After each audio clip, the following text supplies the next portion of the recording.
This European Cricket Network event is proudly brought to you by HCL Software, Paramatch, La Junta de Andalucía, Victorinox, and our official timing partner, Rado. After the action and excitement of the first ever ECC-W Challenger Division, the top 5 ranked teams in the competition are here, and England 11, they are keen to retain their crown, but I think they're going to get a run for their money. 6 days left in the season. I'm Mr. Maximo. This is the ECC-W Premier Division, and it starts right now.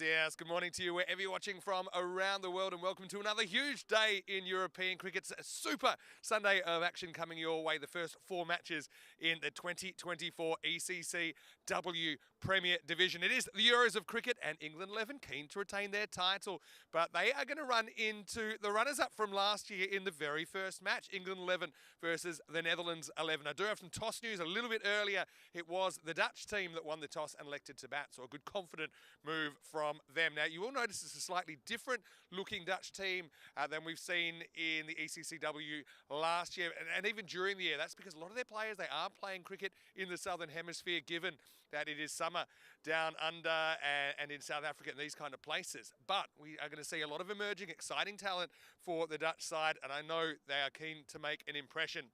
Certainly a lot of players to watch on both teams. Don't forget, the Dutch have the services of last year's MVP, Robin Rijker. I know that she's very, very keen to lead the way for the Dutch. And yeah, some good pace bowling options in there. You've got Isabel van der Woning, I think, we're really handy in the second half of this game.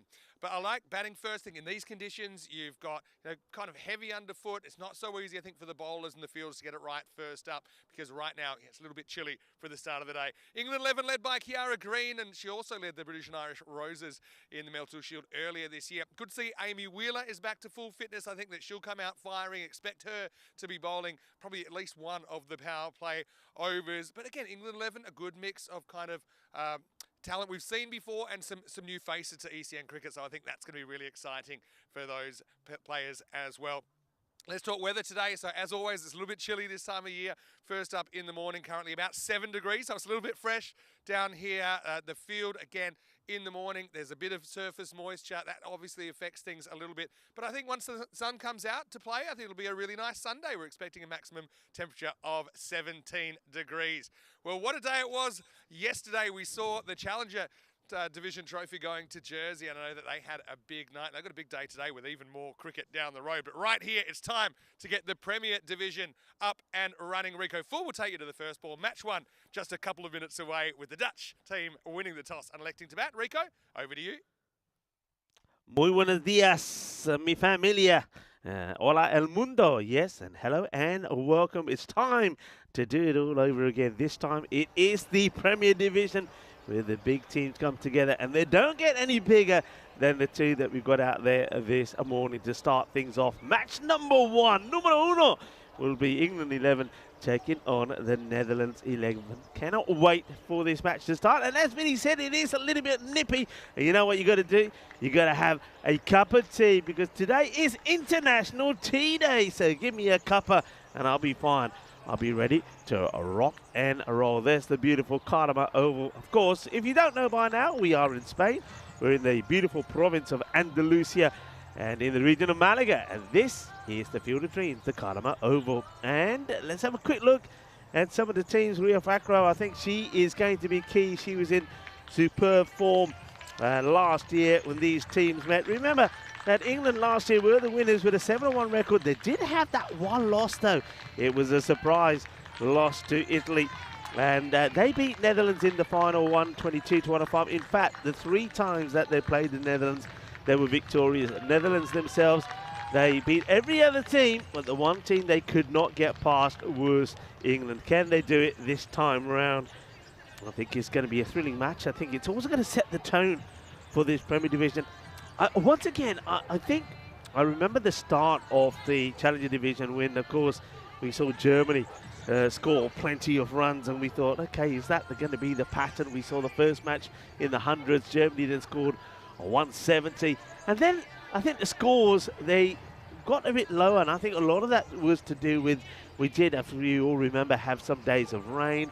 The outfield got slow. It wasn't the opportunity to get it cut because of the weather.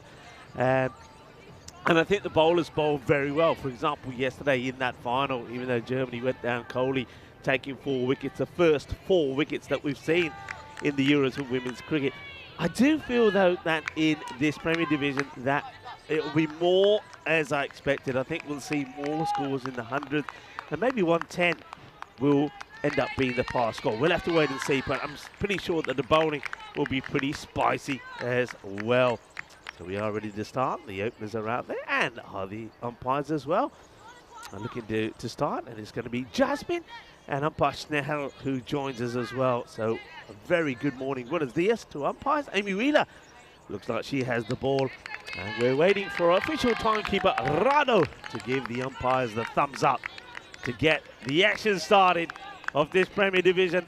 The battle of bat versus ball starts right here, right now. Here's the first. And it's clipped away quite nicely, and it's going to be 1 bounce, 4 runs, 4 carreras. Well, what a start that is. As Phoebe Mockingbird, what a nice start, what a lovely pickup. Just clips that away. Beautiful shot. Just gets in a good position and gets it away. Well, I did say I'm expecting to see more runs, and that's a good example of it. Lovely shot to start off with. Wheeler just a little bit short, straight down the legs, and it's clipped away nicely. There's a Moroccan ball, makes a good start. Good comeback from Wheeler, outside the off. Now it's time for the England 11 to get the cheers in. Very good morning to everybody around the world. And namaste, salam alaikum, sas sri akal, Aibawan Manakam. And of course, very good morning to a lot of people on the chat this morning. It's an early Sunday start for a lot for us, and also Ghulam Mustafa, Karoom. Hello to the ECN Supporters Club in Australia. Oh, that is, well, a big wipe, but I think this is Wheeler just losing her footing here. She goes down, and that gets sprayed way down the leg side. Let's have a look at this again. I think she's trying to put the effort ball in, and just there you can see her front foot starts. Oh, that's a big, yeah, the front foot slides, and she loses full control there. That's the issue in these early morning matches, and I think that's why it was a good toss for Netherlands to win. It's pressure on the bowlers because you're transferring the moisture from the grass onto the artificial.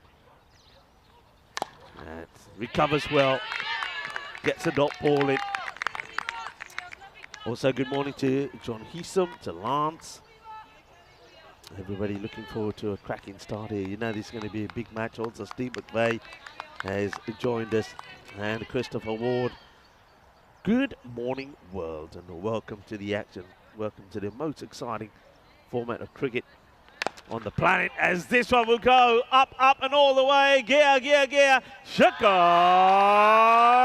Lagia, Bolle, Bolle, Bolle. Ginna, Sona, Gewai. Genial, que grandes. 6 carreras.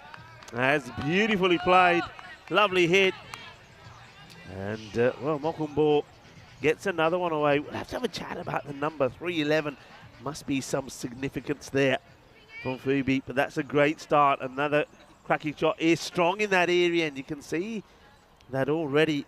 Kiara Green, the captain, is thinking about deploying a field in that area, so forces a field change as the sun starts to come out and caress this beautiful cricket ground. The Cardam Oval, the field of dreams. That's played out on the offside. No run this time. So once again, good recovery from Wheeler. Pitch looking outstanding, by the way. It's absolutely superb. Nice, lush and green. The ground staff have done a wonderful job. Hello to Tim Redmond, who also joins in. And yeah, very good morning. Very happy Sunday to you. All right, up in the air, could be the first chance. Fielders coming together, and that's a really good catch taken. Early in the morning, a lot of dew, a lot of moisture, and the first wicket to fall will be that of Mockenball. Played some nice shots, got the Netherlands off to a good start, but Amy Wheeler comes back and gets the wicket. I think maybe slightly slower, slightly shorter, and it just gets hit high up in the air, and that's a really good catch. The fielder comes across, not easy this time of day. And yeah, well taken, good grab. And celebrations all around. Libby Thomas holds on to the catch. And the first wicket falls down with the score on 11 for 1. And that happens right at the end of that first over. So a little bit of everything for you this morning. A 4, a 6, and a wicket. That is what you expect to see on the European Cricket Network, as Morecambe Ball will go 10 of the 6 balls that she faces. But I suppose she does a job. We talked a lot about how important the power play is in that Challenger division, and how a lot of teams, even those that went all the way, didn't make the most of the power play, and how significant the way that you played in the power play was to the end result of matches. So a good power play sets you up well, because you expect the fielding teams to get stronger and slow the run rate down in the latter part of the game, because the field restrictions are how to play. So a big over coming up here. It's going to be Davis to bowl over number 2. You can hear they're calling her Ree. So Renowning Davis. Good areas. And how about the keeper? Let's focus on the keeper. We know all about Maddie Ward. She's been there before. She's a class act. And standing up. And no protection behind either. So there's no third back. No fine. Have a quick look at some of the stats. Thanks very much to Ravi that we saw in the Challenger division. We'll go back to that in a moment, maybe after this ball. That's a short one. And probably might be a wide. They're just looking at each other here. Oh, well, hang on a minute. That probably should be a wide, I feel. No ball is being signalled. I mean, it's over the head, but that has to be a wide. But it's the first one in the over. So I'm not sure why that's been called a no ball. We'll go back to that in a moment. So free hit is in play here. And it's going to be edged away. Well, that's the danger of the keeper standing up. This is going to really test the outfield, but even with all that moisture, the ball, it whizzes all the way to the boundary. That's going to be cuatro carreras. Yeah, I mean, normally on our regs, if the ball goes over the head and it's the first one, it's a wide, and then after that, if there's another one, it's a no ball. But yeah, the first one being called a no ball, I think actually that perhaps is a bit of an error from the umpires there. It's played away nicely, good cut shot, but it gets through the infield. There's going to be 4 more back to back. Well, the first one was a little bit of suerte, but no suerte with this one. It's a stunning shot played, and Sanya Karuna gets another boundary. Yeah, that gives a little bit of width. It's a valiant effort from the field. But that will go all the way as well for 4 more. What an exciting start it's been. The wicket of Morecambe Ball did bring Robin Riker to the middle now. Riker, she was sensational last year. And this is up in the air. There was again another slight slip from the bowler here from Davis. In comes the throw. They'll take a signal. It's that front foot again. We might get a chance just to see it one more time. So she's landed the front foot a slide. But this is total runs, 2,237, 51 maximums. But remember, we did lose 6 matches. And the run rate per over, and I expect that to go up a fair bit. And maybe also the maximum rate. We'll have to wait and see on that. Short and beautifully played away. That will go all the way. Bolle, que guay, que genial, que grande. Ese golpe es más dulce de tarta de chocolate. 6 more. Cracking start. And that's a Riker for you. First ball gets whacked away for 6. And of course, she was in sensational form. One of the top players, was the MVP as well. And they know that you need to see the back of her pretty early. Robin Riker.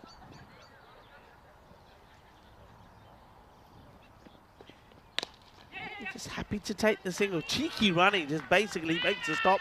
The back flip there from Maddie Ward. Single will be taken. Yeah, Riker line this tournament. 270 runs in total in the 9 innings that she had. And then also 8 wickets. That's why she was the MVP. It is the end of the second over. And as I say good morning to everybody around the world, I'll also say good morning to this handsome young man that joins me in the commentary box. Here's the one, here's the only, here's the legendary Mr. Vinny Sandhu. Buenos dias. Yeah, I suppose age is relative. It's lovely to be here. Sunday morning, sun poking through now. We had a bit of cloud cover first up this morning. But Netherlands 11, they've got a score to settle, don't they? Netherlands, of course, were runners-up last year to the English in the final. That was despite a really brave half-century from Robin Riker in the final. And she's out there. She starts her ECC-W 24 with a 6. That's exactly the way you want to start. Now, Amy Wheeler, could see her back to what seems like full fitness. Obviously, it's kind of quite English conditions actually today. I could even say Dutch conditions. So keep her up. And Maddie Ward, you mentioned her already. It's a real superstar behind the stumps. I know that word is she might be going to Yorkshire next season. We've seen her playing for Notts before. England under-19s player. She signed a 2-year rookie contract with Yorkshire, starting in the new year.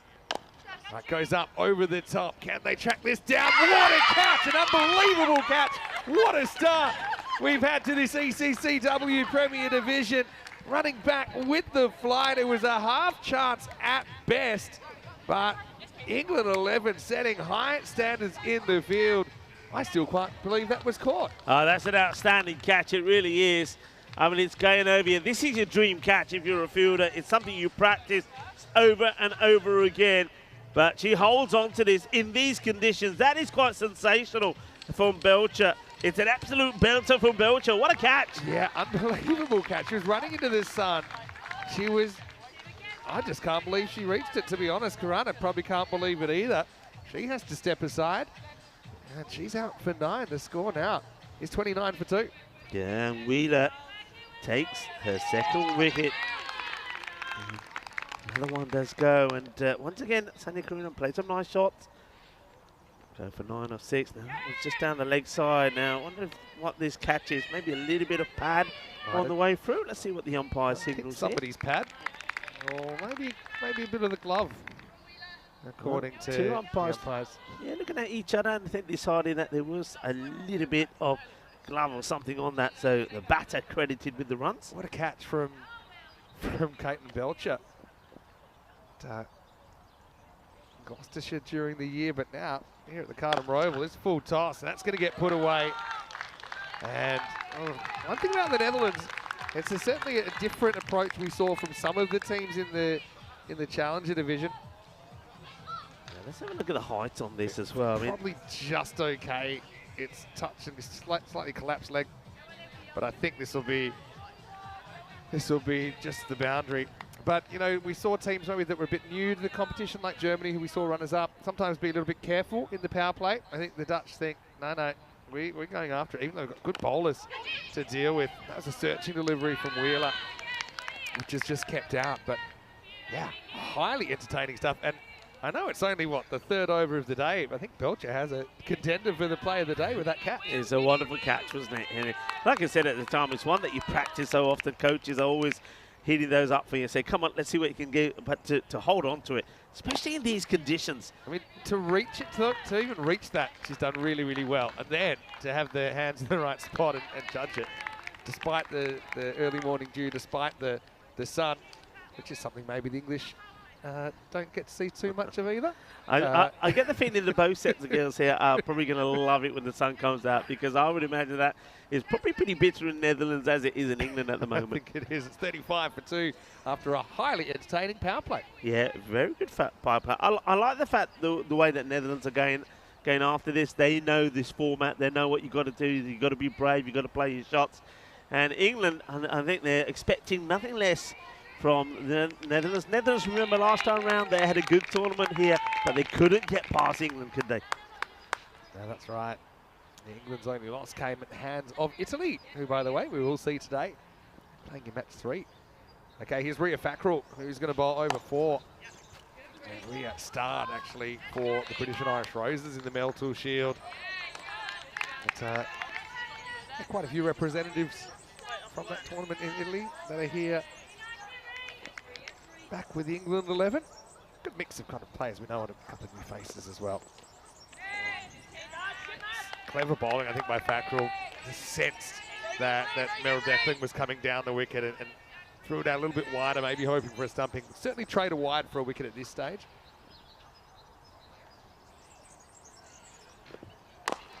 The thing for the Netherlands here, and it is Netherlands 11, not the full Netherlands side this year, and that's just on account of a lot of the players have other playing commitments, and that's really exciting as well, that they're developing their cricket in particularly Australia and South Africa, and some pretty high-level competitions.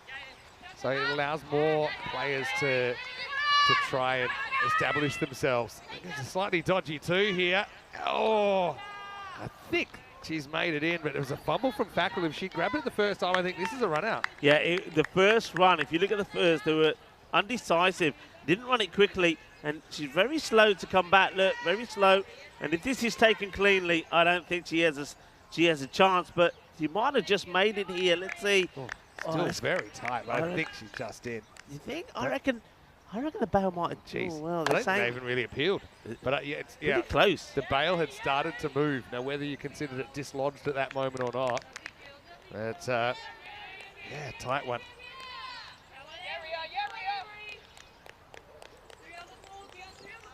Fackrell drags this one down. Declan will get one. Yeah, so, Iris Milling, who we saw knock a couple of tons up last year, she's not part of the side. Babette Deleda, who is player of the series in the Meltool Shield for Team Europe, captain of Team Europe. She isn't in the side.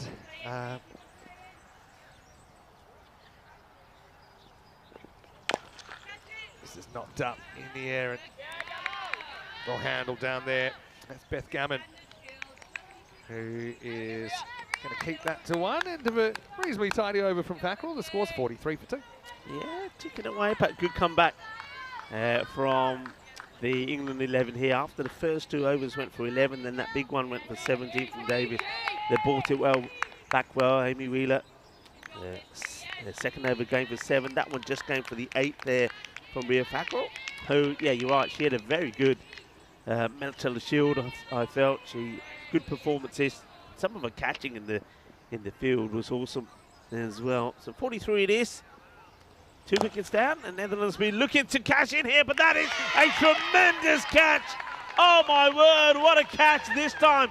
And that's Bethlehem Garman takes an absolute dream catch. Yeah, you're running out of words. Absolute dream catch. Yeah, because it's very similar to the one that Payal Chingolia took yesterday. In these sort of conditions, it's been hammered down the ground, and that is a great catch from Garman. It really is. I mean, seeing it unfold in front of us, she had the boundary rope to contend with. I thought for a moment she's going to go over the rope, but she holds on to it. And look at Diana, or as said, easy in photographer. I hope she's got a good shot of that. Well, she was all smiles, but I reckon that's Garman turning around and saying, "Did you get it? Did you get it?" Same, but different. What a catch! I mean, that's a Maximo robber. Beth's got no right to catch that, really. This time, 7 degrees. That's been belted, and she also kind of held her footing really well as well. So huge wicket. The English being made to look like these conditions are something quite different at the moment, and that the dangerous Riker, last year's MVP, who has to walk for 18. Now here's Kiara Green. who's coming on over number 5. It feels like England have kind of withstood a bit of an assault. Yeah. You know, and now, you know, right now, even probably the game for me is probably kind of even Stevens. But it had the opportunity to be quite heavily stacked towards the Netherlands, I think. The odds, I think, at the start of the game, Netherlands led with 36%. If anything, England have improved their chances. But yeah, they've done it by capitalising on a couple of what I would have said are half chances. This is a good strike, really solid strike from Declan. Maximo! You're going to get attack and you're going to get counter-attack. That's our first knock-knock. It's knocked into the production tent. Hope everyone's all right in there. The 50s come up for the Netherlands. What a classical cricket shot that was from Declan. Cracking shot from Declan now. Just having a look at it, what she did here last year. 46 she scored in total. Her highest was 15.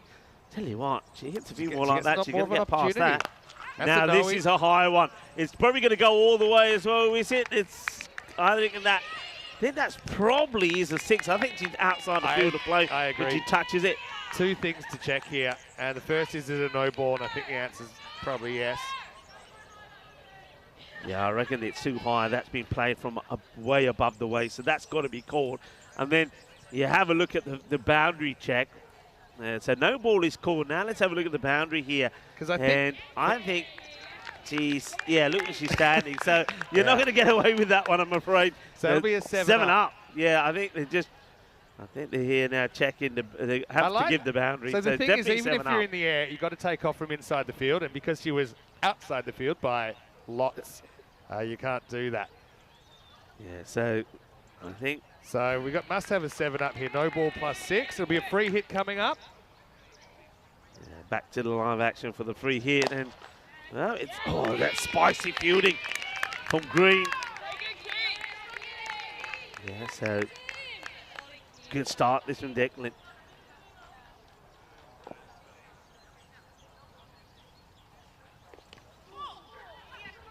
Green gets this one past. So, oh, no way. They only scored that 1? What's going on over here? I don't know what's happening. You've got to go. Yeah. There's no way, Vinny, no way. I mean, if that's the case, you've got to go back and look at that. That can't be. They've got to sort that out. I mean, it's clearly seen that was 6 runs. So I reckon I have to go back and have a look at that. Yeah.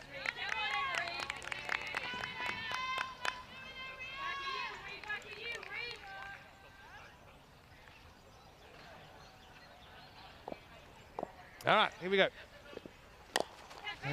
This should be gone. It will be gone. A bit of a soft dismissal, really, after everything we've seen. And yeah, Fackrell is going to break through with the wicket.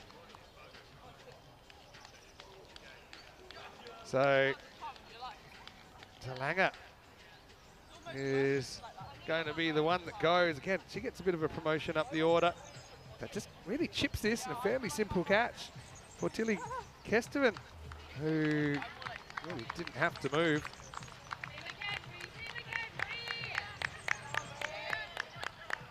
So in the end, that will be a wicket.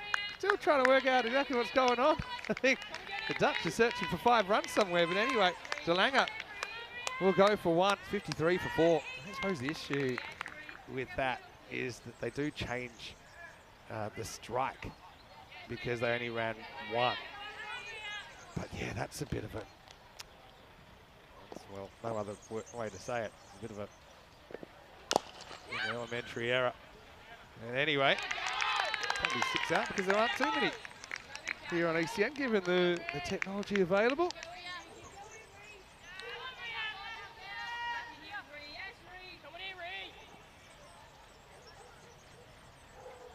Fackrell. Oh, sharp work. They're going to have a look at this. Declan just got a feeling she might have dragged. It's an interesting reaction from the keeper, Maddie. I don't know if she's sold on it, or maybe she's just so confident she's just not too bothered. Little skip with the back foot. just slides back. I think wicket keepers are normally the best judge. Maddie was kind of a little bit excited, but not super confident. That was actually pretty good work from Declan to slide that back foot back into the crease.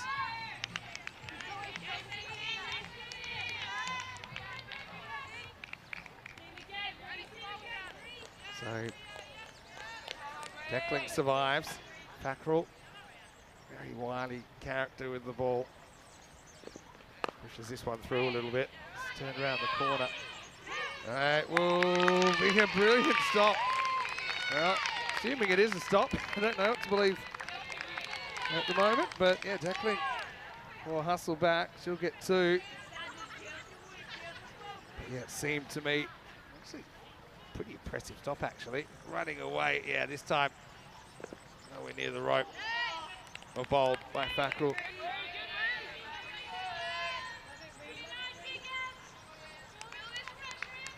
Anyway.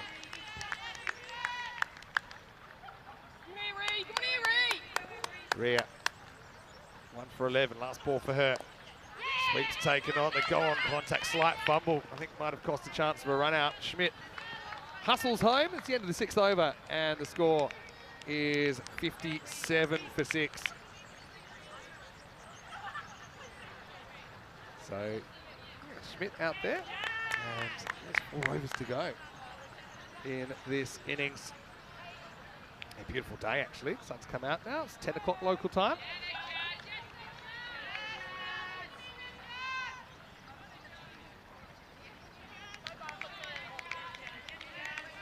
Anyway, we'll move on to over number 7. England being pretty tight with the extras as you'd expect.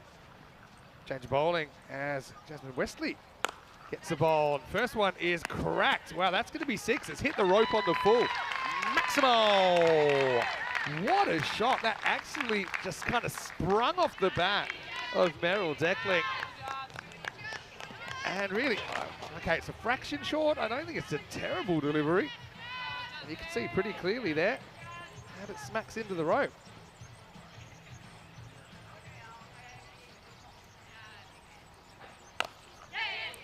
In the air and gone. It's going to be 6 and out. And every time the English 11 are challenged, they seem to be able to find a response. And so Declan, after banging one to the point rope, the next time she just gets it kind of outside half with the bat. It'll be a first wicket at the Khartoum Oval for Jasmine Wesley. And a nice catch. And yeah, Belcher, she's been busy, hasn't she? That one, I suppose it's easy compared to the one before. This time she goes backwards, keeps her eyes on the prize. Declan makes a bright 19, but now it's her time to walk back up the stairs. 63 for 5. Rico, yeah, England, a sign of a good side. Yeah, Netherlands have given them heaps. Everyone's been aggressive that's gone out there. England just seems to be able to get those breakthroughs fairly regularly. Yeah, well, Meryl Declan, that's a high score that she's posted. And first was 15, she's gone past that. And also, I have to mention, and which was a bit of a surprise to me, Caroline DeLange hadn't scored a run here at the Women's Euros, when she did get one this time. So yeah, she's off the mark. Yeah, well, I'm happy for that. But I mean, she's a pretty good hitter. You know, this is the thing with kind of 3, give or take, of their top order bats out. Other players get opportunities.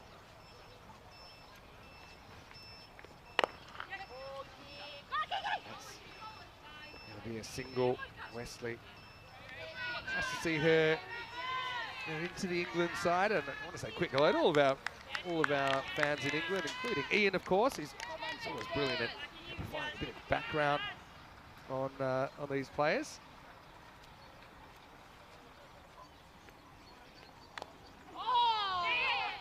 Just missing out on the short ball a couple of times. So Wesley just a little bit short batters.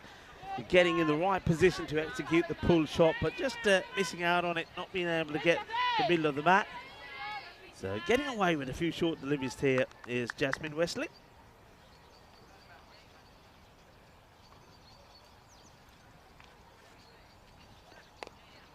All right, that one is just going to be a single. That will take us to the end of the 7th over. So, yeah, pretty tidy one from Wesley. Oh, cousin of Tom Wesley He's played a lot of cricket at a good level. Vinny Sander here, Mr. Maximo. And Rico Full with me. Happy Sunday. Happy Sunday indeed. Yeah, really excited for the Premier Division. And you can see the sun's out, which is always a good sign. Hopefully the sun's out where you are as well around the world. And we're only 10 days to Christmas as well. Countdown is on. 6 days to go in the season. Great start with the rematch of last year's final. And so far, it's been kind of thrill-a-minute stuff. It's been very entertaining. I like the attitude of Netherlands. They want to go out there. They really want to be aggressive. And the England 11. This one's going to be a long chase. Does it get past the fielder? No. Fielding has been superb, though, hasn't it? Let's focus on that for a moment. I mean, we've talked about the conditions. It's cold. It's damp because of the dew. The ball is slippery. But some of the catches that have been held this morning have been absolutely world class. Yeah, a lot of discussion, and kind of rightly so, about the 6 that was only given 1. Oh, that looks like it could be trouble. I wonder if this is another sneaky slide back from a Dutch batter, Hannah Landia, who's there now. Again, with Maddie's reaction, tells me that probably the foot's gone back in time. Oh, no, this time it's out. I think there's nothing behind the line there for me. That's the shot. I think there's nothing behind the line. There's the decision that has been given out. So maybe that was the time that Maddie was just super confident she did have the wicket. And Landia can't slide the toe back in time. And so 11 once again, just kind of counter punching.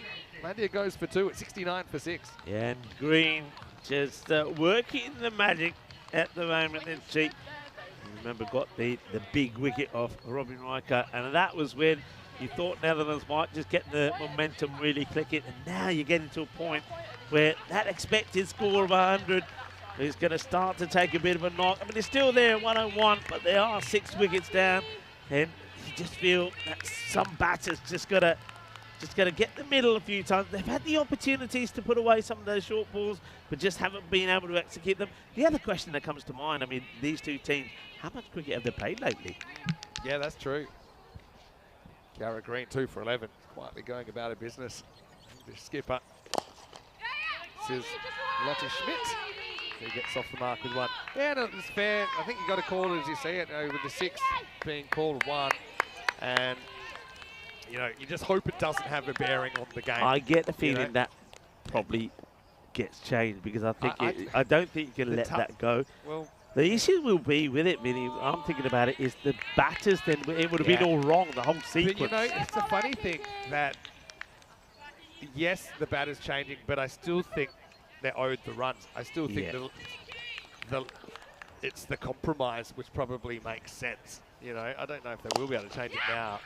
But, I mean, you can do anything. I know that if it had been like, it's funny, if they'd run 2, then there's no issue. Yeah, But, let's just hope it doesn't affect the result at all. It's a bit of a tough situation. Anyway, in the air, what a catch! Oh, unbelievable stuff. Jasmine Wesley sticks out the right hand, and the Schmidts are separated. Kiara Green's got 3 in the opening match, and Netherlands 11 falling away in the 8th over. They're 72 for 7. Well, it is International Tea Day, and what goes nice with a cup of tea, a cup of cha, some jalebis. Again, there's your jalebis. It's a jalebi catch. What a catch. England have been on fire in the field. England, esta mañana es muy caliente, muy caliente. Yeah, that's a crazy catch, really. It must be something about that zone. We saw Anne Bierswich for Germany holding on to one a bit like that yesterday. But, yeah, Wesley just gets it to stick. Lotte, unfortunately for her, she's fresh out of luck, out for a single at 72 for 7. Yeah, and not only that, let's have a look at these bowling figures here now. For Kiara Green, 3 for 14 yesterday is the first time we saw a 4-for in the Euros of women's cricket. Kiara Green could do it here. She's got 2 balls left in her spell, 3 for 14. I do have an update, and thanks to all the Italian viewers that wrote in, because we did have a 4-for last year, in fact.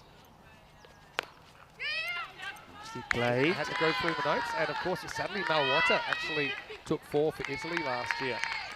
And so it's the first 4-for of this ECC-W, but it's the second time we've had a 4-for. I suppose it's the first 4-for of the Challenger division. Yeah, that's true. Yep. Yeah, I should have thought of saying. And that was a nice shot. Nice shot. Played very nicely by Lawrence. That's come in here. Rosalia Lawrence. Now she misses out on this one, but it's down the leg side. So it's going to be a wide. Green a little bit disappointed. Still seeing if she can. She shouldn't be, because she can still get a forfeit now. Yeah, gives her a chance. So let's see. Good stop again from Kiara's a Maddie. great leader, actually, isn't she? So, you won't get a forfeit, but won't be hit for a run either. So brilliant spell from Kiara Green, 3 for 17. 2 overs remaining, and the Dutch are 75 for 7. Yeah, 75 for 7, still on course, maybe for that 100. That's the 8 overs that are completed now. Another nice tiny one there from Green. It goes for 8. The over before that from Wesley went for 10, but of course Wesley came out with a fantastic catch. So yeah, good performances in the field from England, really is. And they go back now to Wesley. He says, all right, come on, Skip. I took a catch. I'll get you a wicket. Give me the ball. Let me try and get another one for myself. 1 for 10 so far for Wesley. Just asking the question this time. Looks like umpire Snehel is satisfied that the foot stays on the line.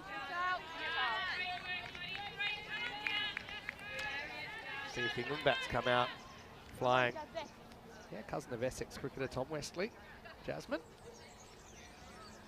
Still a youngster. She's actually pretty well, but excellent fielding by Rhiannon Noling-Davies.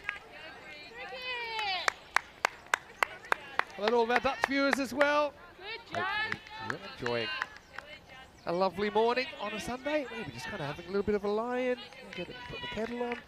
Breakfast in bed used to be a long time ago. The woolly boots on. Used to be breakfast in bed, you know. What's happened to those days? Been a while for that. Makes this into a full toss. And knocked out to Farrell just for 1. So the Netherlands 11. Interesting. The computers. I don't know if the computer's broken down as well, because it's saying 101. Good to see the Irish and the Scottish here. And of course, it's their first match ever in an ECC-W. Both of those teams. Looking on, it'd be lovely to know what their thoughts are. That's a good looking shot. Fielder coming across and will make the stop. It just, again, slows down on this pretty soft outfield after the amount of rain that we had, of course, on day 4 of the competition. But still, good work there. Good boundary patrol is what I like to call that from Gammon, who's already taken an excellent catch down there. Gone. And that is just quick as lightning. Lightning quick hands from Maddie Ward. She's just exceptional. And here we go. Lightning strikes twice. Maddie is just so clean. She's had a couple of almost stumpings. And that one is the real deal. It's actually one keeper stumping another, because Rosalie will have the gloves for the Dutch in the second half of this game. But yeah, it's continuing to lose wickets here, the Netherlands. As Lawrence departs for 3. Another wicket for Wesley, who's having a really good start to her Kartama Oval experience. And the Netherlands 11 are 78 for 8. Yeah. Excellent work behind the stumps. Lawrence, I like the couple of shots he played. He played a lovely cut shot, which was destined for the boundary, but just stopped. So, I mean, Netherlands, they're coming out there, they're firing, they've got some spirit, but now, of course, you're getting down really to the nitty-gritty. As let's see how well the tail does wag. 78 for 8. A bit of a full toss. That'll just be a single. And England, you feel, are pretty much in control. They power play, they 35 plus 2 wickets. But then after that, they just kept on picking the wickets up and on liking the newcomers. And I think Wesley has had a fantastic start. A couple of wickets, a great jalebi catch as well. And it looks like it's going to be Green just hands over the cap and the rag. The bowler marks up a mark and just casually and very confidently walked. He's got a long run up here. Has Davis. Yeah, Rhiannon Noling-Davies. Saw her earlier. And she's coming back to bowl the last. And the first one's cracked down the ground. Fielder's pretty straight there, though. And how good has Beth Gammon been so far? That was a brilliant catch. Took over her head. That was a genuine Maximo robbery. Not a like a bank robbery 6 that we saw. Well, as you said at the time, I was lost for words. It don't happen often. It was still going to the Supreme Court, outstanding catch. That's it pretty well, but again, like they've kind of squeezed those straight fielders. And a lot of these batters, because they do have good techniques, their default is to hit straight or even hit slightly to mid-off. There's Van der Woning. You know, things aren't great when she has to get the pads on, so she's hit to bowl. She's ready to be called into action if required. Interesting, they've got kind of a bit of a hole at kind of regular long on. Kind of maybe trying to tempt Silver Seegers here to go across the line. She tries, gets a leading edge in the air. Oh, well, first blemish really. And it must be Belcher again in that area, who's had so much of the ball.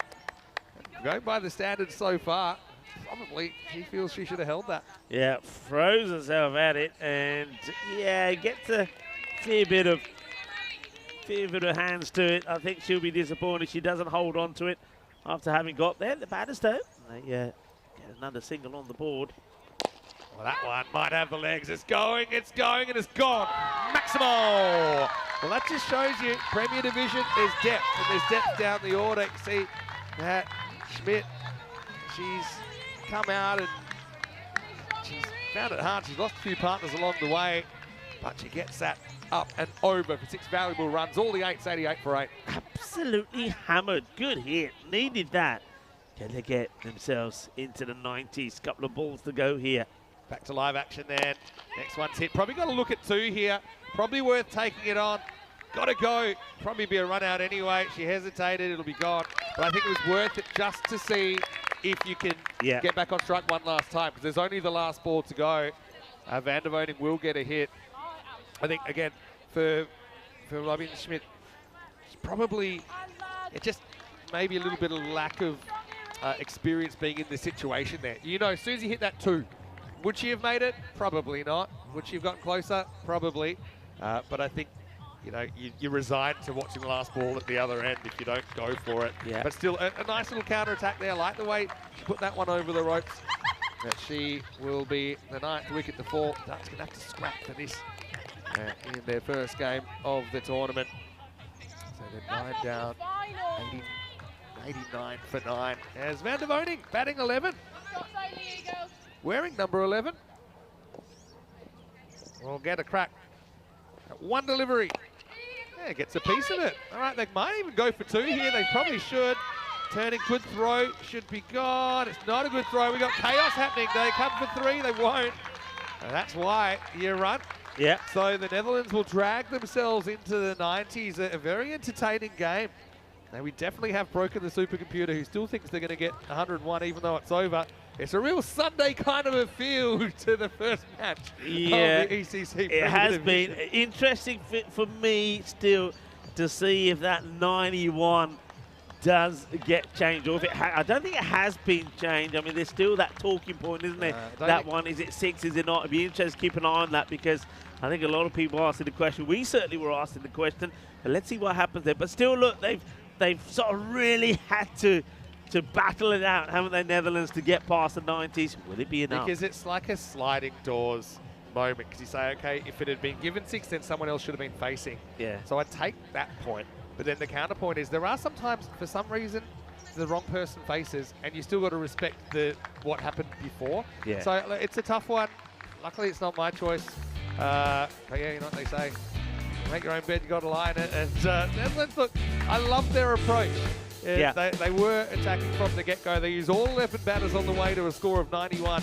And let's see if that's enough to challenge the defending champions, England 11. Yeah, I mean, match what we saw there, Vinny, I know a lot of times in the Challenger Division, I was sort of saying to teams what they will have to learn is they've got to go hard. They've got to not worry about losing wickets, because it's all about trying to get as many runs on the board that you can and be super aggressive. There were a lot of times where teams got to scores in the 70s, maybe even touched on the 80s, but still had so many wickets in hand, and that always leaves you feeling, well, had they left some sat on the bench, a lot of runs sat on the bench. And you can see Netherlands, their approach is the way you'd expect to see.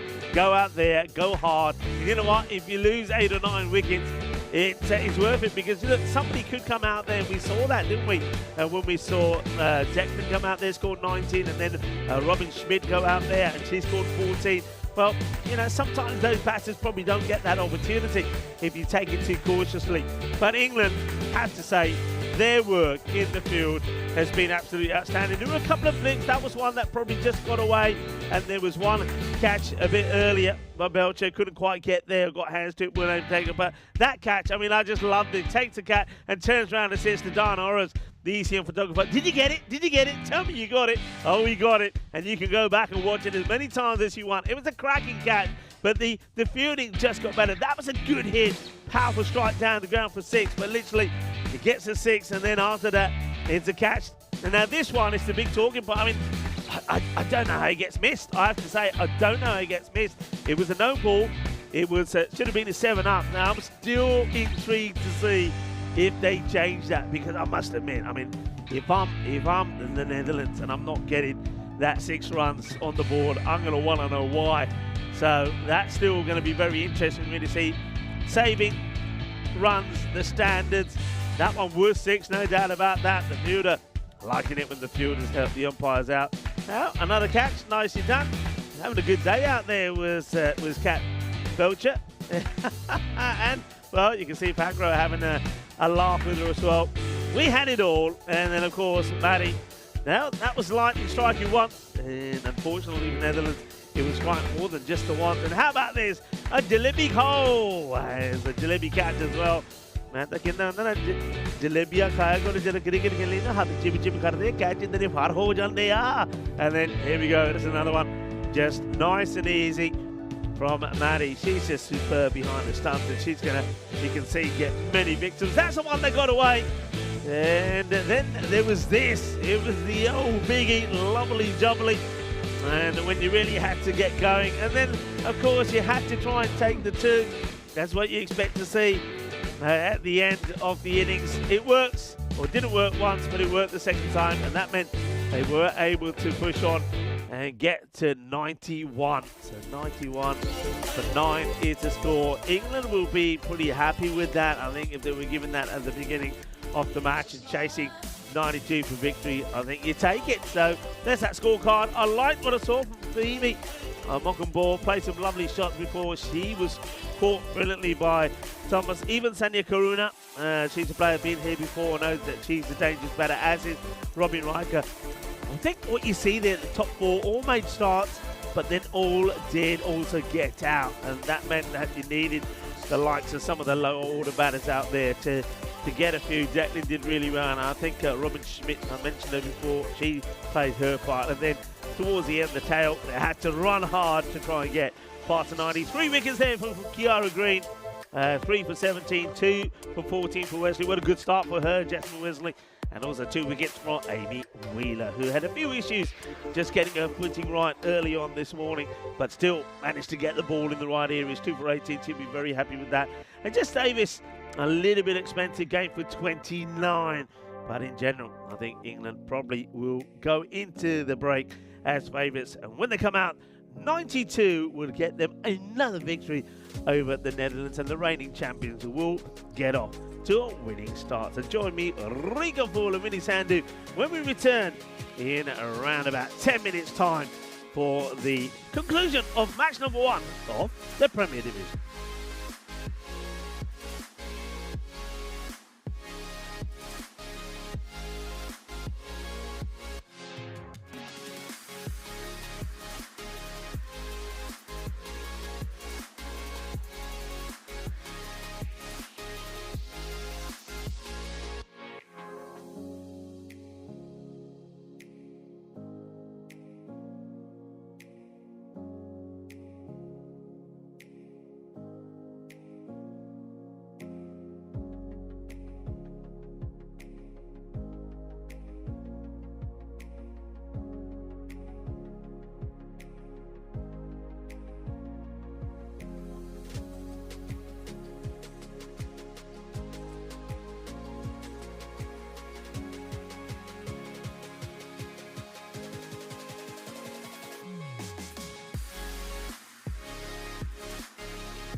This European Cricket Network event is proudly brought to you by HCL Software, Paramatch, La Junta de Andalucía, Victorinox, and our official timing partner, Rado.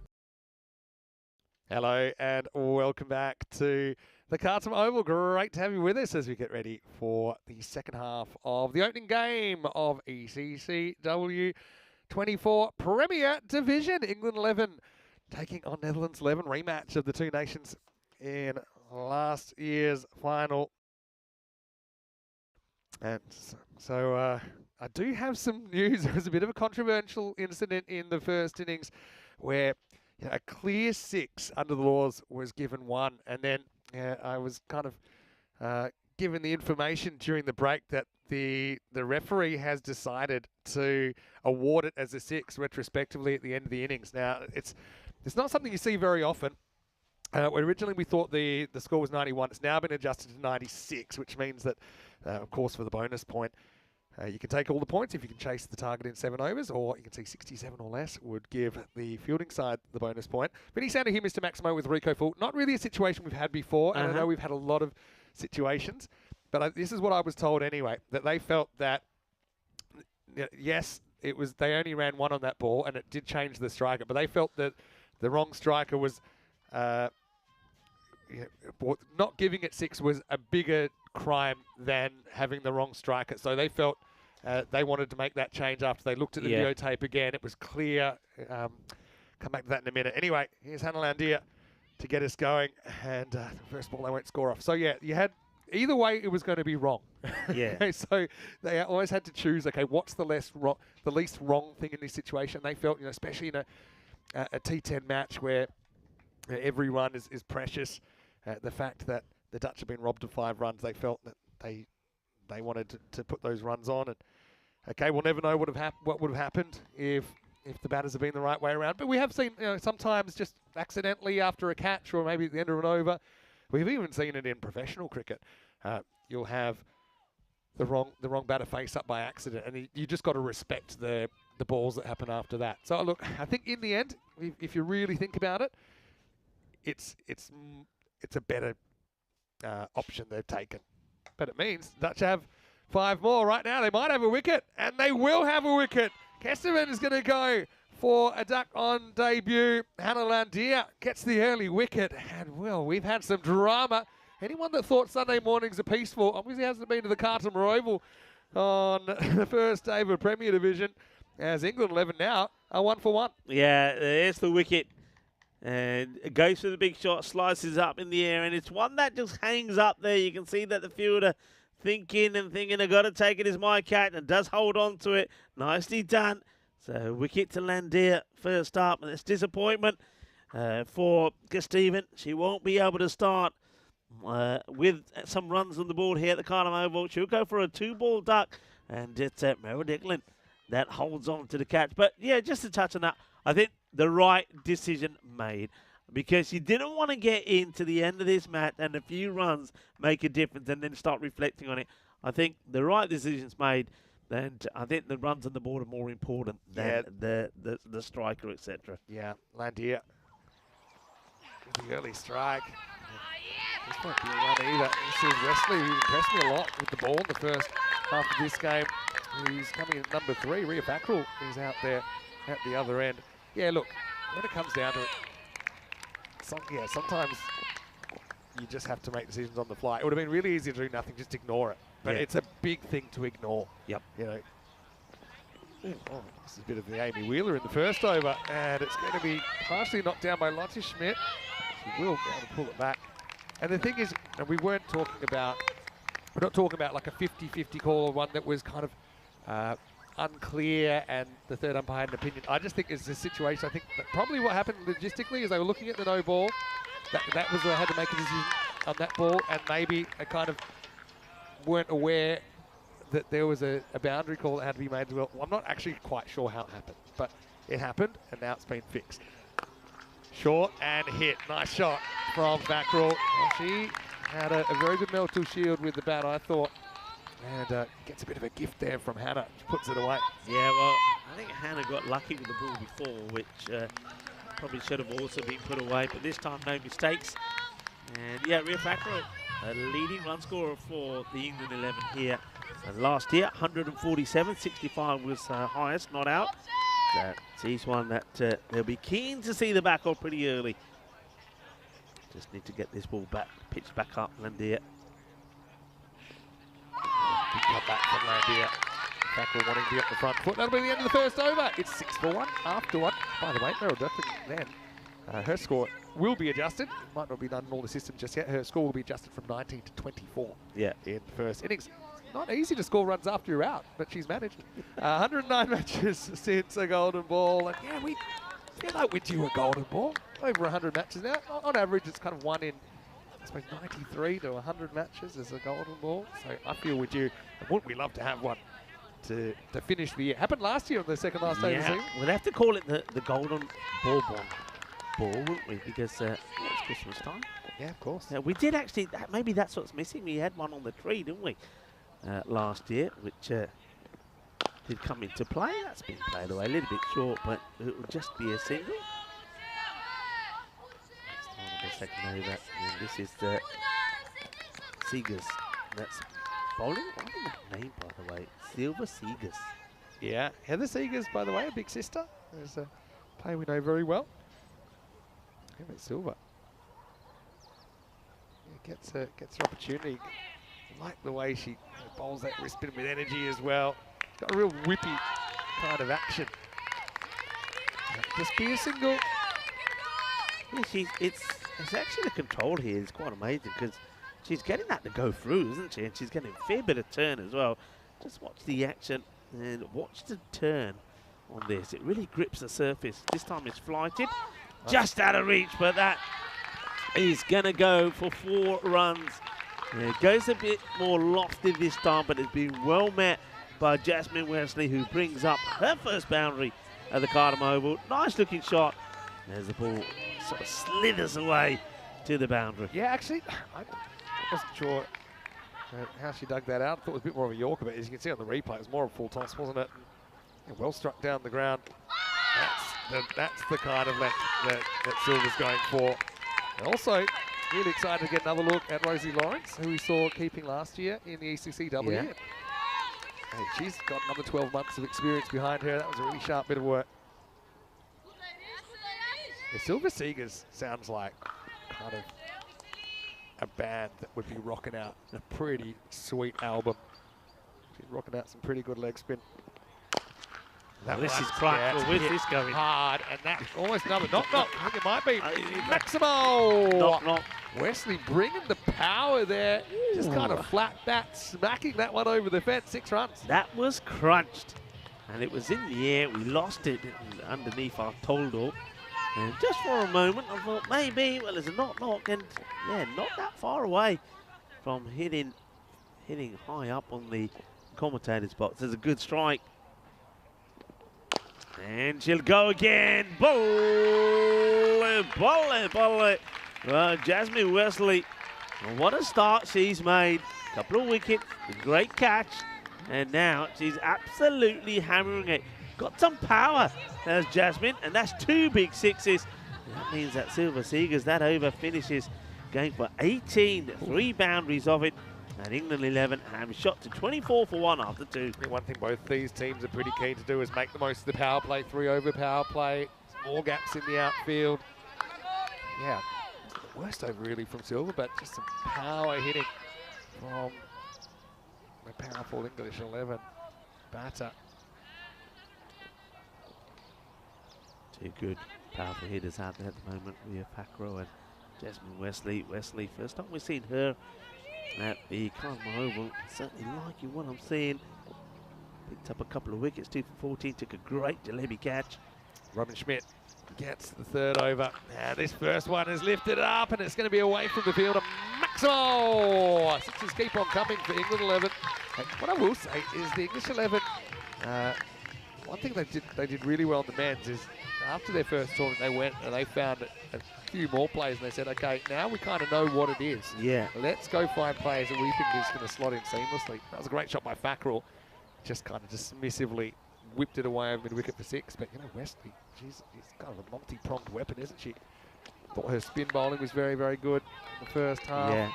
Caught well, caught a one-hander. One-handed catch. So far, she's whacking it.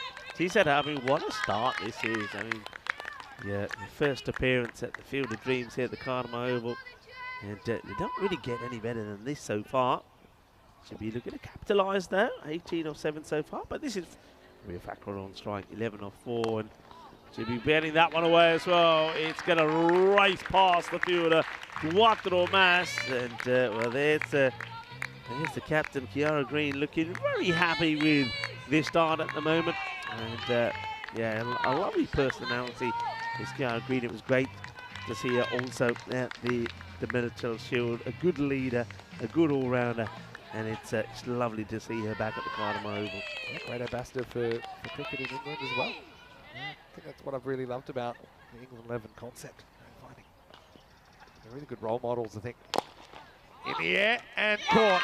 Oh, not caught. Dropped. Oh, well. She had it, and then literally, I reckon a second later, this drops out the hands of Sanya Karuna. I don't really know how. I don't know either. It's almost like she looked up, but the ball hadn't quite settled. I mean, maybe it wasn't held as long as we thought, but maybe it was. Let's have a look. There. Oh, she lifted her head. That's what kind of surprised me. Yeah, Schmidt comes back and there's a bit of a face palm kind of moment for Karani. You can see that she kind of looked up as the ball almost had a life of its own. Popped out of her hands. Yeah, so it's almost like she had it. When she looked up to celebrate, it slipped out. A weird one. Steps across, gets a little bit of bat on this. All right now, I don't think those 5 runs are going to bother England 11 too much at all. They're romping away with this. A very productive power play is worth 39 and still a ball remaining. Yeah, it's you can see the early movement there from Fakro, and I think the bowler Schmidt just thinks, okay, I'll try and get full and straight, get a Yorker in. But in the process of doing that, ends up being a full toss and just a little nurdle, a little clip, and it races to the boundary. So 4 more. So after the over from Seegers went for 18, this one 15 of it with this one to come. A little bit of pace. Come back. Yeah, that's jumped off a length. Fackrell swings and misses, but England 11 win the power play comprehensively. It's 39 for 1.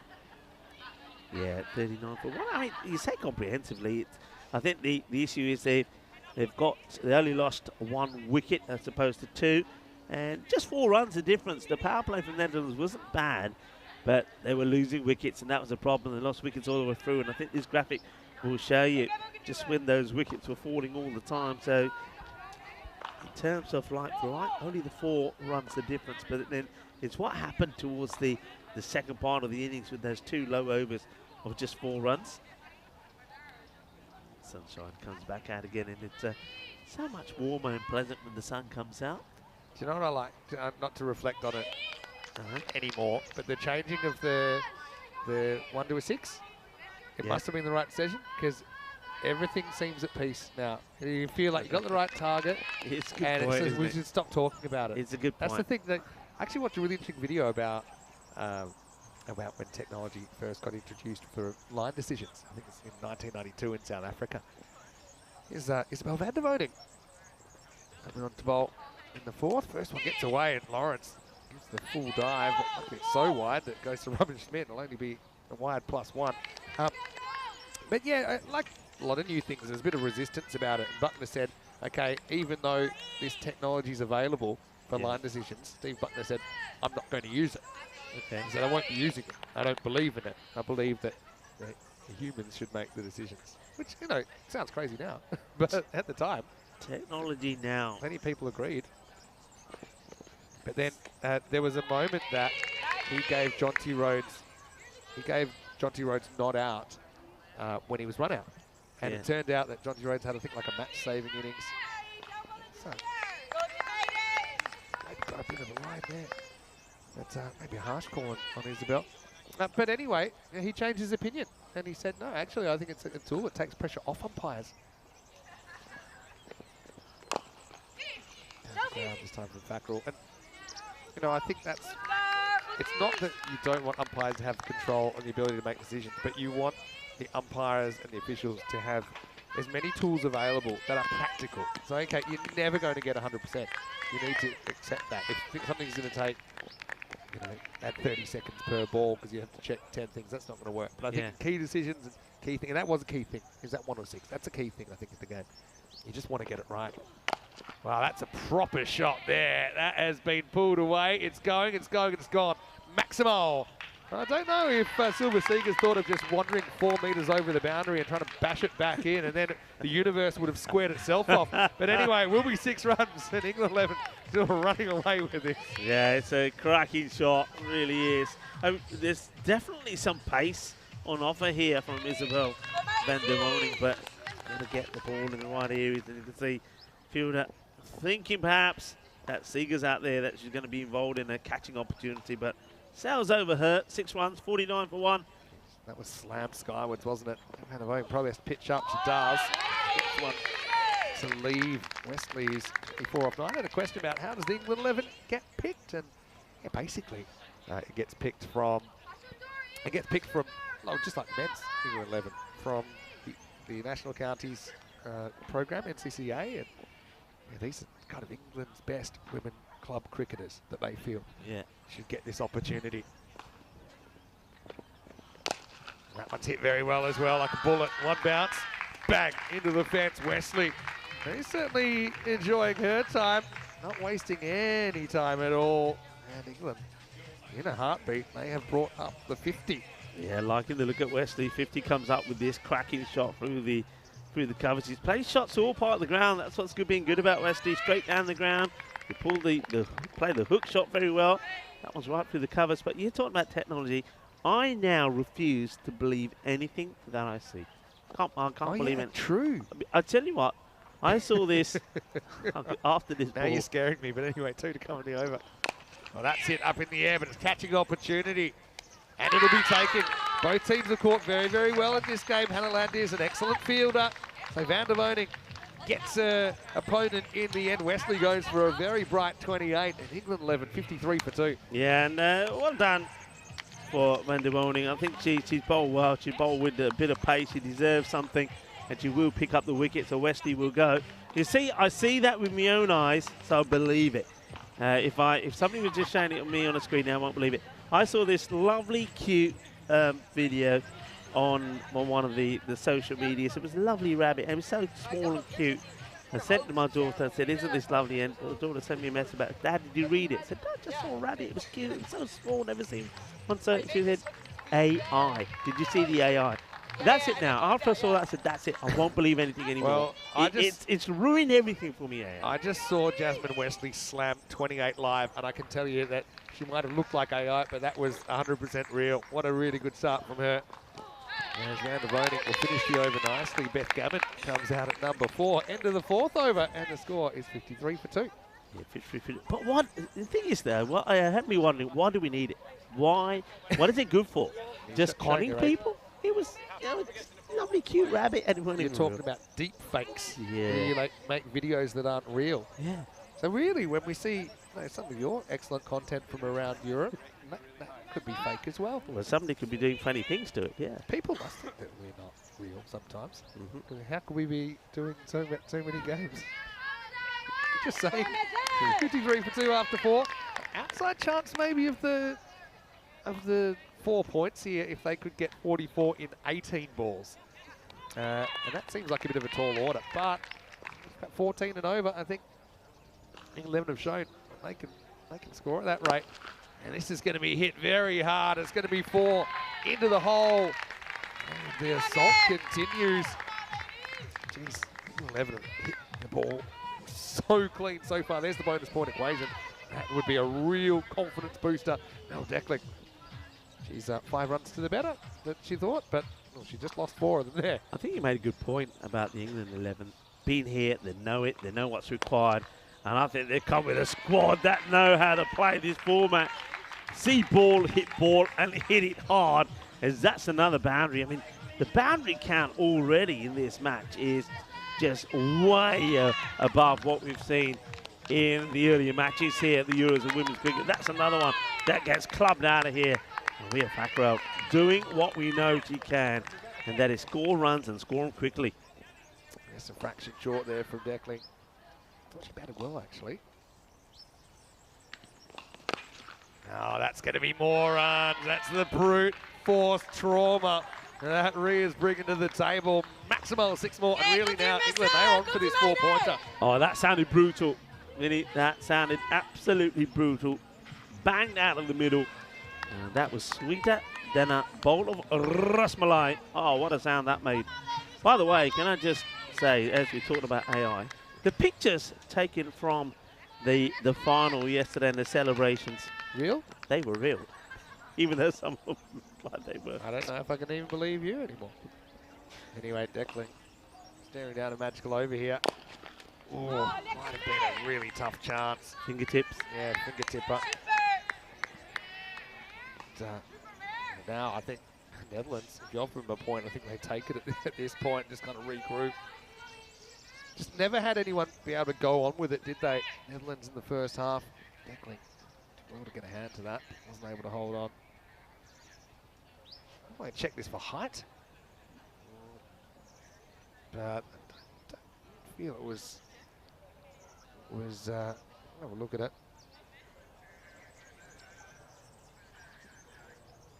Let's have a look at this again. They want to have a look at this for. Let's see where this one is. The invisible ball. I think they're going to have to make it. Yeah, I just thought On the way she played with a straight bat pretty comfortably. Who's the backstop, by the way? Yeah, good point.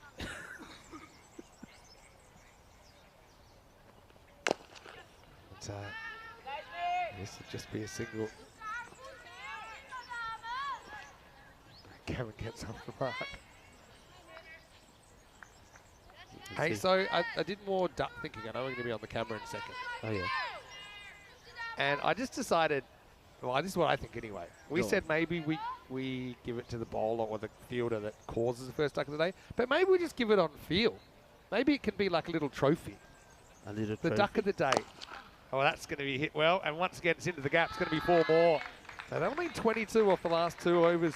And before we get to the cut-off point for the 4-pointer, and it's 75 for 2 after 5. Won't you come into the commentary box? Vinny Sander here, Mr. Maximo with Rico Ford. If you just joined us for this Premier Division, well, you'll have to get acquainted with our advent calendar. Yeah. Rico's found this, and what day is it? It's the 15th. 15th. Okay, so you won't believe what we've got in here. Oh, we've got What you got? a duck, and Okay. normally there's a No little accessory. accessories with this one. Oh, this is just a, Just it's a nudie. Okay. Okay. Well, we've had ducks that have had kind of beanies and scarves. Yeah. Okay, so this is our new duck friend. Okay. we'll So what are you thinking now with the duck? We'll know it when we see it. All right. During the day, So there'll be maybe a it's- duck moment. I think it's like, yeah, for like a good catch or something. We've had a couple of contenders already. But yeah, it's our duck of the day. Yeah, it can be for something funny. It can be for something good.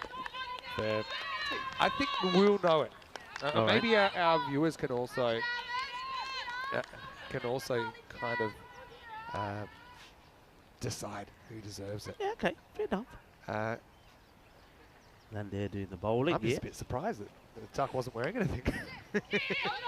You'd seen the other days. And I was pretty surprised the first day when it came out with the Christmas scarf. Yeah, that was the first. What we had so far? Christmas scarf. We've had the old the headsets. We've had also what we have earphones. We've had a bit of everything, haven't we? The ducks. Oh, we had the rock and roll duck as well. That's the best so far. Of course, that went to one of the Czechia girls with the shades and the guitar. The tiara. I think the tiara was the first one that came Tiara out. was good. The tiara. And we had the TV director on. Yeah. Yeah. I think 2 Circles put that one in. Yeah. Yeah, I wouldn't mind some updated footage to see just how exhausted our TV director duck is after 2 or 3 days. Geez, Fackrell's been good here, hasn't she? 41 and counting. Hello, Landia. Oh, Pitches now, up and it's hit hard, but it might be a catch. It is a catch. Jeez, both teams have caught really well. Robin Riker takes that, and the important wicket of Fackrell is taken. It might be good enough to allow Netherlands to hold on to their point, but Pretty interesting finish to this one coming up. Well held out on the boundary. Landier breaks through. 76 for 3. Yeah, Hannah Landier only went for 6 in the first over. One of them was a boundary.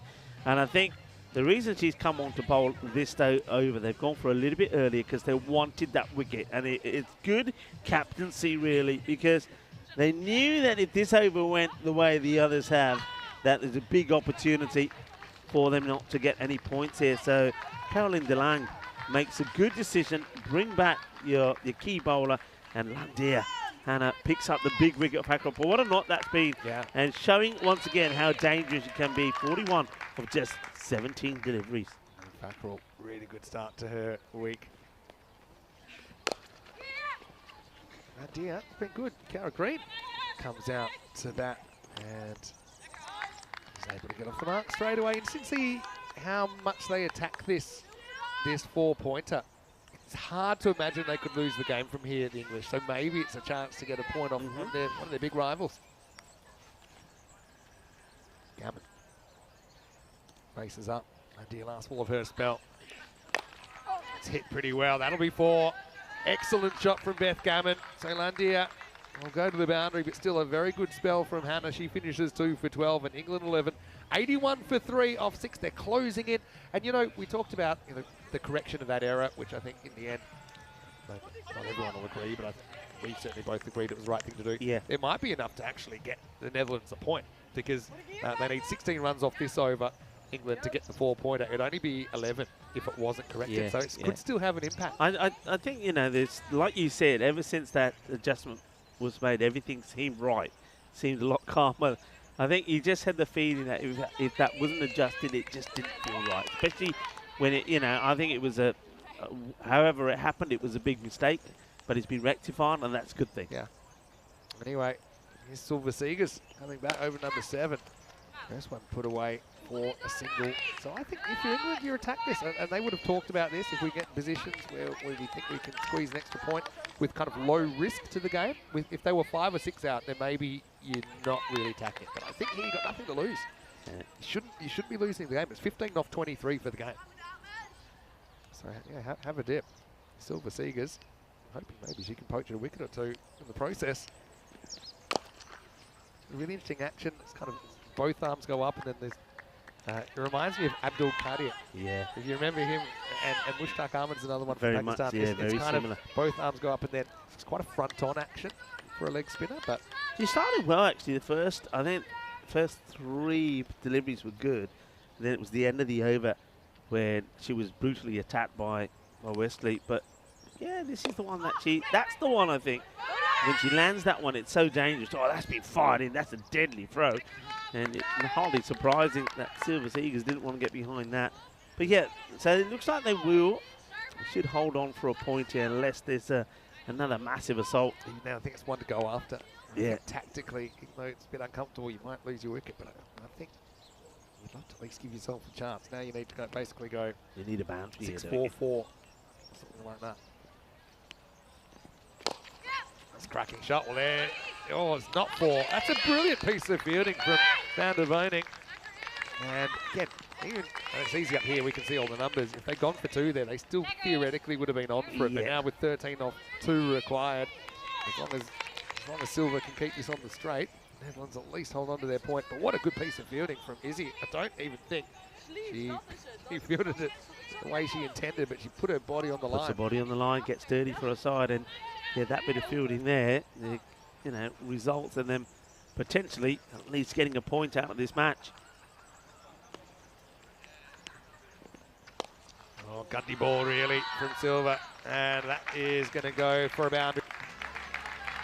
We'll just have to check if this is 4 or 6. This could be close to a 6, Yeah, actually. I thought it was pretty close as well. It's pretty flat. I think it surprised everyone. It happened so quickly. Let's see what the pictures say. Maybe just inside the boundary. I don't see the rope move, which tells me it's probably 4 runs.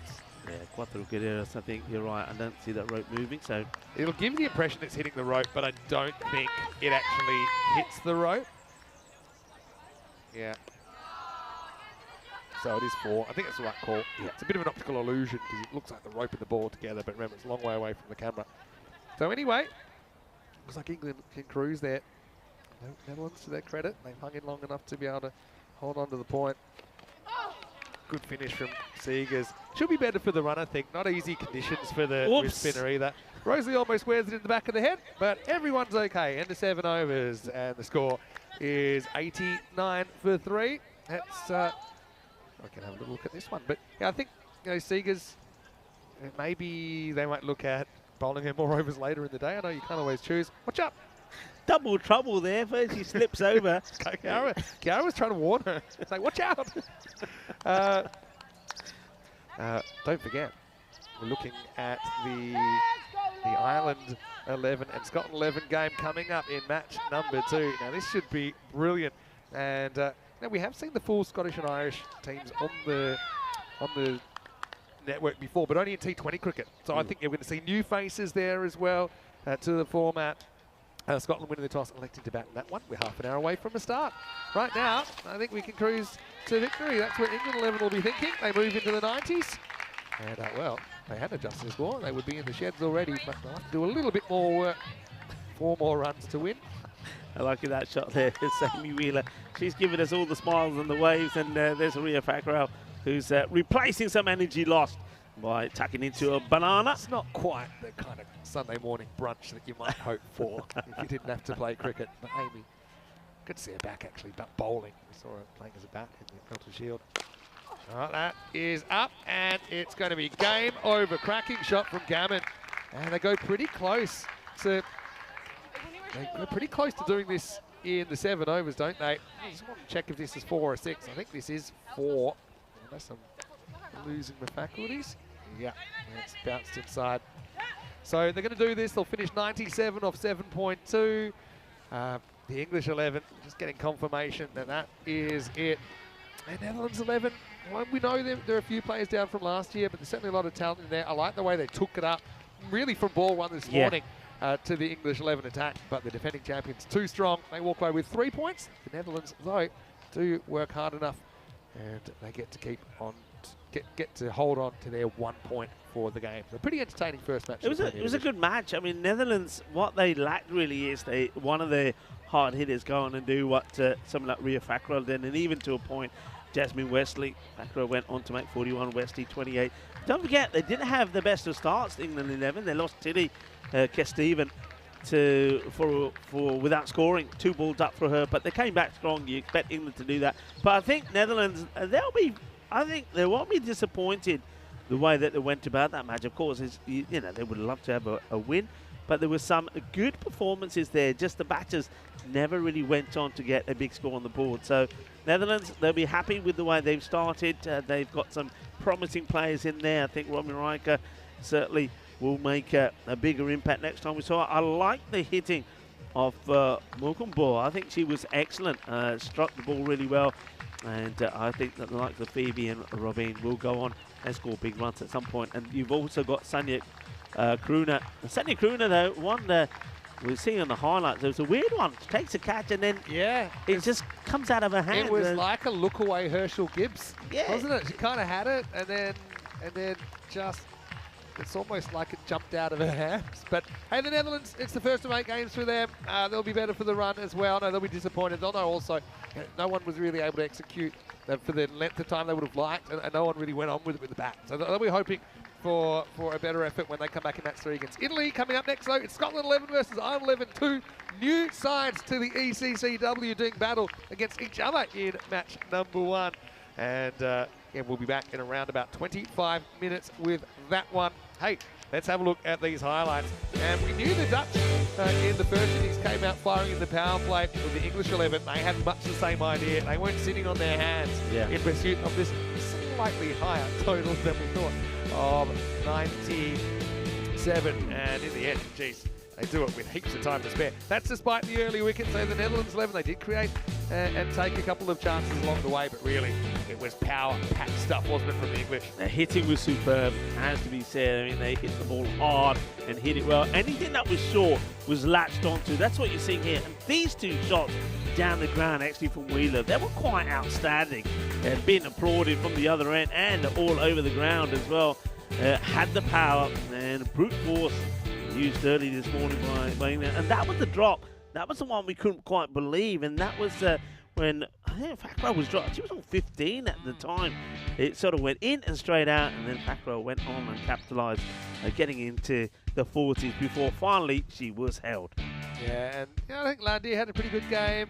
Obviously, Netherlands had some good performance. They've got quite a few players that obviously have been here before. They've played a fair bit of the format and also have represented the Netherlands in T20 cricket as well. But really, England 11, they came out, they had a game plan to try and be aggressive at all costs. Probably one thing I would say towards the end, I thought maybe they could have gone a little bit harder in that 7th over, even if they risked a wicket or two. Just you never know where you might be at the end of the week. It's a long way away. At the moment, Fackrell ended up going, but not before she blasted 41 on 17 balls. I like Wesley as well, 28 off 11. Van der Voning, again, she's always going to give you 100% in the field. Well, down goes Rosalie. It almost wore the ball on the way back. Luckily, she was all right. Even though, look, the conditions, that they'll get better as the day goes on. This is probably the most difficult game. I think most players handle it as well as possible. This was the last ball of the game as England 11 take 3 points, Netherlands take 1.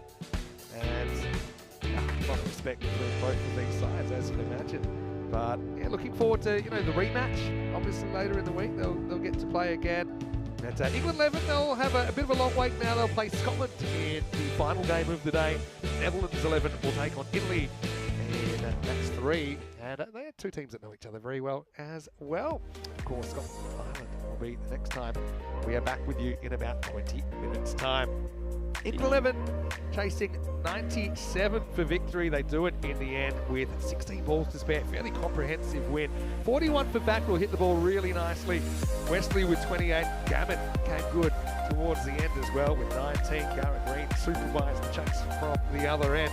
Kesterman will be disappointed. She misses out, but that's the name of the game. Sometimes you go early in the hope of early runs, and you'd rather do that than kind of back time and be too conservative, especially in that power play. Landia, like I said, I thought she had a good game, 2 for 12, best of the bowlers for me. Van der Voning trying hard, picked up a wicket.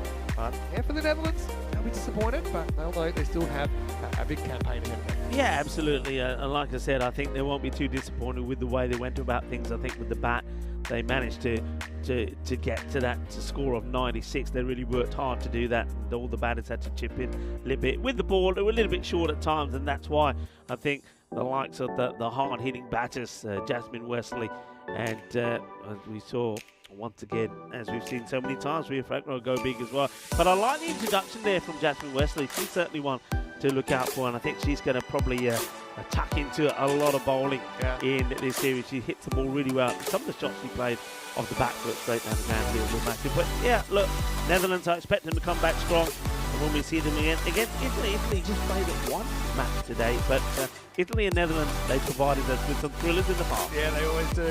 So we'll take a quick break. We're back in about 20 minutes' time. It'll be two new sides to the Khartoum Oval doing battle with the Scotland 11 batting first against the Irish. Vinny Sander here, Mr. Maximo with Rico Bull. We'll take a break and see you for some more Super Sunday action. The other side of this break, you're watching ECN, and this is the ECC-W Premier Division.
This European Cricket Network event is proudly brought to you by HCL Software, Paramatch, La Junta de Andalucía, Victorinox, and our official timing partner, Rado.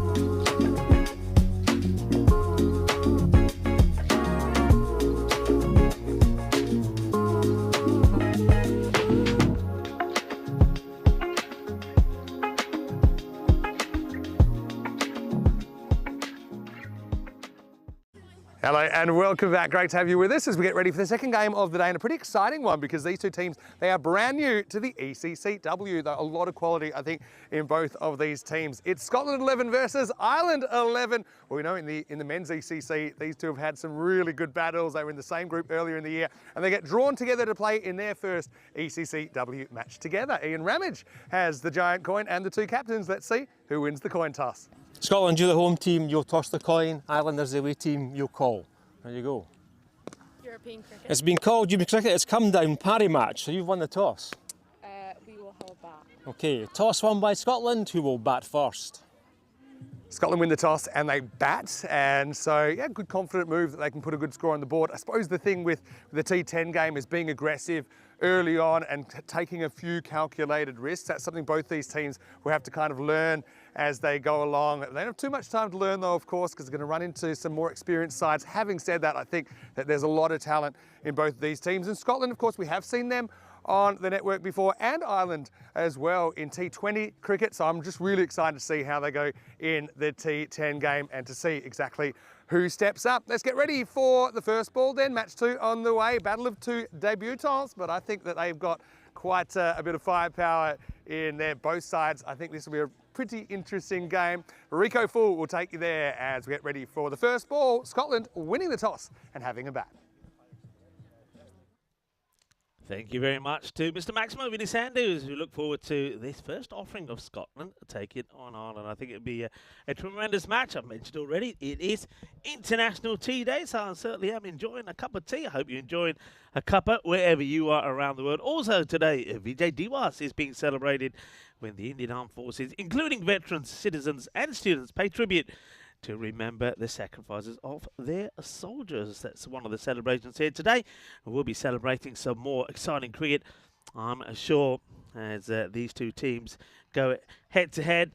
Both captains, Catherine Fraser and also Georgina Dempsey, will be hoping that they can get a win here. It's always great to see new teams, and great to see that Scotland 11 and Ireland 11 go head to head here. You saw the news from the coin toss a little bit earlier there. Thank you, of course, once again to Ian Rumble. So Scotland elected to have a bat first, and I like that move.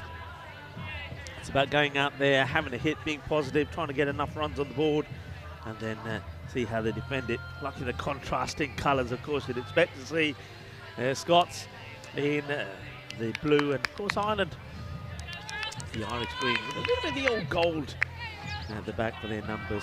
Be an exciting contest, I'm sure.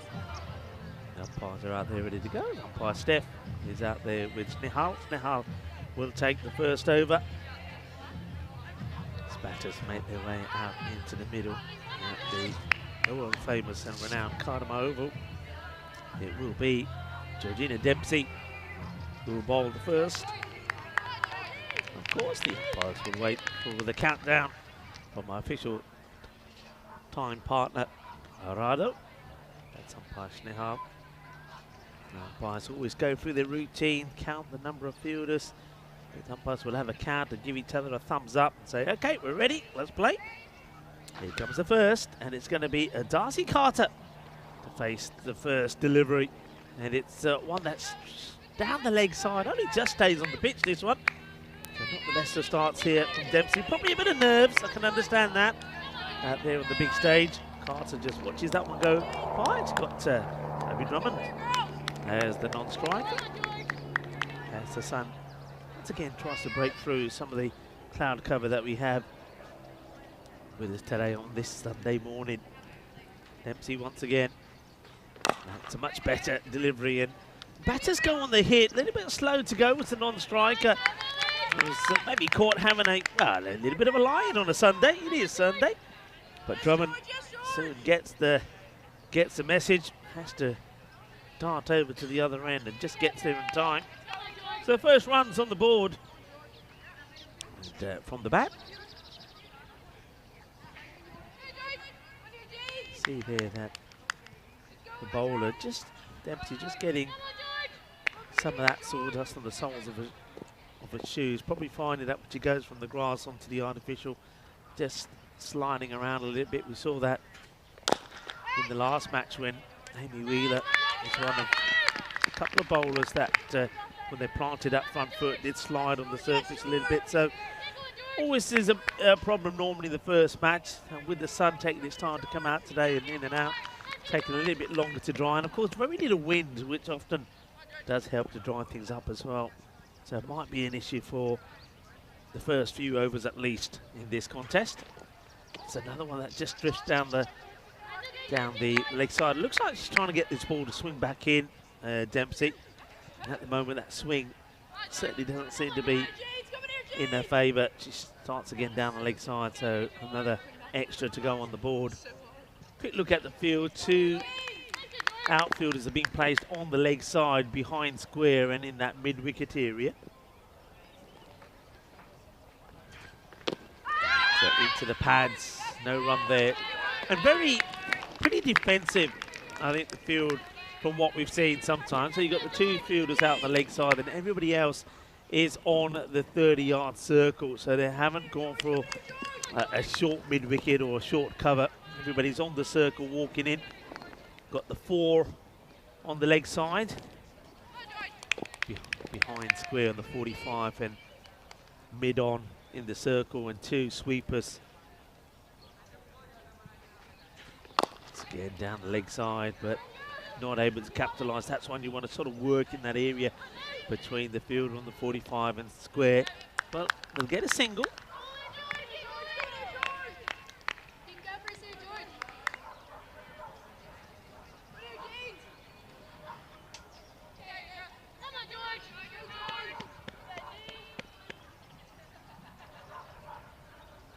Dempsey,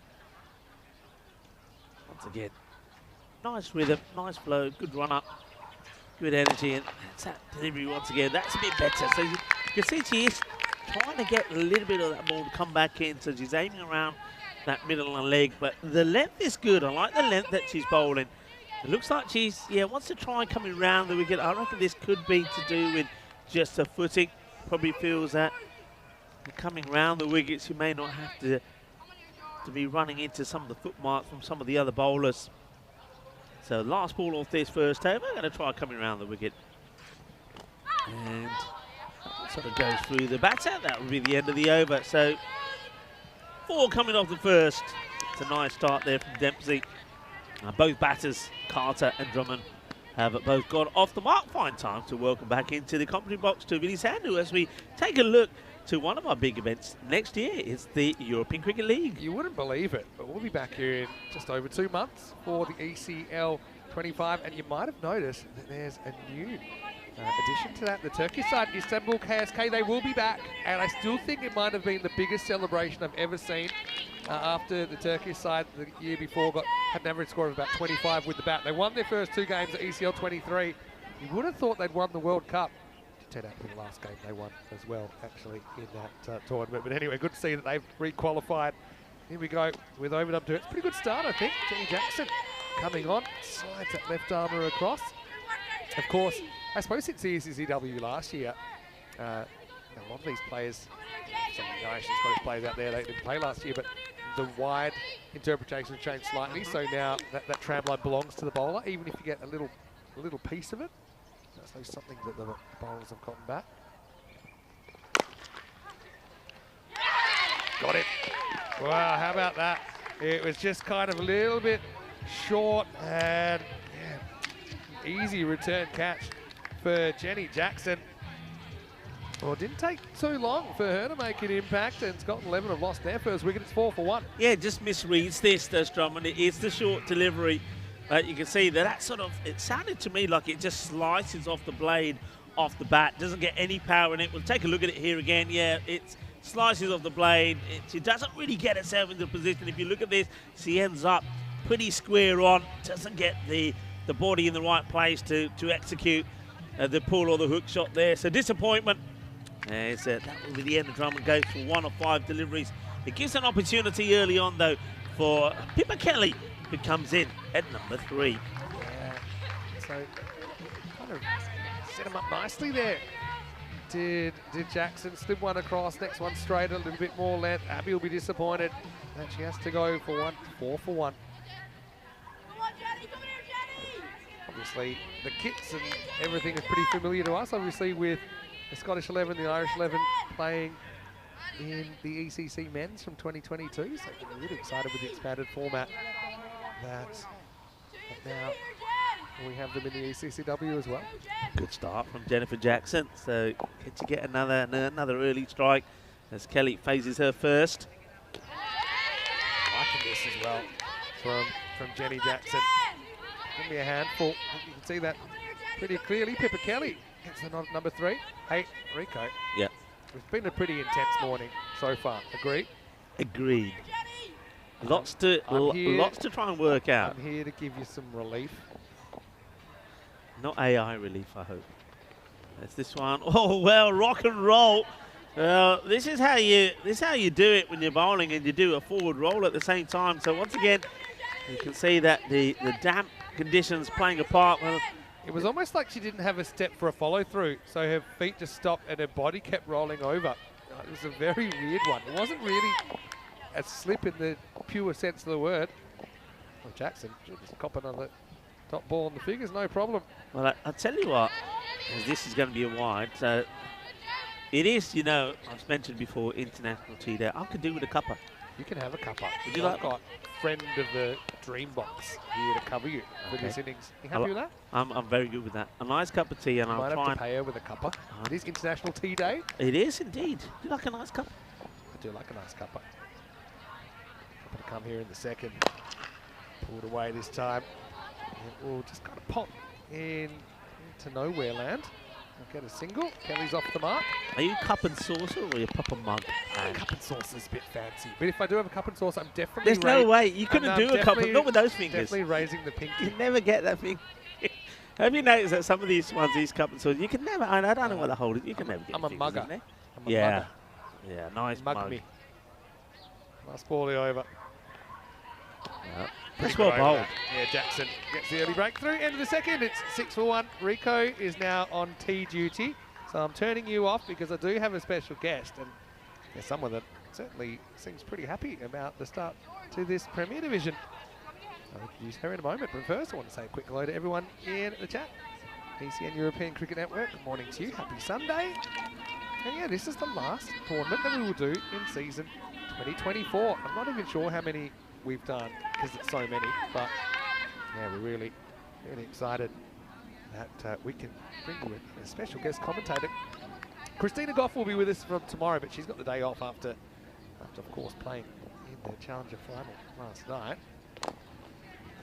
Change bowler here, Laura Bride is going to bowl. Vinny Sander here, Mr. Maximo, and joining me, my very special guest, and a warm welcome back to Kiara Green, the England 11 skipper. Kiara, welcome back. Thank you. It's good. It's great to see some new teams in as well, which is exciting. Definitely. Well, that could be trouble. Have a look at the foot, but I think it's gone. So Kelly kind of goes walkabout here, trying to hack this across the line. McBride kind of tempting. And my co-commentator, Kiara Green, you'll enjoy this dismissal. It's a very kind of off-spinner's dismissal, isn't it? Just luring the batter forward. You can see the back foot out of the crease. And the keeper there, Aaron Loughran. Well, it's a pretty easy decision, really, for the square leg umpire in the end. And, well, Kiara, a pretty clever piece of bowling results in another wicket. Yeah, nice bit of bowling. A bit more flight to it, and it just kind of dragged the batter in. So I think that variation here is really important because you can get quite set with what to expect otherwise. Of course, it's a build-up of pressure. We're now into the third over, last over the power play. We haven't seen a boundary scored yet, so I think Kelly goes looking for it. But suffers the same fate as Abby, who was the earlier batter out. 1 of 5 for each of those batters at 6 for 2 after after 2.2 overs, as the captain, Catherine Fraser, will come to the crease. And well, firstly, I'll say welcome back. Well, we did see a Melton Shield, but a warm welcome back to the ECC-W. Yeah, thank you. It's good. We love coming back here, so it's exciting. Fraser not afraid to use her feet from the get-go. Big infield here, very nice pick up. 11, looking very, very strong so far. It's hard to believe it's a year ago that we first met properly here on ECN, and you held the first ever ECC-W trophy. We did. Excited about your squad as well. With a nice mix of new faces. I Yeah. got to say, Jasmine Weston, she really impressed me this morning in particular. But you've got a lot of new talent in the team this year. Yeah, we've got quite a mix. We've almost gone kind of half and half, so we've brought 6 girls back from last year, and yeah, some exciting new faces. Tossed up again, taken on again by Fraser. It was bowled a long way back by McBride. But it'll only be a single. And also, Caitlin Belcher. She's a new player who took a brilliant catch first up. Well, maybe one of the catches of the week, even though it was very early on. So, I suppose one thing I mentioned earlier, the English 11 men's team did very well up there versus was to go back and target players. Now they had a bit more of an idea what it was all about that could make an immediate impact. I think you've certainly done that. Yeah, I mean, we're really lucky with Caitlin. She's very athletic. She's actually a great bowler. She didn't get a bowl in the first game, but kind of just trying to ease some of the new girls in a little bit. It is quite different to what, like we said last year, what we play at home. So just trying to kind of give them a little bit of an insight without throwing them too much into the deep end. You've got to find that balance, don't you? But always nice to see you back as well. How have you been personally? I haven't seen you since August. What have you been good. up to? So we're back training at Sussex, which is nice. Obviously with the new tier system changing, it's kind of a lot more in place for us. So we've got all the girls back together. The squad will be announced soon. We've got a new head coach due to start, which is nice. And yeah, lots of cricket. So Jenny Jackson being bowled out here like this, and now we've got a bit of hesitation. The turn down the run. Scotland 11 just finding it really hard to get away, and I think it's a lesson in how this game can kind of get on top of you so quickly. They're fielding so under pressure, and they know they don't want to lose any more wickets, but they also know they need to take some risks because they've only got 7 runs on the board so far. Yeah, I think Darcy will also be really keen to get down the other end. She's quite an attacking batter, so I think seeing it from this side, she'll want to be down the other end making an impact. She's only been able to face 5 balls so far, despite facing the first ball inning, so 5 in the first 19. This one is up in the air. Could be caught. It is caught, and that's another wicket. Fraser, the next to go. Well, taken by Kia McCartney, who was just lurking around the corner. And Island 11 have more success. It's a second wicket for Jackson, and she thoroughly deserves it. She's bowled really well. Scott 11 even further into the corner now. They're 7 for 3. Yeah, it's tough, isn't it? I think when you you feel like you're chasing your tail slightly, it's almost you want to have a go at it, but actually sometimes in these situations to knock it around and just kind of get going a bit more, it might be an easier outlook, but it is easier said than done when you're stood here and rather than out You there. know what? You're absolutely right. I suppose one thing now that we're out of the 3 overs, and we saw kind of differing tactics in the Challenger division. Sometimes the 5 outfielders would go back straight away, but let's say if you had been on top of the opposition and they hadn't really hurt you so far, maybe keep a few more infielders up. Don't give them those easy singles to get things ticking. Catherine Fraser disappointed. It's a rare scorecard at the moment. All 4 batters that have faced are 1 off 5, although Darcy Carter's not out. So that's a hat trick of 1 off 5s. So I'd be scared to face my 5th ball. Yeah, don't want that 5th ball coming in. I've never seen that. I've never seen that. Oh, wow. Yeah. Doesn't make for great reading. Anyway, this will be Ellen Watson, the keeper, coming out at number 5. She gets off the mark straight away with a nice little flick around the corner. I suppose it's one of these formats where you have to be brave, don't you? And now I've seen plenty of games now where maybe 3 or 4 wickets have fallen in the power play. And I think pound for pound, you just got to keep on attacking and hope it goes right. Otherwise, you're kind of resigning yourself to a really below average score. Yeah, we said to our girls, just kind of go out and be brave, but also be competitive. And it's kind of knowing, like, back your strengths and kind of back yourself to do what you do well. And I think it showed in the last game, like, we're kind of starting to work it out a little bit more, kind of from the off, and it's really good to see them be really positive. So I think it takes a while to get the first few games, takes a while to kind of get used to the bounce. And your team hit the ground running though, better than almost any team I've seen. And this is going to be around the corner. Darcy will get off the dreaded one. At least they've avoided the Ducks so far. We've had all 5 batters score. All 5 batters on 1 until that ball. Yeah, so I really like like I said, the additions from what we've seen. I know you probably haven't really shown too much of your new players yet compared to what we'll see later in the week. Nice little kind of punch away, and I suppose now you see that they have gone for the 5 outfielders straight away, which you can have in the T10 version of the game. So score ticking, but not ticking too quickly for the Scotland 11 so far. 10 for 3 after 4, and what a great spell that was from the left armour, with Jennifer Jackson finishing with 2 for 5.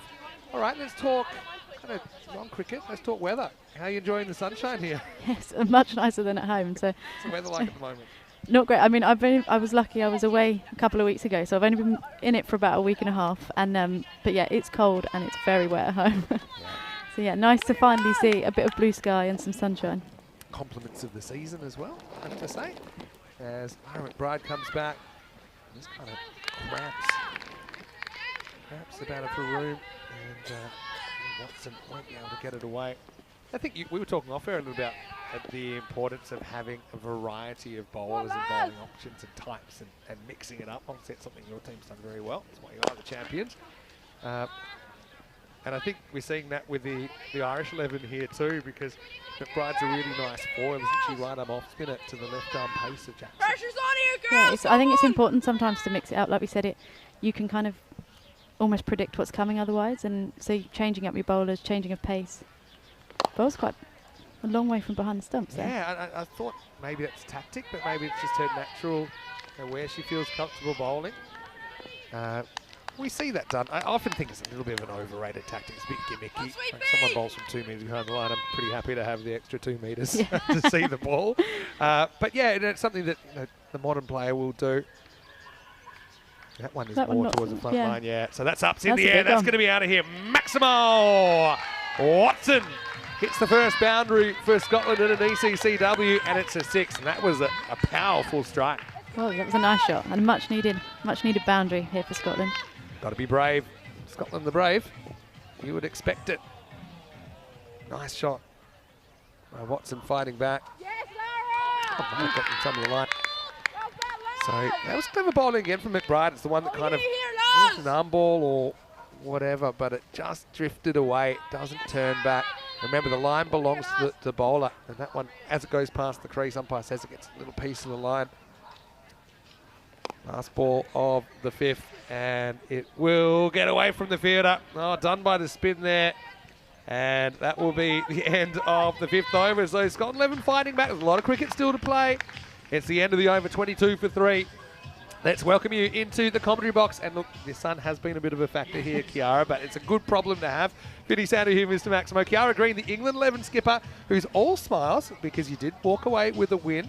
Almost took all 4 points, by the way, out of your first game against the Netherlands. And yeah, obviously it's a promising start, but still a long week ahead of you, right? Yeah, no, we really wanted to go into first game kind of with a win, so that was our first goal. But yeah, there's a lot ahead of us, a lot of kind of changes through the team that we want to kind of play around with, but a good start to get going. Yeah, no, also great to see you back. Of course, it was a really great experience, the ECC-W last year, first time we'd held it. If you spoke to any of the staff and the ECN crew, they were saying, it was the highlight of the year. It was a great way to finish the year, going into the Christmas break as well. And as you probably know as well, we don't really have breaks during the year. We don't have any breaks. This is the start of week 49 of consecutive cricket. Keep you busy, don't they? So I think it's something like day 335 of consecutive cricket, something like that. No, it's been great. We loved being here last year, and I think it showed, it kind of ignited that passion for cricket in a lot of our girls again. At home it can be quite stressful at times in terms of selection and stuff like that, and it was great to come here and just enjoy the experience and kind of the show that ECM put on, because it is a really great vibe at the Katamas, and we love it. The show needs stars, and we've been discovering stars all the time across Europe. This is no exception. That sniffs it up, and it's caught. What an excellent catch. Not an easy one. It was flat. It was hit hard. And it's Neve McNulty that's come on and has taken the prize wicket of Watson, the only Scottish batter to really looked like she was hitting her strap so far here on opening day. She goes for an unlucky 13, and it's another wicket for Ireland. It's got 11 now, 23 for 4. Yeah, it's tough. Ireland look quite a clinical performance here from them. All they've held on to their catches. They've kind of bowling a good line, keeping it nice and tight. They aren't really giving Scotland anything here to score. Yeah, and holding your catch is so important. Something we saw your team doing very well this morning for the most part, Kiara. But that was a nice catch out there. It was Ellie McGee who was able to hold on to it. Watson, they might be thinking about pushing her up a slot or 2 or 3 in the order, just the way she was able to kind of go for those boundaries. Hit a 4 and a 6 early in her innings. Unfortunately, she can't go on with it. And it's 23 for 4. Here's Neve Muir. It is that positivity. I think we worked that out last year, actually. Your openers probably weren't what you normally have at home. Yeah, true. So, good swing on the ball, but wasn't able to make any contact. Sneaks past the keeper. Rare error from Loughran, who's been pretty solid so far. Also, I think starts always make a bit of a difference, don't they, in any tournament play. You go in there, if your first over goes for 20 plus, you're thinking, oh, what am I in for this week? But McNulty's come on, picked up a wicket early. He's feeling good. Carter. He's going to pull this away. Again, a bit harder to find those boundaries now that you've got the outfielders back. And I suppose if you're the Irish 11 here, you're saying, okay, we're happy if you just get ones from here. You know, we're going to, the only way we're going to get in trouble in this game is if there's a whole bunch of boundaries. And so, yeah, they've set a fairly defensive field. It makes sense. Yeah, I think also they're like 1 over can kind of change a game quite a lot as well. Someone to, like that, put their hands through a couple. That's a good piece of fielding. Really good piece of fielding. That's Lara McBride. She's been a star so far.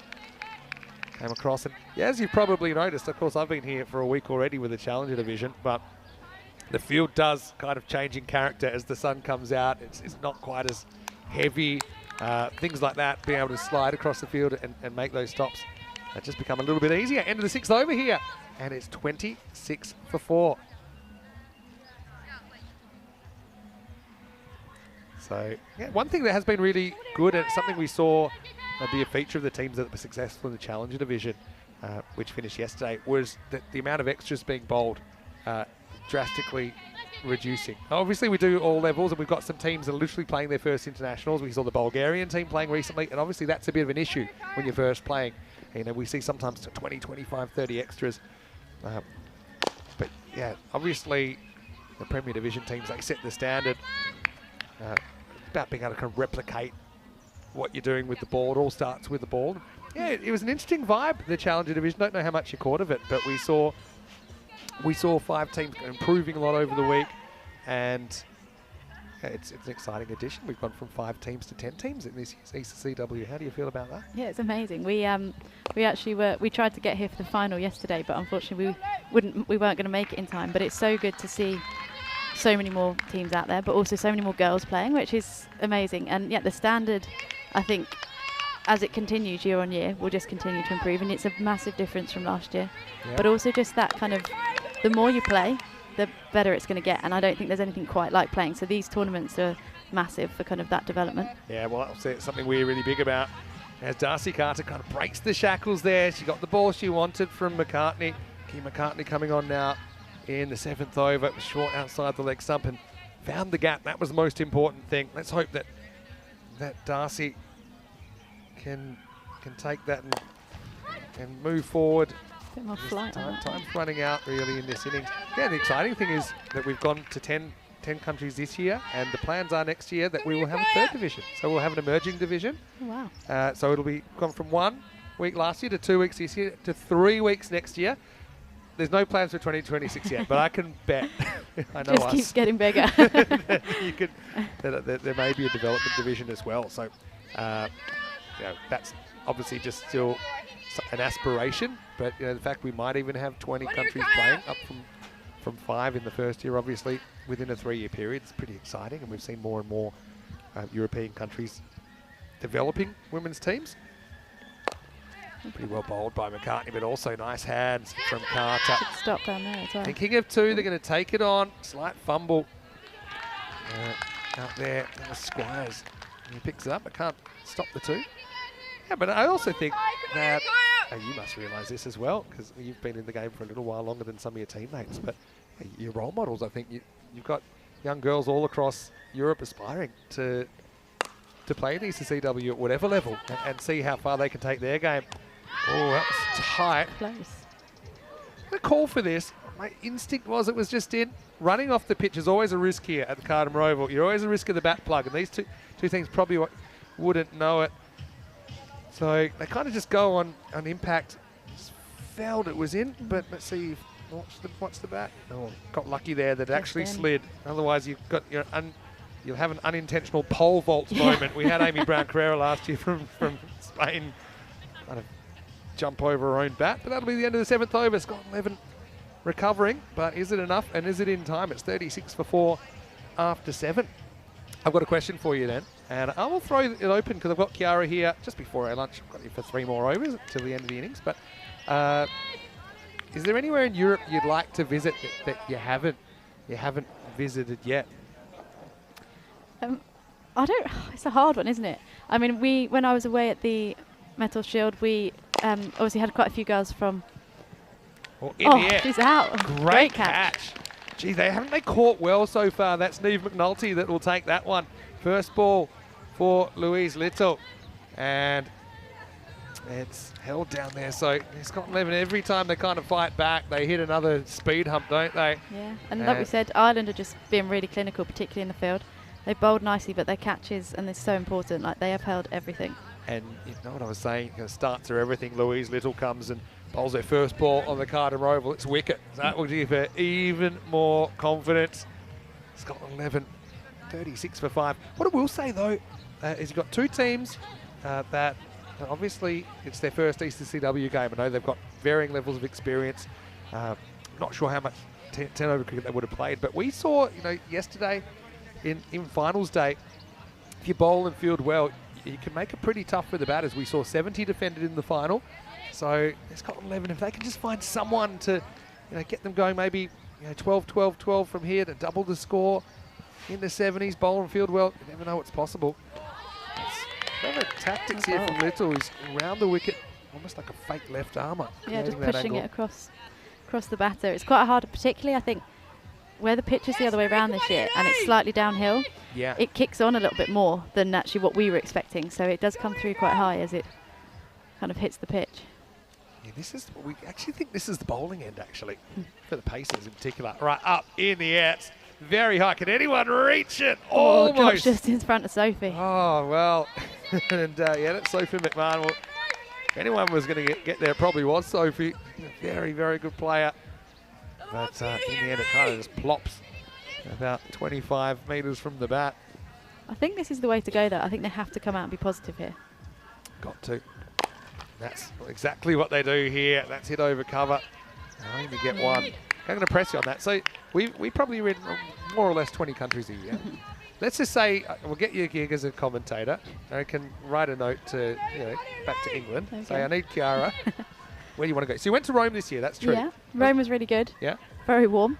Yeah. But yeah, we had quite a few of the Gibraltar girls, and I'd love to go and see their setup because it just sounded. There seems like quite a lot in place, but also I just. In the air. This is going to test McMahon to her right. Just gives it the old Karate Kid, paint the fence, push to a teammate. Just a single. But you go all over. Yeah. No, you picked a very good one. And I don't know, you probably don't get any free time while you're here. But it's only an hour and 20 down the road. Go on a little trip. Bring your passport. It's always annoying when you drive there and you don't bring your passport. You have to drive back. I've done it once. Found out the hard way. Brexit. Last ball of the 8th. And that's a brilliant over from Little. Just replicated something that was working. So end of 8 and it's 39 for 5. Also really excited that we have plans to go back to England for European Cricket Series this year again. We had a series in Wimbledon, or at Wimbledon CC at Rains Park in May, and that was a 1-week series, and it was a replacement for one of the series that we weren't able to hold in Greece. So it was 5 days. I know the plans are we'd like to go at least once to England again next year, 2 weeks, and we would love to have some ECS-W cricket as well. So same format, but at the club level. That's something that must tickle really your fancy. I think club cricket is kind of still changing a little bit in the UK, but it is getting bigger and better. So something like that would be a really positive thing for us. Okay, we say it all happens in the ninth. First one is a bit of a rough one, really. Down the leg side. I think they're checking this for height. That did seem pretty high. She tried to pull it. Let's go, Emerson! It's either wide or it's a no ball. I've got a feeling when this goes past, well, maybe it's okay. Looks like it's dropping. Yeah, don't know if it was edged or not, but I don't think it was. I think that'll just go down as 2 wides.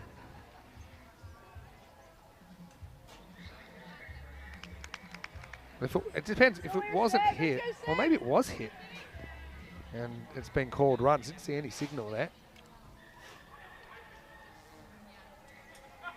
Anyway. Oh, great keeping. Sensational wicket keeping. So it was given a run, the ball before, and this is top-class stuff from Joanna Loughran. She's really impressed me so far. That was almost a half volley she had to take to her right. She gets back to the stumps. Quick hands. Outstanding. See the outside foot, how she covers the angle. It was as good as it gets, really. Bowler looked a bit surprised. She thought it was a bad ball. Well, it was a good result, and she can thank her keeper for that, Joanna, with a marvellous bit of glove work. Scotland lose another wicket. It's 40 for 6. Well done as a keeper, I've got to say. That one really got me excited. Yeah, you'd like that one. See, it's just inside the tram line, but it's a brilliant piece of keeping.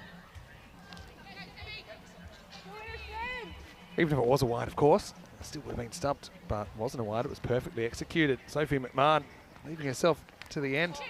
Now this is in the air, little edge running away. You can see the outfield getting quicker by the minute as Scott gets off the mark with 4. You definitely get value here for your shots. If you're positive, put your hands through the ball. That's what we're trying to say to some of the new girls. As long as you kind of are brave and you're positive, you will get value for kind of the shots that you play. Yeah, this is something we saw in the Challenger division. Sometimes I think the top order might have waited a bit too long before they started kind of flicking the switch, as I call it. And it's amazing how many runs just happen like that. That wasn't what Scott intended, but she'll take the runs now. They go on contact, they'll get one even there. You know, hit straight to the field to run anyway.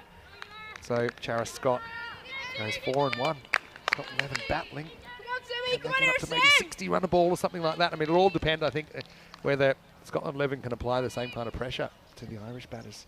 Yeah, and it'll also just how the Irish batters react to it as well, because it's their first game out here as well. And they mentioned last night they hadn't played much T10 cricket. That one is hit leg side, it's up, it's in the air. Fielder can't quite get to the drop zone, McGee. They're going to take on it too. It's a slightly dodgy one, but they're going to get it again. Now's the time to put the foot on the gas, and that's good hustle from Faisal.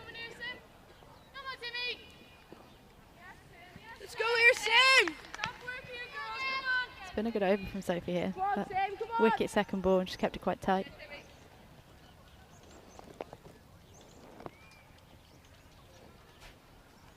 Last ball of the 9th then. Pretty good one. Can't do too much with that. Right up in the block hole. Yeah, well, he mentioned Sophie obviously being a class act, and she's got that one in the right spot. But like I said, she can thank her keeper for her wicket. 1 for 8. She'll have to step aside for the last over. And Scotland 11, 47 for 6. So, looking at the bowling figures there, Jennifer Jackson, let's not forget how well she bowled in the first part of this innings. 2 for 5 wickets also from McBride, McNulty, as well as Louise Little and Sophie McMahon. So kind of sharing it around. No one's really gone for big runs. Nice figures there. Yeah, definitely. As Georgina Dempsey, the captain, is going to come back and bowl the last over. She bowled the first, did a good job. Scotland 11 will be swinging for the fences. 10th overtime. Now gets a bit creative here, gets a long way across. Sounded like there might have been a little edge, or maybe it was off the pad. Yeah, a little edge. Yeah, definitely 2 noises there, weren't there? Come on here, George! Come on here, George! And I will say, we have seen 56 defended on the network before.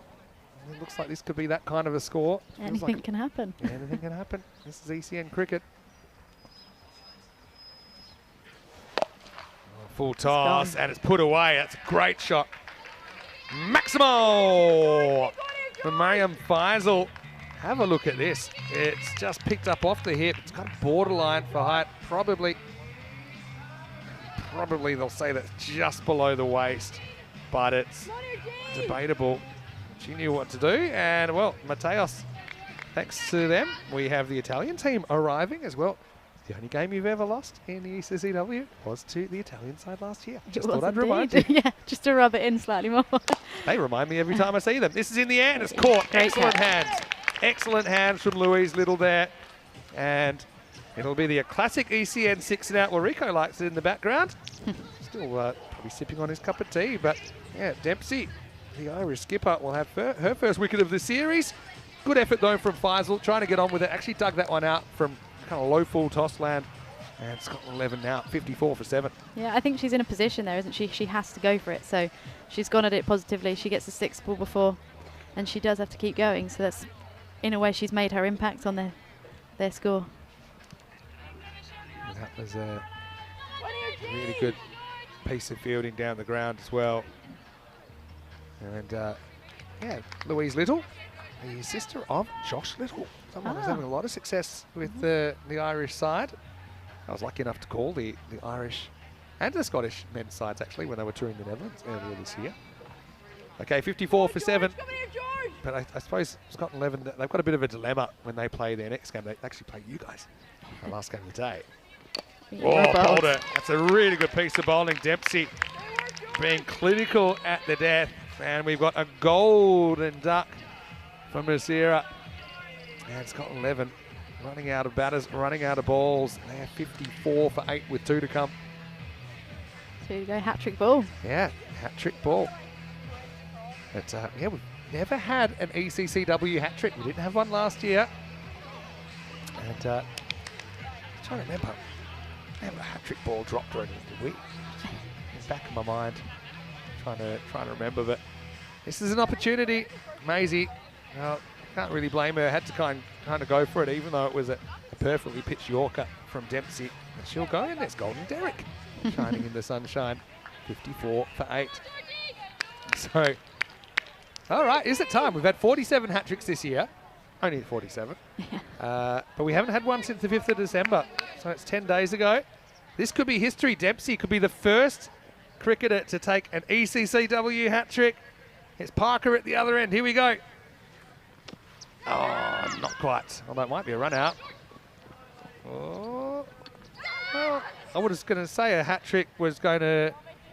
I was going to say a direct hit would have been out, but it depends how fast you throw it. That one didn't. A classic keeper's arm here from Loughran, by the way, who has been brilliant. I think she throws into the grass, and from there, the batter was able to outrun it. All right. Last ball. The last ball coming up. Scott has 6. Including a boundary. Dempsey. Good ball. Just kind of cramps up. They might as well go. They do. They'll get a leg by, and that will do it. So Scotland 11, it was a recovery of sorts, wasn't it? They were in all kinds of trouble early. They kind of fell to 7 for 3. At one point, you know, they were 40 for 6, and you know, it was very, very tough. Let's be honest, for them to mount any kind of recovery. First 4 overs, they were 10 for 3. But in the last 6, they were able to get 46 runs at least. So, you know, almost 8 and over. Doesn't look like enough, but there's a couple of things at play here. Scotland, if they can at least push the game to an 8th over, they'll take a point.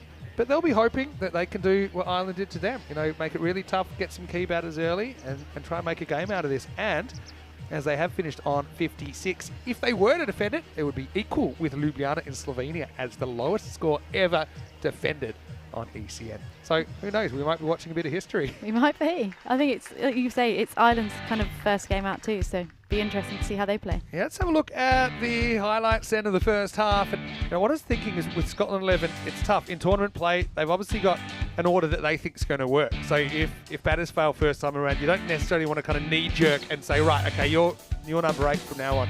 So they'll probably get another opportunity, but I think you've got to hand it to the Irish bowlers. I thought they were really, really good. I think particularly Jackson with the left arm, she was awkward. She was bowling kind of like a heavy ball, getting the length right. And I've got to say, Loughran really impressed me behind the stumps as well. So But there comes a point, I was going to say, with Scotland 11, if it's not working, they probably do maybe day 2, day 3, need to look at pushing players in form that are hitting boundaries up the order, because otherwise you can just drift out of contention. Catching's been good today, all day really, and we saw the Irish take quite a few good catches in the field, didn't we?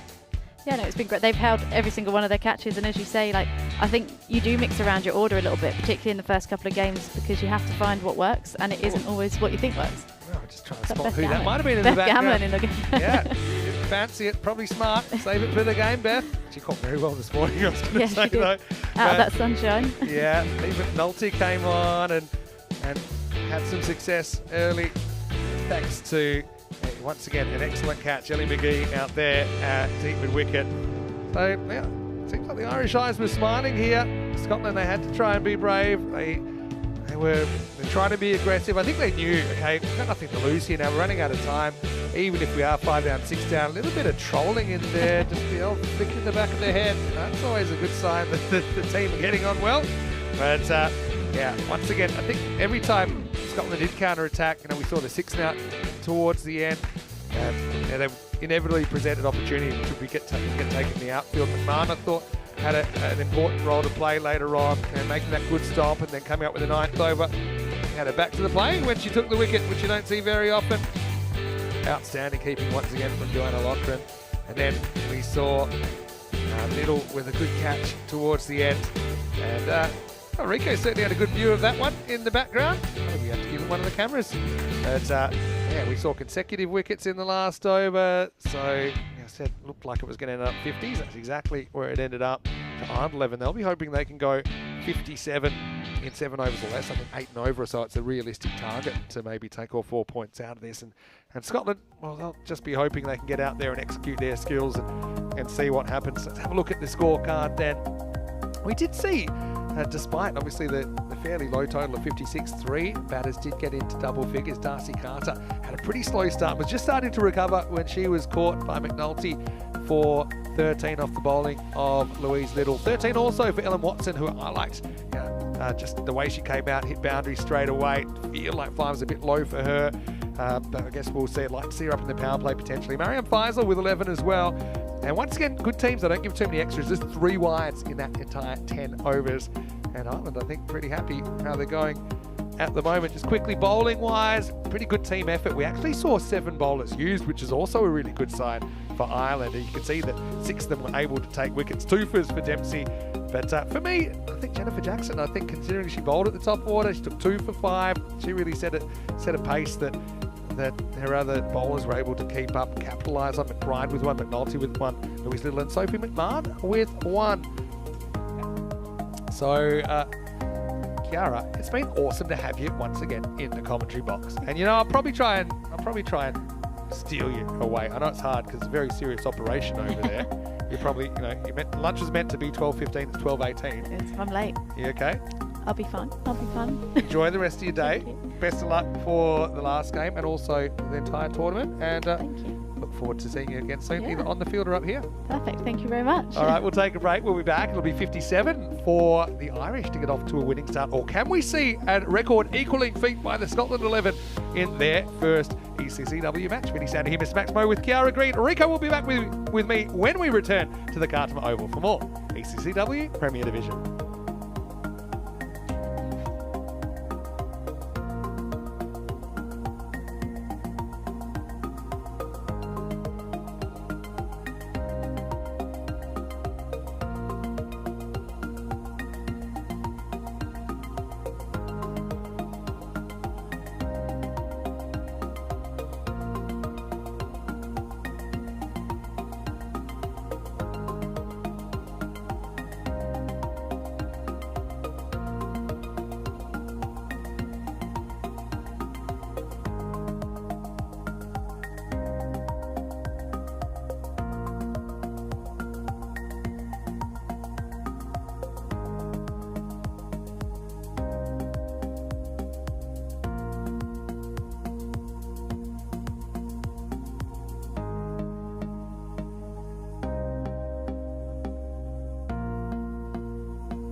This European Cricket Network event is proudly brought to you by HCL Software, Paramatch, La Junta de Andalucía, Victorinox, and our official timing partner, Rado.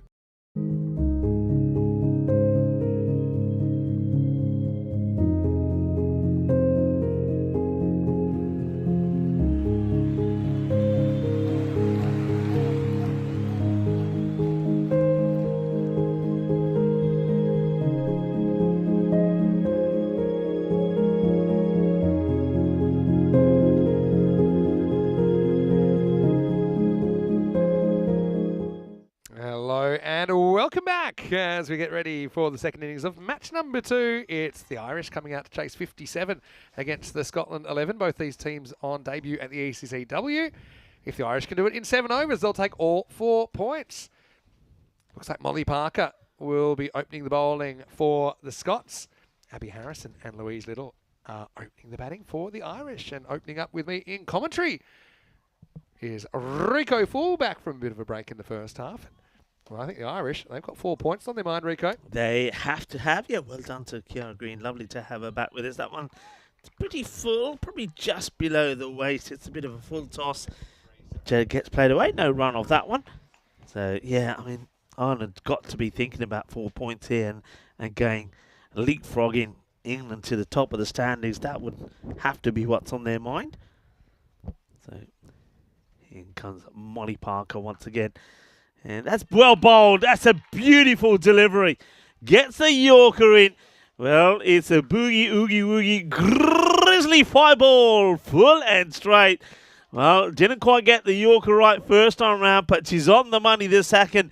And Abby Harrison will have to go for a 2-ball quacker. So she's going to go, but what a delivery. Oh, wow, what a strike. Well, when you ain't got too many runs. And look at this one come back in, actually. It's a super delivery. It looks like it's going to go wide off the batter, and I think that's what Abby goes to shape up and play. But then it comes back in. It's an absolute gem of a ball. It's a brilliant delivery, and if you're trying to defend something like this score, which you have seen done once before, then you want to start well. And Harrison, to be honest, she gets a real jaffer there. You saw Parker was wide of the crease. It was angling across towards the offside, but it came back late. And it crashes into middle and off. That was an amazing delivery from Molly Parker. And Sophie McMahon thrust into action in just the first over. Just have a look at one. Look at how much this goes and how late it goes. I'm not surprised that she missed it. It's a quality ball. Went it back really between is. the bat and the pad. Quality delivery. So Scotland didn't make too many, as we saw there, just 56. But that's a perfect start for them. And now McMahon comes in. This is Sophie in at number 3. Oh, that one now definitely is too high. So tries to get that Yorker in, but called on the field of play straight away there. So tries to get the same Yorker length delivery. So we've seen one that was just okay, one that was perfect, and this one too high, no ball call. And, well, there's no better way to try and get off the mark for Sophie McMahon. Free hit.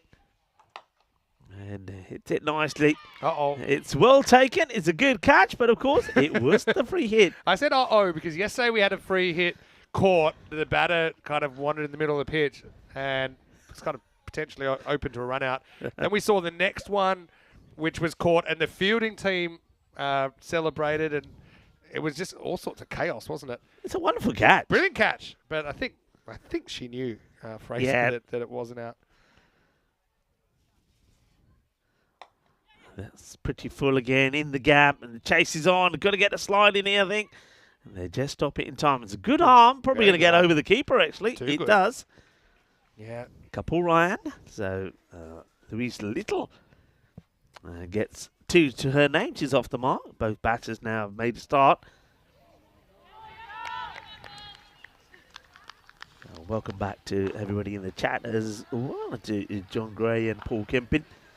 And Davis, well, it's a morning to you at the moment. All right, up in the air, but going to get over the field. Is it going to go all the way? Yep, it just plugs for a second, but there's enough on this to take it to the boundary.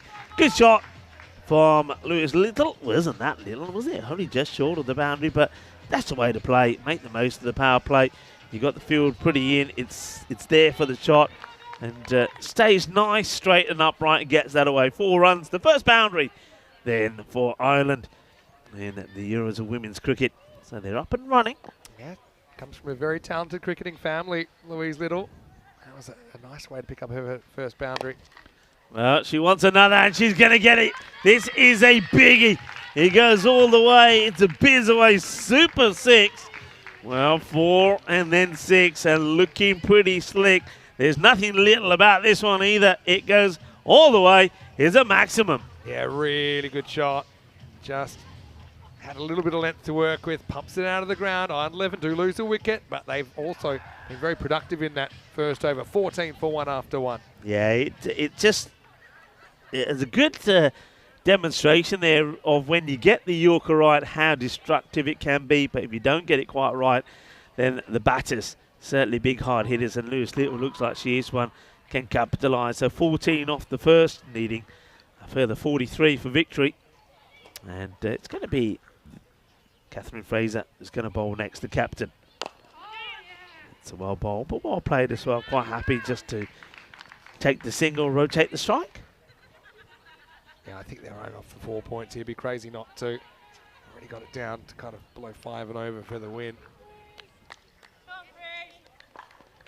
Fraser with the ball. Did take a nice catch off that, the free hit. And that's going to go all the way as well. It's a powerful hit. And Louise has made a very good start here. Just slightly short of a length. And she's onto it straight away. Not quite the Yorker. And you can see gets a little bit of width as well. Gets room to get the swing in. Clubs it hard out of the middle. 6 more. I think it's everything Scotland's start wasn't, isn't it, so far? Okay, yeah, you lost an early wicket. You can eat an early wicket. You get a good ball. Hey, that's price in doing business, but you haven't wasted any time. And yeah, Little already showing she's going to be a force this week. Yeah, some good solid tries. Good stop there from Catherine Fraser. That's the fielding off her own bowling. Stops what would have been potentially a single. And with that slot again, but this time it's been missed out on a similar sort of ball as before. Just get the feeling that she's trying to go a little bit too much leg-sided this time round. They're keeping the mid-on in the circle. They've opted to have square leg and mid-wicket back. And that's been clubbed, and it's another brutal hit. Here's another one that gets muscled over the boundary. It's a lovely shot. 6 more. Put them up in the air like you just don't care. Arriba, arriba, arriba. 6 carreras. Could be in for an early lunch at this stage. Really, that's powerful hitting. Boundary hitting's the name of the game here at the Carter Oval.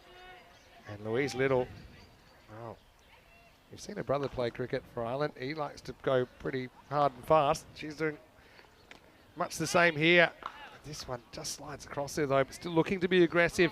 She's got 24 out of the first 27 runs. It's 27 for 1 after 2. And they're pretty much halfway there already. Yeah, that's a good over, isn't it? So we saw 14 off the one from Molly Parker. This one from the captain, Fraser, goes for 13. So very good start indeed. And yeah, you're right. 4 points will take him to the top of the standings. And also, the net run rate will look pretty good as well. That's what they're after. 30 more required. Well, this may be fading away, but if somehow the Scottish team were able to make a bit of a comeback, they would equal Ljubljana of Slovenia, who defended 56 against the Zagreb Assassins back in 2023. And that is that's the top 10 lowest scores ever defended. We haven't seen that updated this year. In fact, the last time it was updated was when Ljubljana did that. So a lot of our high scores are being updated as had more and more, I suppose, European cricketers are finding ways to score quicker and, I suppose, be braver. But, yeah, I think Little stays there for any amount of time. This 57 is not going to be nearly enough. Parker gets the ball back in the third. That's taken. Catch is held. I mean, it's a little bit high, but that's well held. I mean, once again, it's not quite the Yorker, but it's been hit firmly. But the catching today, once again, has been outstanding. Yeah, Maisie Masira there. Just had to make a little bit of ground to her left, and it took it clean as a whistle. So McMahon goes, She's certainly going to be a player that I think we're going to see a lot of at the crease this week, but she just doesn't find the gap here. Finds the fielder, nicely taken by Maisie. Get a good view of it here. And so, well, Ireland, I suppose if you want to be glass half full or teacup half full, on an International Tea Day, you'd say they've still got 30 runs to play with. Maybe they can just keep taking wickets and maybe come back into contention. But Sophie McMahon will be dismissed for 2. Molly Parker with a second wicket, 27 for 2. Yeah, I think there was just, I mean, they'll reflect on it maybe when they're back as a team. There was probably that potential to take the single off that first ball. They decided not to, and then she's out on the next. But, yeah, fair play to Molly. Picks up another wicket, just trying to dart those Yorkers in. Very good catch, though, taken there. So, Missira takes the catch, another wicket goes. That one's going to be a leg by now. This is when it becomes dangerous because Lewis Little now does get back on strike. And you've got to be careful here. She's a big hitter of the ball. I think she'll be trying to, if anything's a little bit too full, she'll be trying to turn it into a full toss and crunch it down the ground. 97% to 3%. So just a 3% chance being given to Scotland. But the only way they get back into this match, and for me, the only way they win it, is to take wickets. Got Little. Well, look, and maybe if you want to look at it this way, if you get Little now, well, no one else has really scored anything. But well, I don't think Louise is thinking of an early exit. She's going to get this off the pad. She's going to put it away. And that has gone all the way. Maximo! Excellent striking. Good choice as well. Parker has been swinging the ball, but that one swings down the leg side, and Louise Little swings around to the ground. 6 runs. Yeah, well, she's at the moment hitting 6s for fun, and she is another one that gets blasted away.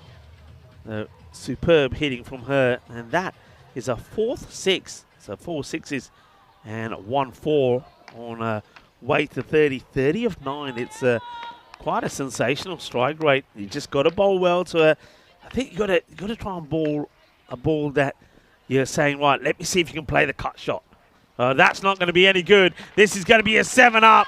And that's being given a real whack. It's been walloped to the boundary. It's too high. It's the second one that she's bowled as well. So bowls another one of these. She will be out of the attack. But that is exactly where Little likes it. And she clubs it. Lovely jubbly for a big 6. Oh, well, Parker. Been a bit of a Jekyll and Hyde, hasn't she? She's got 2 wickets. She's bowled some good deliveries, but she's also had a couple get away from her. So, yeah, 7 up and a free hit to come. Just 16 to win. Now, even for the bonus point, 16 off 26. And, yeah, nice to see a few new faces in the chat. Hello to everyone watching from Ireland and everyone watching from Scotland as well. Now, I suppose the question will be for Little, okay, when she takes on, for example, the English 11 attack, or maybe some more experienced attacks. How she'll go. Well, this is up in the air. It's a leading edge. Running away. That's going to be 4. It's a free hit, remember. So there's never any danger. The danger here is that I'm going to be late to lunch because everyone's lining up already. 45, and we're still in the power play. Yeah, it's a frustration, really, I think, for the captain from Scotland because Catherine Fraser probably would ideally like to have a 3rd in place, but still in the power play. Can only have 2 out. Those 2 are mid-wicket and deep long on, because that's where the ball's being smashed. So even the miscue goes to the boundary. And that could be another full toss. I mean, it's definitely 6, but that could be another 7-up. And if it is, Andy. well, she'll be out of the attack and not be able to bowl this one ball. Let's have a look at the height on this. Yeah, it's just borderline, I think she could be out the attack here. Well, a few other people were under attack as well, but that is an absolute monster strike. Oh, it's close. Maybe she gets away with it. Just okay. It's on the way down. It's probably waste there. But still, it will be 6. And that will bring up the 50 as well. Oh, Been the end of the 3rd over. 51 for 2. But what an assault for Little. Yeah, what a power play. 50 comes up in the 3 overs. And Lewis Little, well, absolutely clubbing it. Moves to 46 in just 12 deliveries. So, I suppose one thing we might be looking at is if Little can bring up a 50.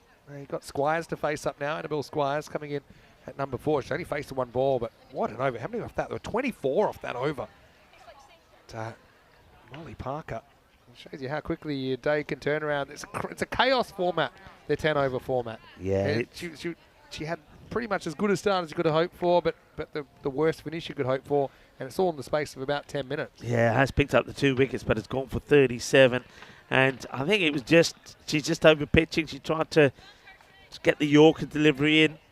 Probably would have been better off, I think, there to Little, just trying to, as I said, just outside the off, trying to see if she can play the cut shot.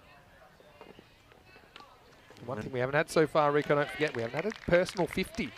And if Squires plays ball here, gets Little to the other end, Little's on 46. Yeah, that's a good ball. That's what I want to see here is Kirsty McCall doing the bowling. And hitting the air chance. Oh, it ends up being very well fielded. Let's take a look at this again. I'm not sure whether this carries into the hands or not from Watson, but really throws herself at this. And what she does do, I think, is saves 4, because if it gets past, I think it's going all the way. Yeah, Abby Aitken-Drummond there. Does it carry? Oh, I think it did actually. Kind of hit her more on the wrist than anything else. Anyway, back to Little. A boundary brings up her 50. Hits it well, trying to get it in the gap. Won't do. Good bit of fielding. Good pick up and throw. That's nicely done there by Darcy Carter. Yeah, 50 still on for her though. But this is where she needs Squires to play the team game and not hit a boundary. Having said that, I don't think Louise will mind too much, but see if Squires can read the scoreboard. Oh. To get funky. And nicely played. Oh, Showtime at the Cardam Oval. Convincing to get Louise to come back to right call, I think. I think the Irish team know exactly what Louise is thinking. Nice shot by Squires, though. A little bit of innovation there. Yep. Scott 11. At least they'll be better for the run here. They will have a tough game against the English later on in the day. We know that. But Little, I got a feeling she could send us to an early lunch here with a big strike. They got 5 up in the circle. They only need 4 in the circle. 3 to win. And that will be it. And it will be a 50 to Louise Little. She will do it in style. She'll bring it up with another 6. What an innings it's been.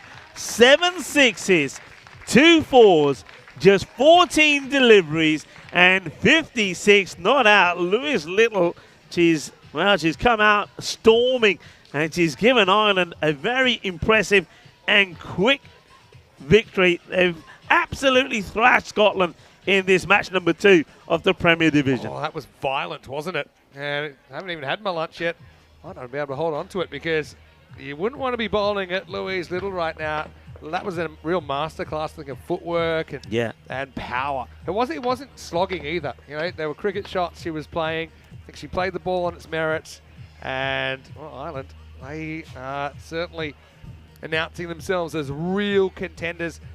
Louise Little ends up with 53 out of the 60 runs. So, yeah, a brilliant performance.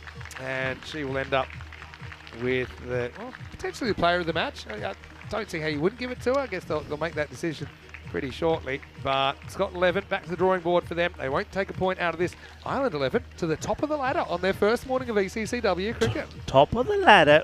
They'll get 4 points, but also one thing that could be huge at the moment in their favour is that net run rate. Scotland, I do believe that we'll see better from them. Looking at that scorecard, remember, 3 of the top 4 batters didn't really get going, so it's hard to say. Hard to really read too much into that. Next time round, they could click. I think we'll see better from them. It's a big learning curve for them as well. Had to go about things. You can see they're looking a little bit disappointed there at the moment. But Ireland, off to an absolute flyer. And talking about flying, well, Louise Little, that was a incredible performance from her. 53 and 7 6s and 2 4s. That strike rate was incredible. I'm trying to remember a quick at 50 here in an ECC-W game, and I'm struggling.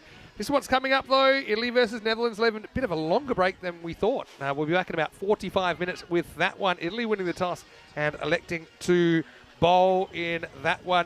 I don't think Netherlands mind batting first. They did it earlier. I think no one really clicked for long enough, but they were all kind of aggressive. You know, they bat quite a long way down. Italy excited to see Methnara Ratnaka, who was a bit of a star for Team Europe at the Melter Shield earlier in the year, led by Amelia Bartram.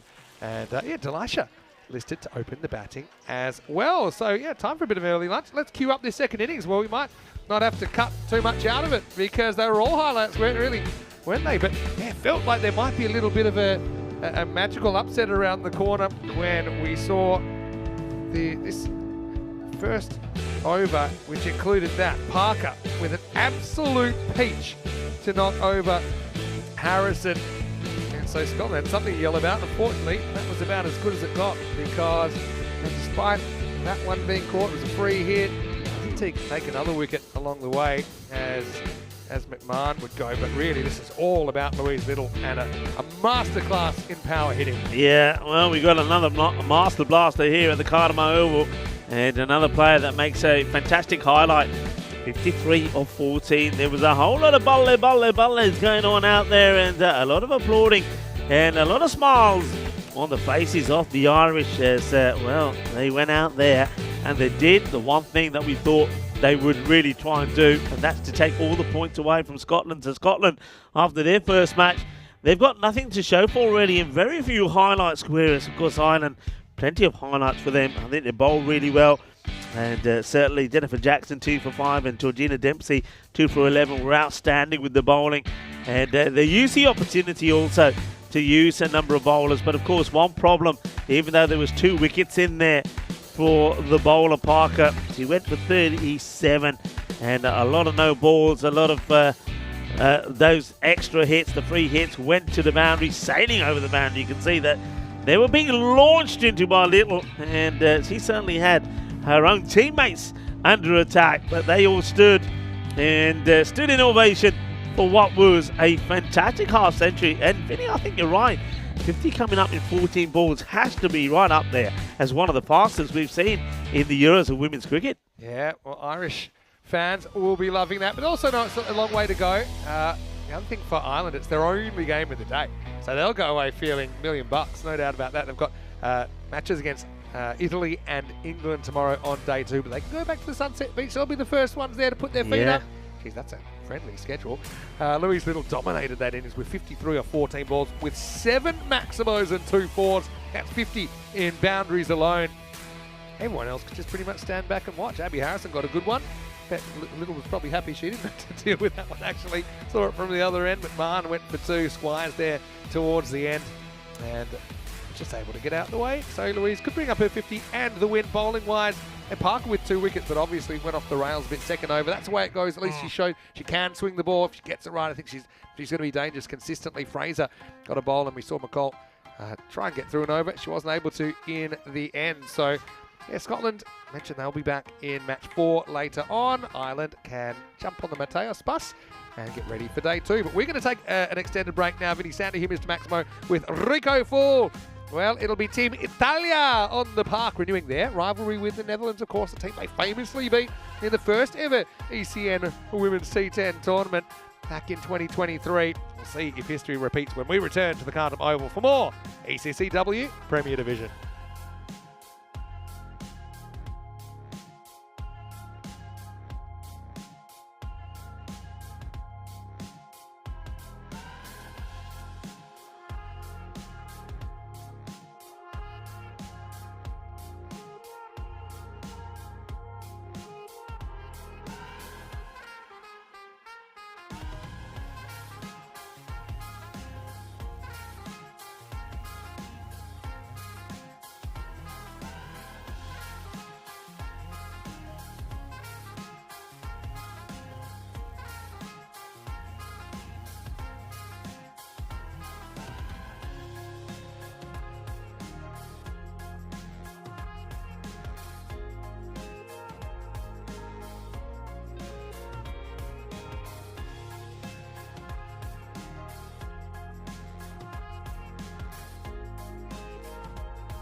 This European Cricket Network event is proudly brought to you by HCL Software, Paramatch, La Junta de Andalucía, Victorinox, and our official timing partner, Rado.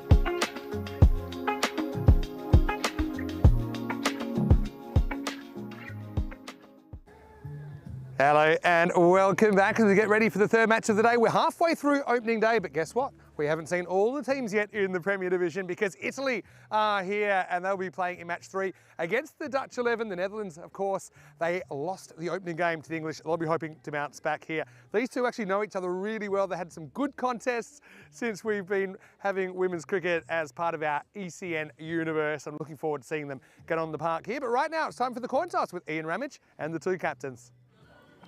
Italy, you're the home team, you'll toss the coin. Netherlands is the away team, you will call. Here you go. European cricket? It's been called European cricket. It's come down Rado, so you've won the toss. We're going to bowl first. Okay, toss from Italy, who will bowl first? Italy win the toss and elect to bowl. Amelia Bartram leading the side. So Italy, I know they're really excited to be here, and they certainly have grown a lot over the last year or two. And we saw the Italian women's T20 final broadcast in October on ECN, and we'll see plenty of those players here. I suppose with Italy, they will feel in this grouping of teams that they're not one of the hot favourites, but they are very, very capable of winning games. And we actually saw Italy be the only team actually in ECC-W history to beat the English 11 that they were able to achieve last year. For the Netherlands 11 though, they'll be hoping to bounce back after going down to England 11, but I did like their approach and I do think that they won't mind batting first. They chose to bat first this morning, just had a bit of an epidemic of batters kind of being able to hit quick runs, but also were getting out soon after. So looking forward to this one with Italy arriving the 10th and final side in this ECC-W, the 5th to arrive, of course, in the Premier Division. They've won the toss. They're bowling first. Over to Rico Full as we get ready for match 3.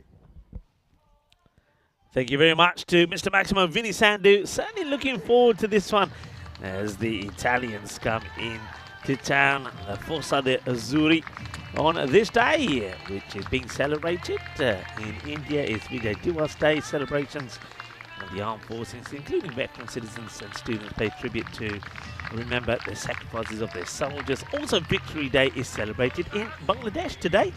It's an important day for a few Asian countries, and as Kazakhstan gained independence on this day too, it is International Tea Day.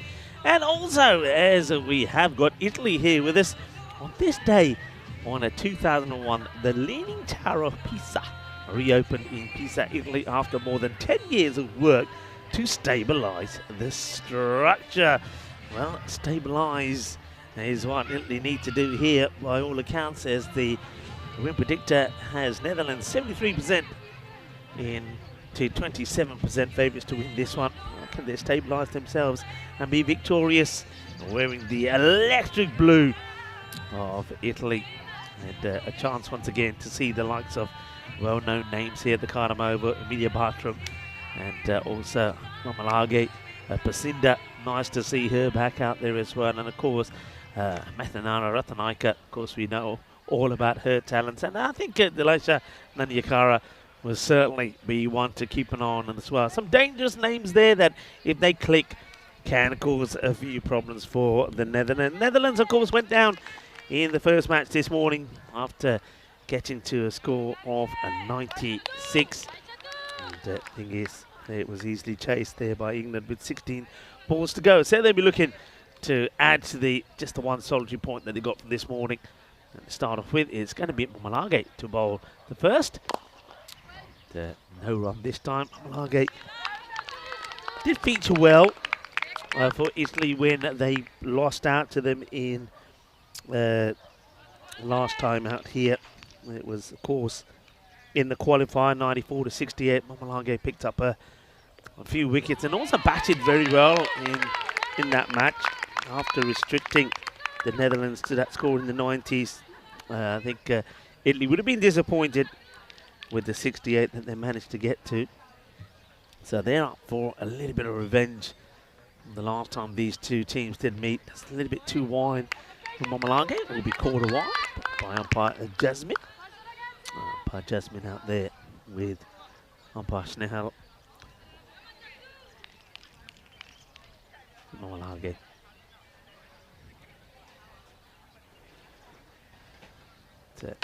Up in the air, miscue, and taken. It's going to be a wicket first up.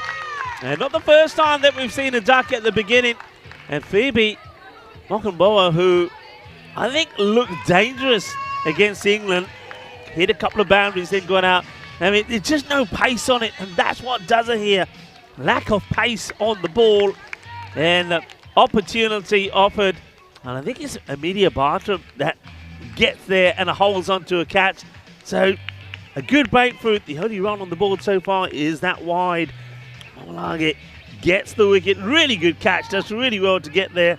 And then as she tumbles over, she keeps the ball nice and safe into her hands. So a good start. And a nice one there for the captain. It's always good if you're the captain to get into the play straight away. And it's going to be a 3-ball duck this time for Mokumboa. Here's the next delivery. Just gets guided out to the offside. And that's going to be a single.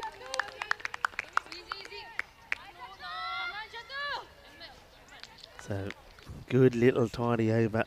Of course, Italy will be remembered for a match that took part on the 20th of December. It was match number 16 last year.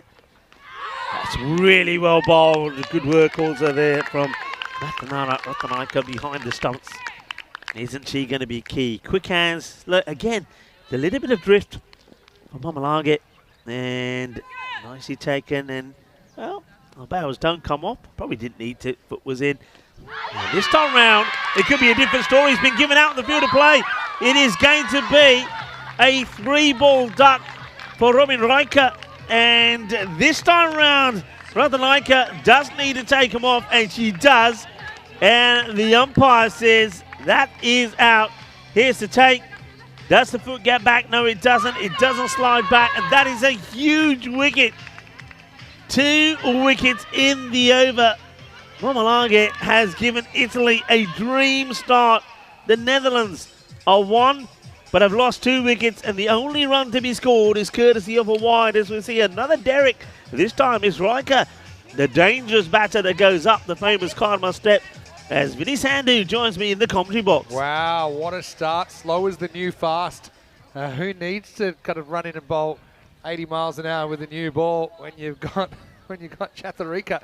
Bit of a cult figure, actually, because not much to Chatu, but she is very, very accurate. Okay, just the wide in the over. And she was teasing, wasn't she? She kind of put the bait on the hook. Riker, we saw her almost get stumped earlier in the over. She dragged it back, and that time it was a smart bit of work from the keeper at Naka. Of course, if you just joined us, we had the ECC-W Challenger Division for the first time, and Jersey won that. I know they're playing even more cricket today, but I think it was certainly good spirits at the Sunset Beach last night, so congratulations to Jersey. Anyway, taking over, Pasindi Kanankigi to bowl, and she was brilliant last year. Probably her fielding was something that I mentioned actually leading up to this ECC-W as one of my highlights of the tournament. She's got the long hair tied up and flowing behind her. also a bit of a trademark. But yes, he's been given a big opportunity here. The second over, Deckling hasn't faced the ball yet. He's facing up now. It's a good shot, a little bit short. It will just beat the fielder to the boundary rope. Going to be 4 runs. You've got to try and get started here. I mean, with Riker and Malcolm ball gone, then I think, well, Sanya Kruna, remember, she's a player who we know can bat pretty well. She scored 79 runs in the 6 innings that she had. Her highest was 25. And, well, Declan, we already saw her improve on her best score. That's a great shot. This time was a little bit too short and wide, and this one gets cut away over the top of the infield. So this is a response that you'd expect to see from the Netherlands. They're not going to go down without a fight here. And that's 2 good aggressive shots being played there by Meryl Declan to get Netherlands off and running. Yeah, Deckling really impressed me earlier. Like I said, every Dutch batter you see, they're getting more responsibility just because of who's not playing. I think it's only a good thing for their development. Pasindi with the comeback ball. It's down the leg side, so that's going to be another wide. Just tried to go a little bit straighter this time. And that's the bowler, Pasindi. Yeah, I think you're right. Pasindi is definitely a key part of this Italian setup. Well, a few people have been tucking into their lunch. Well, myself and Vinny, we had ours a little bit earlier in that break. Had a nice, thanks very much to Purple Pepper, had a nice Caesar salad. What do you go for in the end? I went for the curry, actually. Okay. Very nice bit of coconut curry. Pepper getting good reviews here every single day. Short again, but this time just stops to punch this one out. So you can see that Sanya Kuna, not as aggressive as Declan was. He's happy to just push that for a single, whereas the same ball when Declan faced it, she was punching it to the boundary with the real force. And here she goes again, and that's what I'm talking about. That's just in the slot. She's managed to work this away. So after a super first over, where the only runs that came from it was the wide and 2 wickets fell, that one's a lot better for the Netherlands. They've made a start here now, and these two will be hoping to keep this partnership going. That over goes for 16, and after 2 overs, the Netherlands are 17 for 2. I think you got to bring Mahamalagi back. I think it's exactly what they're going to do. She was so good in the first over, only conceded a wide to 2 wickets. That's the table, though. It's early days. Italy, of course, playing their first game. The other teams have played 1 match. And Island 11 shot to the top. In fact, they've already headed back, well, they will be shortly, heading back to the Sunset Beach after they finish their lunch with 4 points in the bank. Good shot. Gets it past the fielder. And there is a gap there. And this time Omalage probably just a little bit too full. Allows the batter, Sanya Karuna, to get a good off drive in here. And that's nicely placed in the gap for runs. The thing is, the Dutch lineup have this no fear approach, and I like it. I mean, she's not thinking, oh, what if I miss this? I'm stumped, because she would have been. She's thinking, I'm not going to miss it. I'm going to play a cracking shot, and I'm going to get 4. That's exactly what she did. Now taking it on, a good front, she's in trouble. Ooh, direct hit, and that could have been Curtains. An early, quick pick-up and throw there. I think that's Komodo Pedrick. Komodo. I'm happy to see Komodo out there. But she had a good look at the timber there, didn't she? And that was a chance to get rid of Kurana. Had to be perfect. Wasn't quite online. Better areas. Of course, the match I'm referring to there didn't get to finish 20th December when match number 16, Italy beat England 107 to 101. And I know that one is something that's talked about a lot when we go to Italy. And we spend a lot of time out there. And every time we go there, reminded we are of that famous victory. I think it was famous because the earlier match when England played them, Italy were bowled out with 26 in match number 5. So to come back from that and beat England, that was a huge moment for the Italians. And they'll be hoping that this time around they can produce performances like that more often. You talked about Italy beating England last year in the ECC-W, but don't forget they beat the Netherlands on a last ball thriller. Bartram hit Irisvilling out of the entire country almost of the last ball. Ooh, another tight run. They'll get there. But that was certainly, I think that was the moment where Italy felt, right, we can compete with some of these next level teams. And now the challenge has been over the last almost 2 years since then, because that was back in February 2023, to be able to compete on a more consistent basis. Let's not forget that Italy, they were the home of the first ever Meltool Shield, where we saw the best of Europe going against the best of Britain and Ireland and all the Crown dependencies. Into the third over here, 26 for 2. Mahamalagi with a brilliant spell. 2 for 10 off her too, though she wasn't able to get the wicket in that second over of hers. But yeah, a lot of people putting in a lot of work behind the scenes in both these countries, obviously. But I suppose in Italy, the infrastructure is not quite where it is in the Netherlands, and even the domestic competition isn't anything like what it is in the Netherlands. So that is always a challenge, I think, for Team Italy when they come to these tournaments, when they come together. But we've seen them reach the next round of World Cup qualifiers, for example, over the last couple of years. Exciting things are happening. This is going to be Elena Sims, who is going to bowl over number 3. Yeah, Elena. Just making sure that the field gets set the way that she likes now, because you can now push back 3 more fielders if you choose to do so. And Italy have done that straight away. 3 on the leg side, square leg, mid wicket, and long on and long off, and a sweeper out on the off. Sims gets a bit of an inside edge here. Ball won't go to the boundary. Netherlands will add 1 more to the tally. Good start from Sims getting that ball in the right area. Sims has been very impressive, and she's his player we've seen a lot of on the network.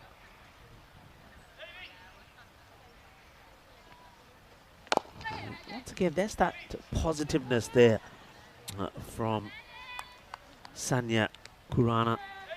Uses the feet well, backs herself to make contact, is not deterred by Matharana Ratanaika standing up behind the stumps. And that's been clobbered. That is a biggie. Oh yeah, that comes right out of the middle.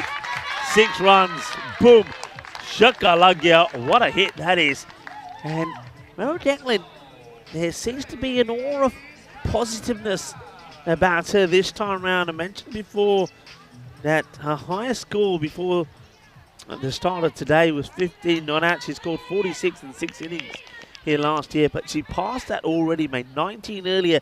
Now she's gone past it again, so looking dangerous, and she will get a little bit of suerte here as well, as this ball will allow her to come back to add a further 2 to an impressive start here. So on her way to another highlight, moves to 24, so this is now her highest score on the network. She's improving all the time. Sims looking to put an end to it. That one again is good footwork, gets to the pitch of this, nicely played away onto the onside. And hello to Chris Smith, and I hope you're well. Chris Smith was saying hi to myself and to Vinny, and Dave was saying nothing better than purple pepper. Well, Dave, you're not wrong there, and I can tell you about this one as well. That one's been peppered down the ground for 6 runs. And these two, what a fight back it is. Remember, it was 2 wickets down for just the 1 run at the end of the first over, and the reply and the response from these 2 batters, Sanya Kurana, who plays that one away beautifully, and Merwa Declan has been splendid. It's the end of the over, and the score moving into the 40s now, 43 for 2 at the end of 4. And we always knew the Netherlands would come back hard as well. It's a really, really good shot. It's a classical shot straight down the ground. Absolutely smashed for 6. So, yeah, Kurana, I know, yeah, it's probably having to adapt her game a little bit to find the boundary more often, but she's certainly got the power when she tries. That was a brilliant shot and just cleared the rope. So 43 for 2, and we'll have to have a change of bowling now. That's forced on Italy. Of course, Mahamalagi has been bowled out. Looks like they're going to go to Delisha. And Delisha is someone I know we were thrilled to see her doing her thing at the Roman cricket ground during the summer. Well, let's see what she can deliver here. Probably open the batting, I think, for Italy. Right now, she's going to roll out some of her spinners and try and break this partnership. Yeah, let's see if they can. No change in the field, keeping it as it is. Very straight along off. And that's where this one goes. It doesn't quite carry. Good early assessment of the situation there from Emma Moore. because I think if she overcommits to this, every chance the ball can get past her, reads the situation well, and makes the right decision, save the boundary, takes it on the bounce. Then Yakara. Slightly shorter, and oh, the power. What a shot this is. This is an exceptional strike from Kurana. It really is. I mean, there was hardly anything in this, but she has timed this to perfection. And that's gone all the way for 6. That was an amazing shot. You know why? It wasn't the ball that Sonia wanted at all. She had to kind of decide, am I going through with this? And if so, how? She went after it, adjusted, turned it into kind of more of a cross-bat shot rather than a drive. When she charges, she's looking for kind of the same shot as last over, looking to try and go straight back over the bowler's head. But it's a brilliant adjustment. Shows you how good her eye is. Yeah, that was a really good shot. And she just timed it to perfection. It pinged off the middle. So I want to break this partnership pretty quickly, do Italy. And it's another one in the air. It will be taken on the bounce. By the fielder. Yeah, well fielded and a great arm. Pesindi. Yeah, she did a great job out there. We've seen some fielders struggling with the spin off the turf, square of the wicket. The Delisha bowling, you know what that means. Whenever Delisha plays, there's a common theme. It's going to challenge the fielder and get over. It goes all the way. Volley, volley, volley. Meryl Declan gets another one out of the middle. This is hit sweet. Sweeter than a bowl of Rasmalai. 6 more. Yeah, that's a really good shot. Again, a classical shot. Doesn't try and overhit it. Gets the middle of the bat. Comfortably gets it over the fielder. Onto Barakas in the end. And then follows up with a single. Might turn into more than a single, actually, because there's a misfield. So they'll double back for 2. And it'll take us to the end of the over. So Netherlands recovering well after pretty much flatlining in the first over. 60 for 2 after 5. I like this bowling, though. You can see that the bowler's thinking, right, you're going to charge me. I'm going to bowl it a little bit wider. That's what she does. But the batter was alert to it, and then a little misfield there allows him to get a couple. We welcome you back into, well, our little dream box up here. Dream box, and we've tried to Christmas it up a little bit. We've got a bit more tinsel around the place now. Vinny Sander here, Mr. Maximo for ECN. Rico Full with me. Of course, Christina Goff. She's part of our commentary team this week, but she has deserved a day off. So she's got today off. She'll be with us tomorrow. But, yeah, so Delisha, I always get these messages from her. You know, if we beat a big team, what can we get this time? And you might be saying, well, what are you talking about? I'll tell you in a minute. All Let's go to over number 6. We're going to start with 6. Maximo. Monte Barakas drops a little bit short. It's a great effort. That's Danny trying to protect the crowd. And he's partially successful at 6. And what a shot from Meryl Declan. Oh, this is just, this is hitting to perfection. Well, we saw a fair bit from the Irish, particularly, of course, from Lewis Little, who creamed it all over the place. But, well, now we're seeing some more here from Declan. She is absolutely creaming it at the moment. And, well, that doesn't start the way the bowler wanted it. Here comes the next. And let's get this one through. I think that's a better option. Come back. Outside the off stump. That's the line you want to bowl. So, what I was going to say, Delisha said, well, in the first time we had Italy playing ECN T10 cricket, apparently, I think I said, if you win the whole tournament, then I'll let you have a pair of my shoes. Because they were very interested in the shoes. That's going to be more. Dr. Barakas drops a little bit short. Can't do that to Declan. You've already seen her be brutal in that area. And the Netherlands, they could be on for a very big score. Classic. Even with that first over going south. Classic pull shot, this, isn't it? I mean, that's one that I know that you're taught pretty early when you're learning the game, and she plays that beautifully. So another boundary. Declan looking good. Saw a picture there of Sanya Kurana. She's looking pretty good. So what a partnership this is. And they're scoring quickly. Italy, they need to find a breakthrough here pretty quickly. Can Alexia get the right ball in here? It's a little bit lucky here, actually. That comes off the pads. Quick shake off the head from the umpire. So she's after your shoes, is she? Well, they already got my shoes. But the thing is, they beat the Netherlands. And I don't think the agreement was ever if they beat them in a group game.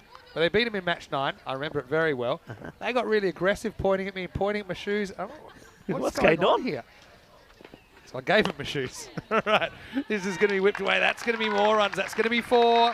Declan into the 40s. She's up. She's ticking. When she's in this kind of form, I think you'd even be tempted to try and get her maybe up to the top of the order. I know Malkenbrough, she's dangerous as well. Just hasn't been able to fire here on opening day, but Netherlands just showing how many options they've got. Yeah, I just think here Italy might have to just make a slight change in the field. Now they've only got the 4 back here. I'm not sure why they wouldn't want to actually now just see the other player. This is up in the air though, and the catch gets taken.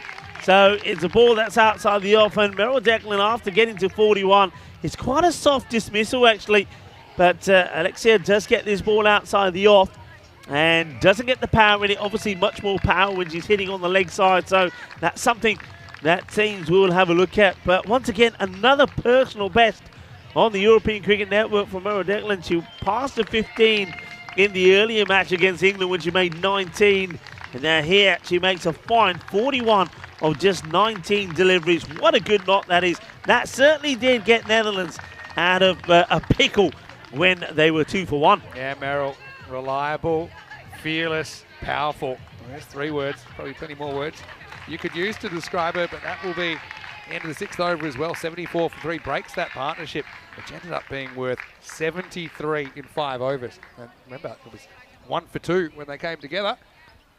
Yeah, so then, it's all right. We had a bit of a thing at the time. I gave them my orange shoes. I had to now order new orange shoes, which I have since, which I'm wearing today actually. Then they beat England 11 last year. Eleni Sims gets over number 7, start with a single. This is Caroline DeLanger, by the way. I was wondering why Caroline wasn't bowling a wrist spin earlier. Turns out she's got a bit of an injury, so she's playing as a bat. Okay. And she's also leading the side. So I think her experience is really important for this side. But, yeah, not necessarily considered a batter. And she's wearing the orange shirts. And opportunity for her, I guess. Faces up now. Well, she'll be happy to get a run. Look, the last match, yeah, I know she only made the 1. But it was the only run that she's made here at the Gardner Oval. She had 3 knocks last year, didn't score. So at least she's scoring this time.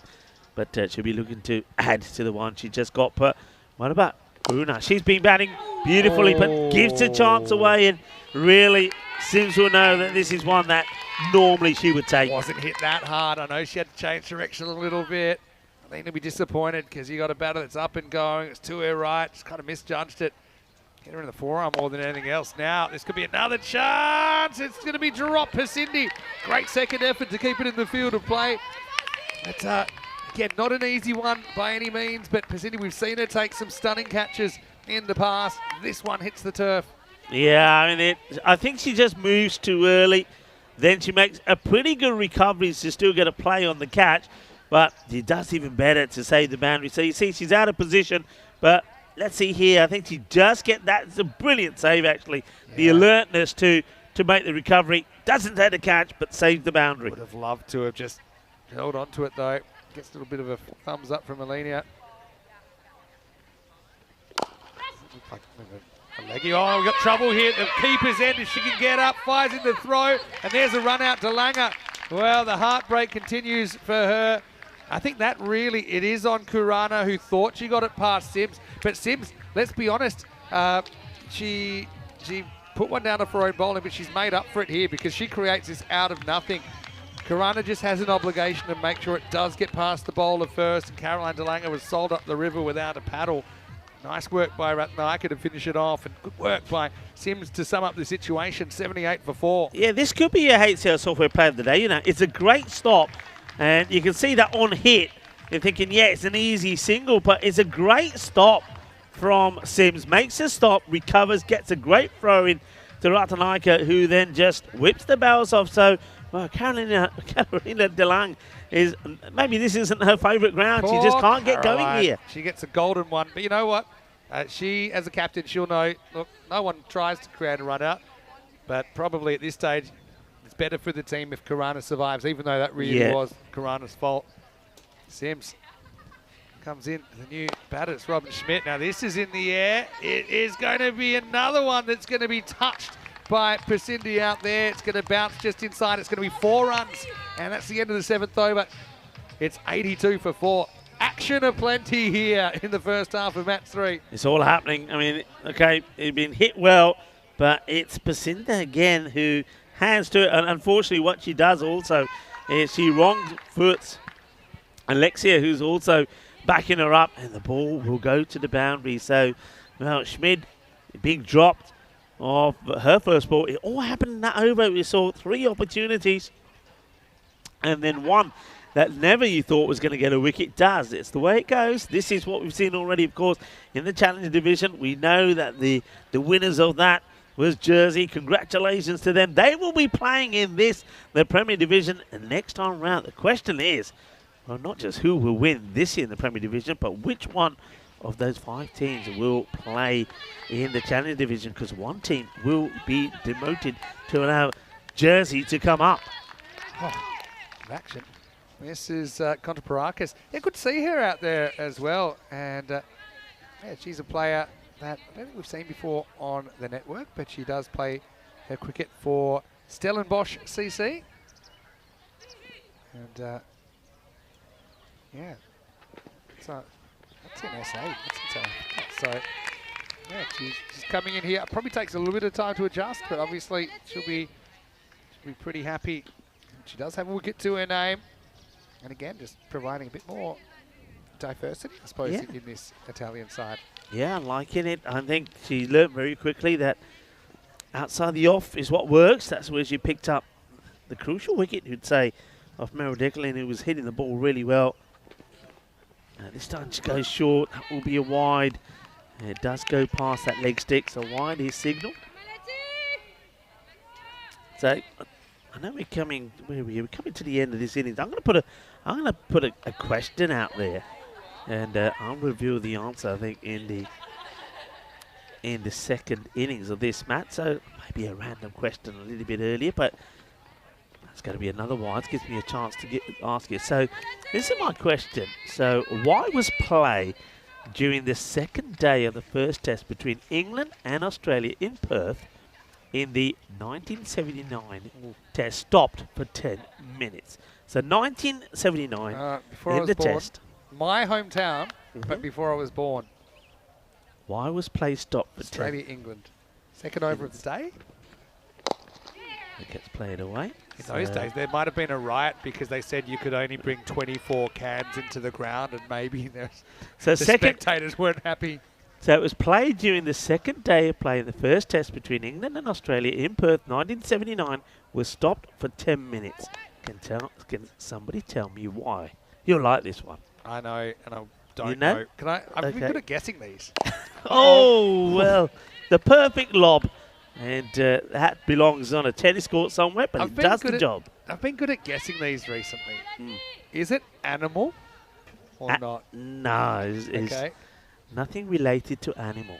I see the zoos across the river, so not many of them can swim, so you wouldn't have like a tiger interrupting the game. 10 minutes. And you okay, early in the day. Day 2. Day 2. Just day 2? Just day 2. Just day 2, sometime during the day. Yeah, during the day, day 2, 10 minutes. Something boring like weather. Play was held up.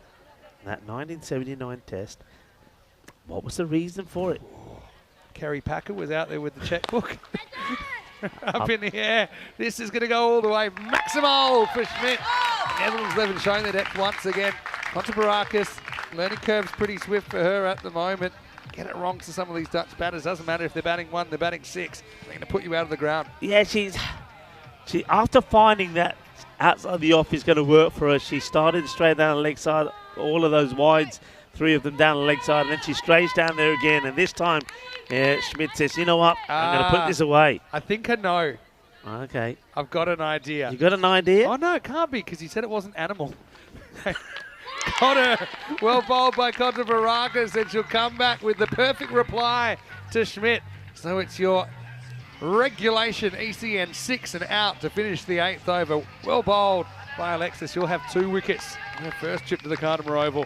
And the score's 94 for 5. Yeah, well bowled, full and straight. Eventually she does get it right. And, that's well done on Alexis here, because after being hit for that big 6, she needed to get the ball on the money. And she does. A little bit of in-swing. And hits the timber. Well bowled. A lot to work with there. She's still quite a young player, Kontraparakis. Schmidt, hey, doesn't waste any time. 11, including a 4 and a 6. He's the 5th to fall and 2 overs remaining, 94 for 5. Here's what my guess was going to be. What was it going to be? Was it that there was a pig released on the field? Because there was one game in Australia, and it might have been the 80s. I want to hear about it. It's not the right answer, but I want to hear this well, anyway. 'Cause someone put it, Beefy Botham. Yeah. They wrote Beefy on the pig. And the other side, I think they put like Eddie Hemmings' name. Yeah. And they released it on the field. This was it was a wild boar or something. Was No, it was just like a pig. Just a normal like your pig? regulation Okay. pig. I think it was just pretty happy that it escaped before the tea break. Okay. I reckon can you give me a clue or will you give it away? Here's Delisha over number 9. Played away, and it's beautifully timed and placed. Well, hasn't had a lot of the strike lately, Sanya Kurana. She's still there, and that boundary takes her now on to 39. This is a delightful shot. Her footwork, I think, has been a joy to watch. She's not flustered at all about the keeper being up. Plays a delightful shot. Love that. Confidence. Now, catching opportunity. And well held. Nice catch taken. And the wicket will go. And Sanya Kurana, after playing a delightful shot all along the deck for 4, wants to go up an aerial, wants the 6, doesn't get it because he offers a chance to Sims. And Sims, unlike a few that have been put down, she holds on to it and ends, again, what's been a good knock from Kurana, 39 of 18. Yeah, nice to take it out there by Sims. Got 2 Sims in the lineup, by the way. Got Luana in the side now as well, but just kind of finds the drop zone here, stays cool under it, and it clutches it just in front of the body. But Kurana, a very bright 39 from her at better than 200 strike rate. So a very valuable knock. Remember, she lost a couple of partners early. She sees them through to the 9th over, 98 for 6. Kroom's got a guess. Was it the sun, the glare of on the windows or something? Good guess, but is not correct. Down the ground, this one will just drop. Hey, new player in for Netherlands as well. Lara Leemhuis is into the side for the first time. Starts with 1. Hannah Landia had a really good game, I thought, in the first game. I reckon. Can you give me a clue, or is it going to give it away? Can I give you a clue? I don't want to cheat. Okay. Played for a single.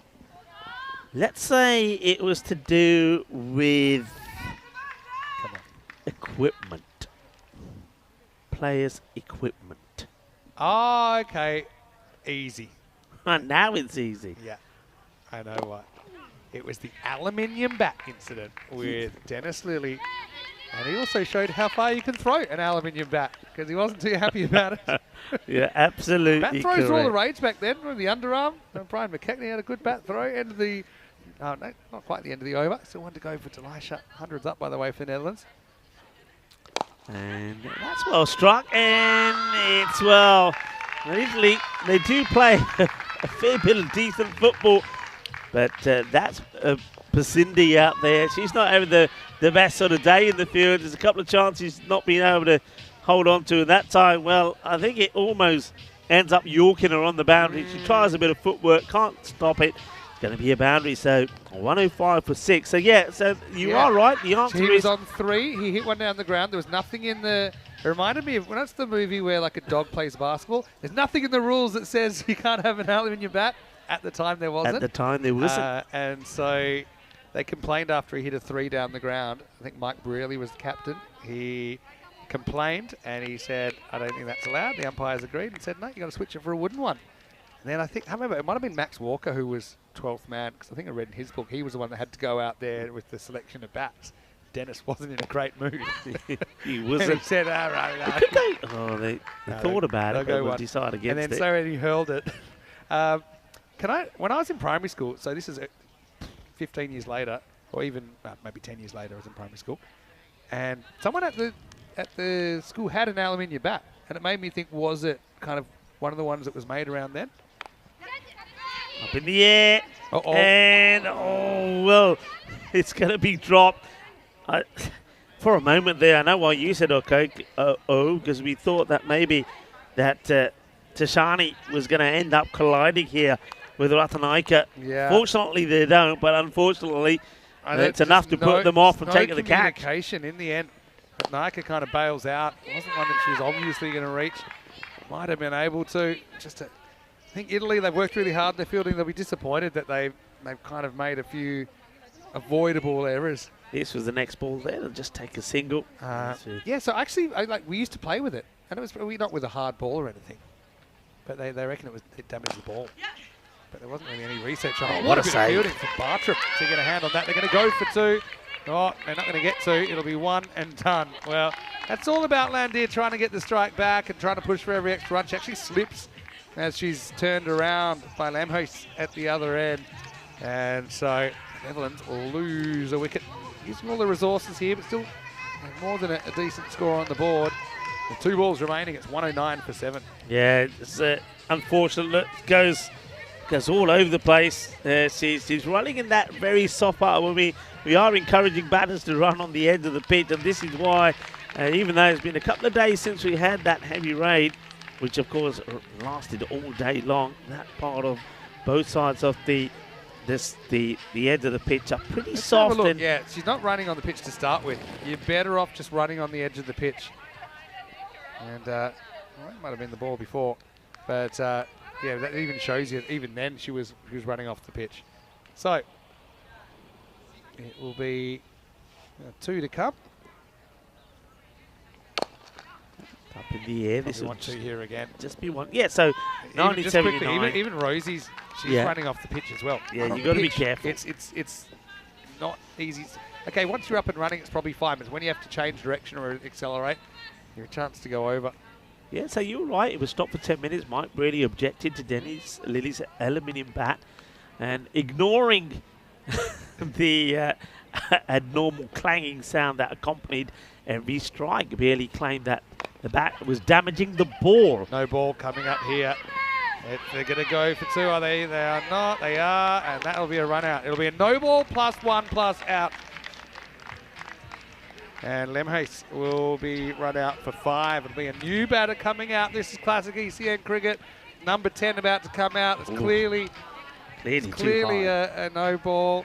But then still, of course, can be run out no balls. Actually, it's Rosie who this time won. She gets kind of talked into the second.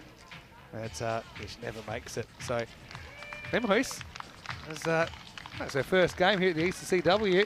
She's certainly thrown a couple off the cliff, hasn't she, down the stretch? But that'll be 111 for 8. And still, there's 1 ball to go. Still 1 to go, no ball. Yeah, it was. So Braley objected, saying it was damaging the ball. Lily didn't want to give up the bat because he was, of course, involved in promoting the bat. Exactly. Which at the time was within the laws. Eventually, he was persuaded to swap it a bit with much muttering and swearing. And following this, later in the year, the laws were changed to state that the bat shall be made of wood. Yeah, that's true. The stumps have to be made of wood as well. That's another thing that came out of it, I think. Anyway, the last ball coming up, it's a free hit. Pasindi just lost that one upstairs. A really interesting innings. Runs, wickets, you name it.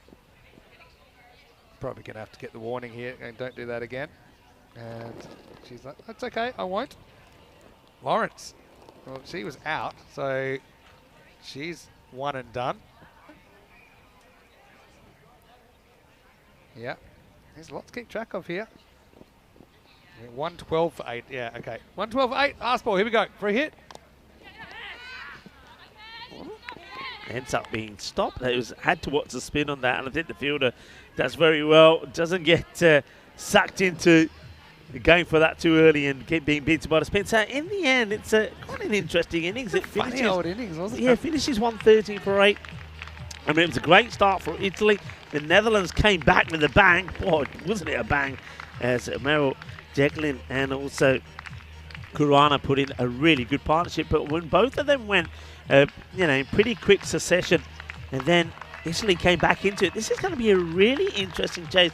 But you get the feeling that from Italy, 2 batters have to score around the 30 or 40s to get there. Yeah, I mean, they'll need some individual performances, I think. Looking at their order, this is Ratnaka at the top. I think she's the one player, I think, that I think you'd have to count on scoring a few runs if they're going to push this. But yeah, Italy, they did some things well, did some things not so well. I mean, they're excited, I know, to be back at the ECC-W.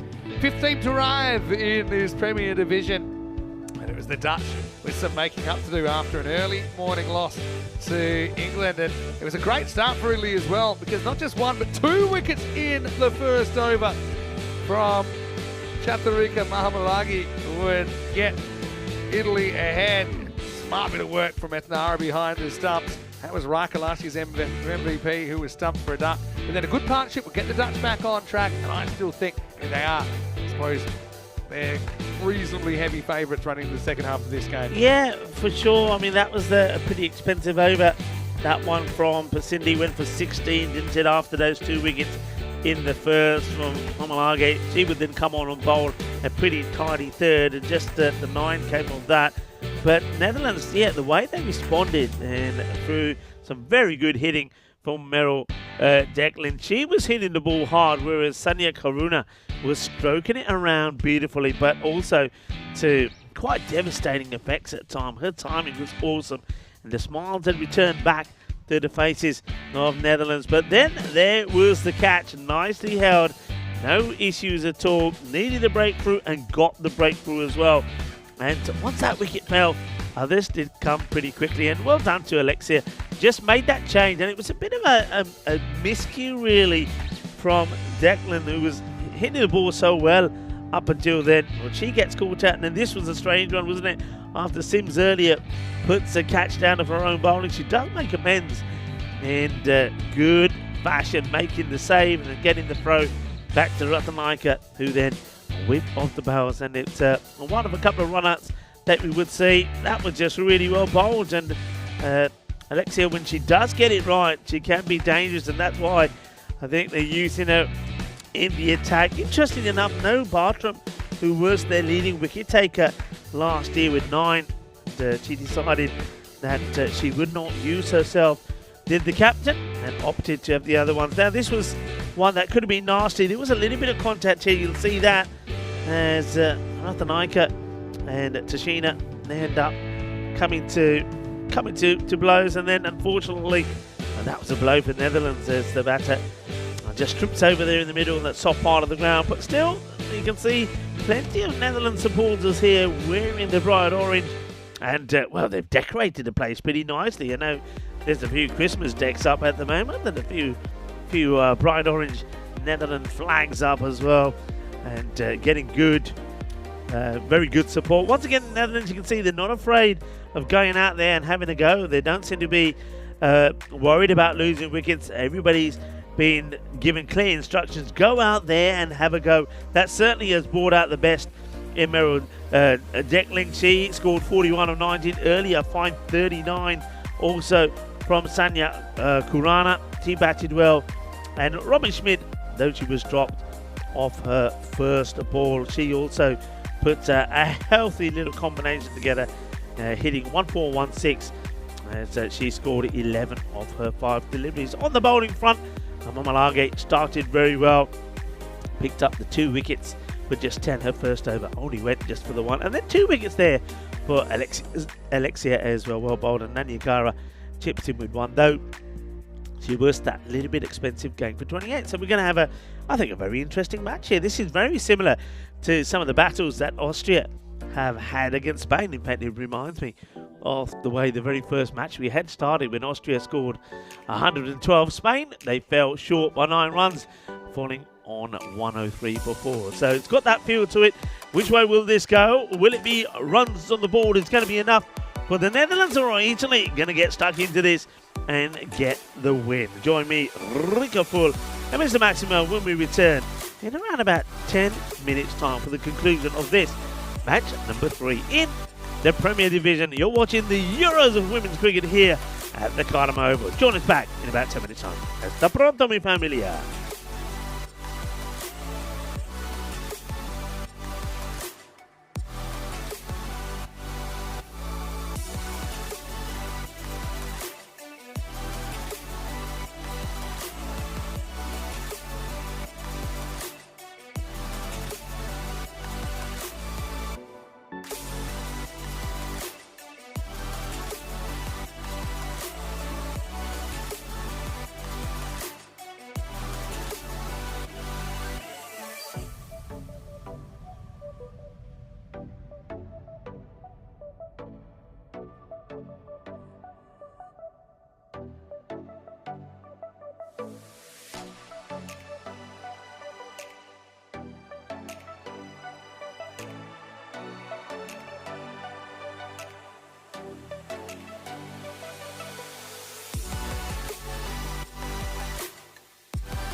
This European Cricket Network event is proudly brought to you by HCL Software, Paramatch, La Junta de Andalucía, Victorinox, and our official timing partner, Rado. Welcome back, and of course a big thank you to our partners as you join us halfway through this match number 3 of the Premier Division. And it's the first day of Premier Division, match day number 7 in all here at the Cardamom Oval of the Women's European Cricket Championships. And I think this is going to be quite an exciting conclusion to this match. We know that Italy, if their top 3 can get going, can really go hard. They've got hard hitters in their side, of course. We know that Ratanaika and also Nanyakara are going to be pretty key.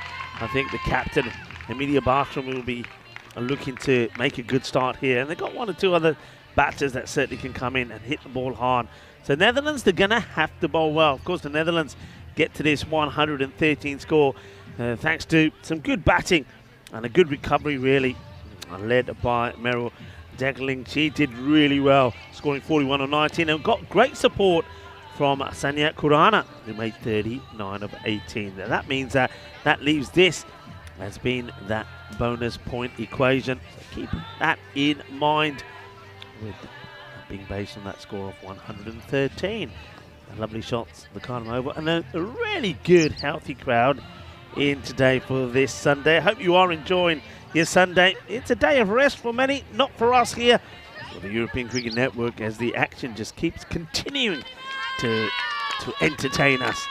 I'm looking forward to a really good reply here from Italy, and it is Ratanaika who will be on strike, and her normal opening partner Delisha Nanyakara is out there with her. With the ball is going to be Hannah Landea, who bowled very well earlier against the England 11. She'll start with one that gets scuffed at, really. It's one down the leg side, which Ratanaika would normally put away. She certainly, look, every player in their first match, whether you're bowling, whether you're batting, is going to feel some nerves. Ratanaika, of course, is going to be pretty determined to make a good start. Well, this is going to be a wide. This time doesn't get anything on it, doesn't spoil it. And Hannah Landea, just that radar, just needs a little bit of tweaking at the moment. Welcome back to everybody on the chat as well, wherever you're tuning in from. Hello to Jacob. Nice to have you with us as well. And it's another one that strays down the leg side. It's good work here, actually, from the keeper. These aren't easy takes. Down the leg side one more time.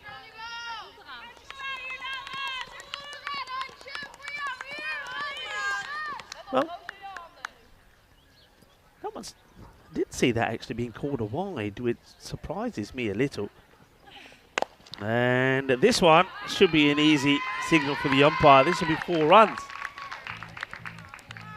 So, yeah, it wasn't called. It wasn't called a wide. I mean, one of the umpire thinks it catches something. Well, this one catches the middle of the bat, and that's the one that I think Mathanara was waiting for. Gets this one away. Yeah, that was a strange one. I could see that the umpire at the bowler's end was trying to get some communication through from the square leg umpire. And this one goes to the fielder. No run. Just not able to get it outside the off here at the moment. I think she'd be pretty lucky that she's only gone for the 1 boundary and the 1 wide. From the other, can she get it right? I mean, it might be the element of surprise that Mathanara could get. Well, this one is called a wide.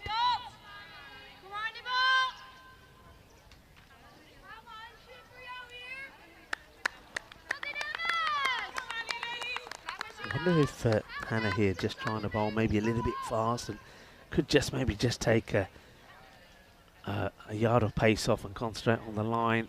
And she's not wanting to do that. Once again, firing it down the leg side. This time, oh, it's going to be quite a horrendous misfield, actually. Netherlands will be disappointed having to see this again. Mathanara gets another boundary, but in all fairness, This should have been stopped. It wasn't hit that hard. Not sure what happens here, actually. I actually think this goes through the legs. It's a bit of a nutmeg. And then in the process, gets a bit of the boot. And that's what helps it go to the boundary. So another boundary. And that's better. That's finished with one that straight. So 10 comes off the first. 10 without lost. I think you'll settle for that if you're Italy. And Alandia will walk away knowing that she let herself down a little bit. Hello to Wayne and say, never a day of rest for you, Rico. Well, there's been a few. I think the rain came in handy. I mean, it was to the disappointment of many, but it meant that we did have a slight break. But you're right, though, Wayne. I think I'll get into trouble. I've got to try and get some Christmas shopping in, before I go back home. How are you all doing? You'll manage to get your goodies in, are you? Do you save it to the last moment and see if you can find some of those last moment deals? I know a lot of people, the smart ones, they did a lot of their shopping during, of course, Black Friday and Cyber Monday. They're the smart ones, aren't they? Swinging and miss. Quick hands, as you'd expect there from Rosalia Lawrence. But I think that foot was firmly planted from Delisha Nanyakara. She has a swing at this one. And the players assist the umpire, Jasmine, putting the stumps together.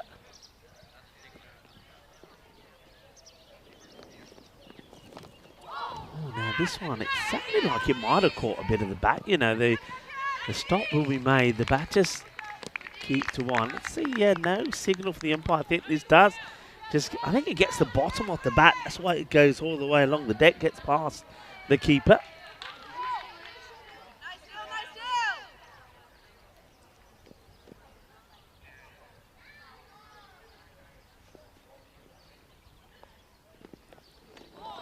Rob holds. Good variations. Just a bit, I think the more that the bowler, and this is Silva Segas, bowls, the more time she spends out there, the better she'll get. And she'll get to a point where some batters will find her unplayable. She really is. Right, in the air, catching opportunity. And taken by the captain.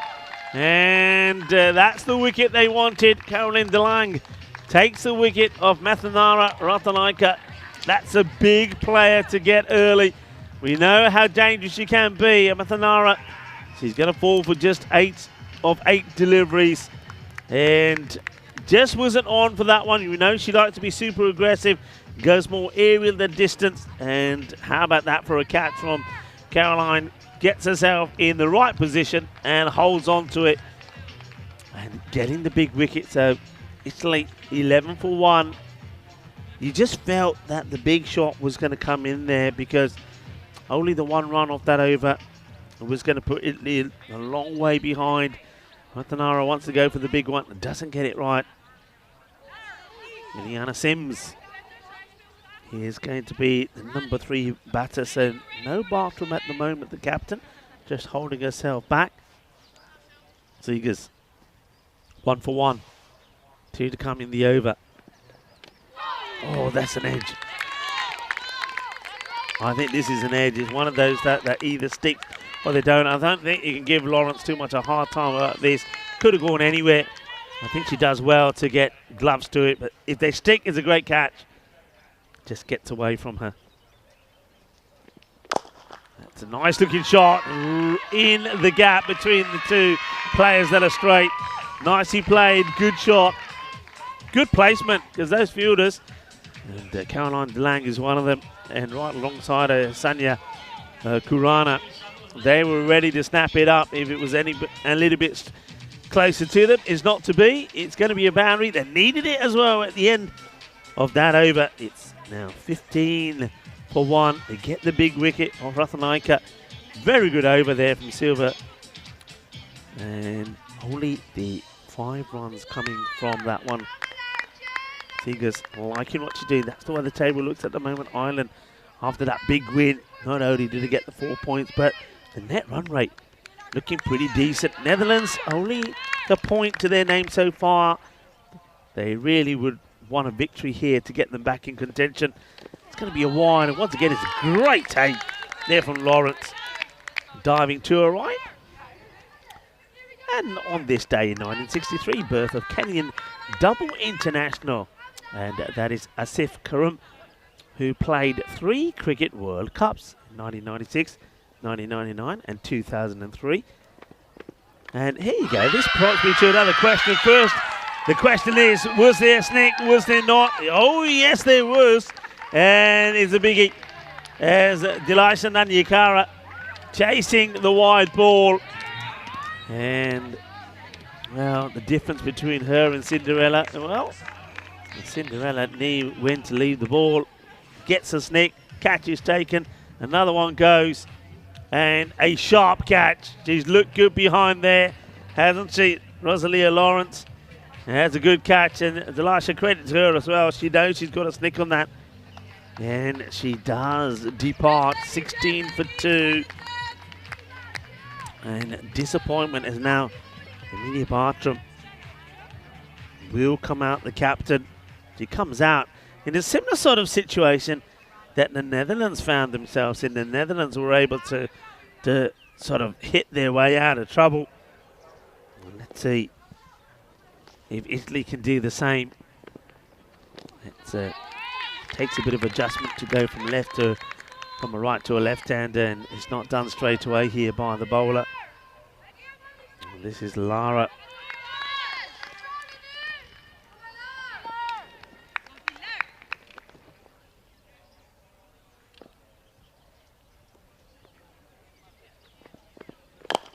It's down the ground, won't carry to the fielder. It's a little bit of suerte as Sanya Kurana was pushed back on the boundary. I think they know the dangers and how dangerous Amelia Bartram can be, so they want to protect the boundaries, and I think that's what the Netherlands are probably thinking here. And the question I was leading on to, I was talking about, of course, Asif Karim, who played 3 Cricket World Cups for Kenya in 96, 99 and 2003. This one will be a single. I'm going to follow that up by which other sport did he captain his country in? There you go, for those that like a little bit of a quiz thrown in between the commentary. I'll tell you in a minute if you don't get it. This is Prabhath, who seems to be pretty happy with things at the moment. Can I just say, this is another story. As it's a swing and a miss. Says, well, Lara Nimhus doesn't take that long before she adjusts to a line to the lefty. Italy actually very close not being here, as I found out last night when I spoke to the man you just saw there on your screen, to Prabhath. That's up and over, just gonna squeeze it over the inner ring. They not gonna get 2 here, as the Lang is onto that pretty quickly. The story goes like this. So on their flight coming here, and I won't mention the airline, but let's just say that one of the players was meant to travel from Italy, but in the end traveled from a different location. So that sounds all right, doesn't it? Full toss and worked away. That'll be 4 runs. That's nicely played away. Putting away the bad ball, that's all you can do. And Ileana Sims gets a boundary, and it comes right at the end of that 3rd over. So 24, but 2 wickets have gone, and both of them are the top 2 batters who you probably think and believe would have had to have got to a 30 or 40 between them to give Italy a bit of a chance here. That rate is just under the 13 now, and like for like, you see that not too much in it at this point. It was, like I say, Italy looking to do exactly what Netherlands did and fight back here, but had they got the batters to do it, well, Sims shows that if she's presented the opportunity, she can, and we know that Bartram can as well. So yeah, so going back to that story, so one player wasn't travelling from Italy, was meant to, but there was a bag that she was assigned to bring. So when it came to checking in, the check-in said, well, no player, no bag. And they said, what do you mean? They said, well, if that person is not travelling, this bag, which is on her name on the ticket, it can't go because she's not travelling. Anyway, this went on for a while, and it got to a point where the flight was scheduled to leave, and Prabhath had put his foot down saying, nope. And he literally turned around and said, well, fine, if this bag can't go on because we're going to the Euros of cricket, you know, we want the bag, we want our equipment. And all our equipment is in this bag. So no bag, they were not going. And it got to a point where he said, well, okay, if the bag doesn't go on, then I'm taking all my players off. And then you're going to have to take all the bags off. So eventually, the pilot also got involved, and the pilot ended up being the intermediate person, and they decided to allow the bag to go. So if you were on a flight that was coming to Malaga yesterday early evening and you were delayed by some half an hour, it's the Italian women's cricket team that caused that delay, because the flight, because all this was going on, did eventually depart 30 minutes late. So Prabhat, he put his foot down and said, well, if you don't allow the bag, we're not going. It's a fine time to welcome back to Mr. Maxwell, Vinny Sandhu. I can see you doing something like that. Yeah, well, I'll give you my thoughts in the second round of owning. And round the wicket to Bartram. This is a thick edge, almost carries the attack there from the fielder, who has been an interesting addition to the lineup. I will say there's a lot of things you do for cricket, but potentially being on a no-fly list, which I'm sure Prabhath might end up on now. It'll be... that might not be the end of his issues at airports. But at least they're here. There he is there, look. You'll see his photo up. Yeah. It won't be an easy trip through security for him next time. Yeah, that's it. Yeah, I mean, when he was telling me, I was listening to him and think, are you serious? And he said, yeah. He said, I delayed the flight by 30 minutes. And he was really proud of himself as well. Full toss.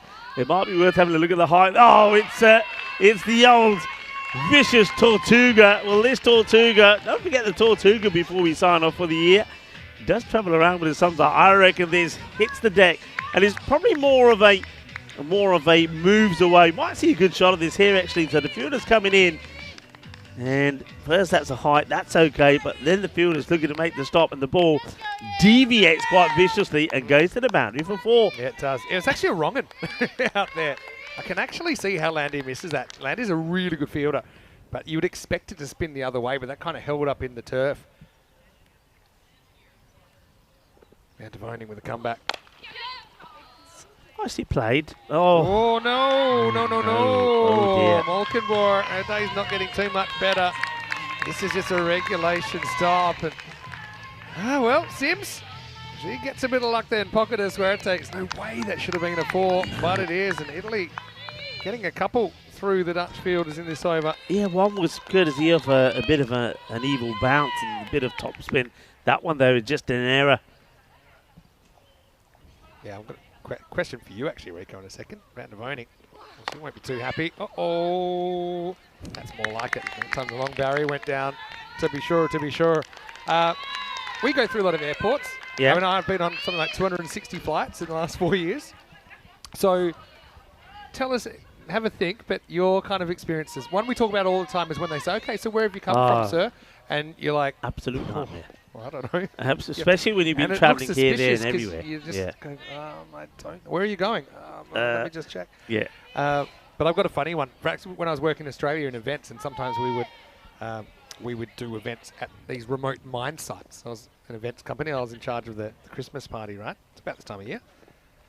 Good finish from Van der Voning, who goes for 11. Probably wondering how. And it's the end of 4 overs, and it's 35 for 2.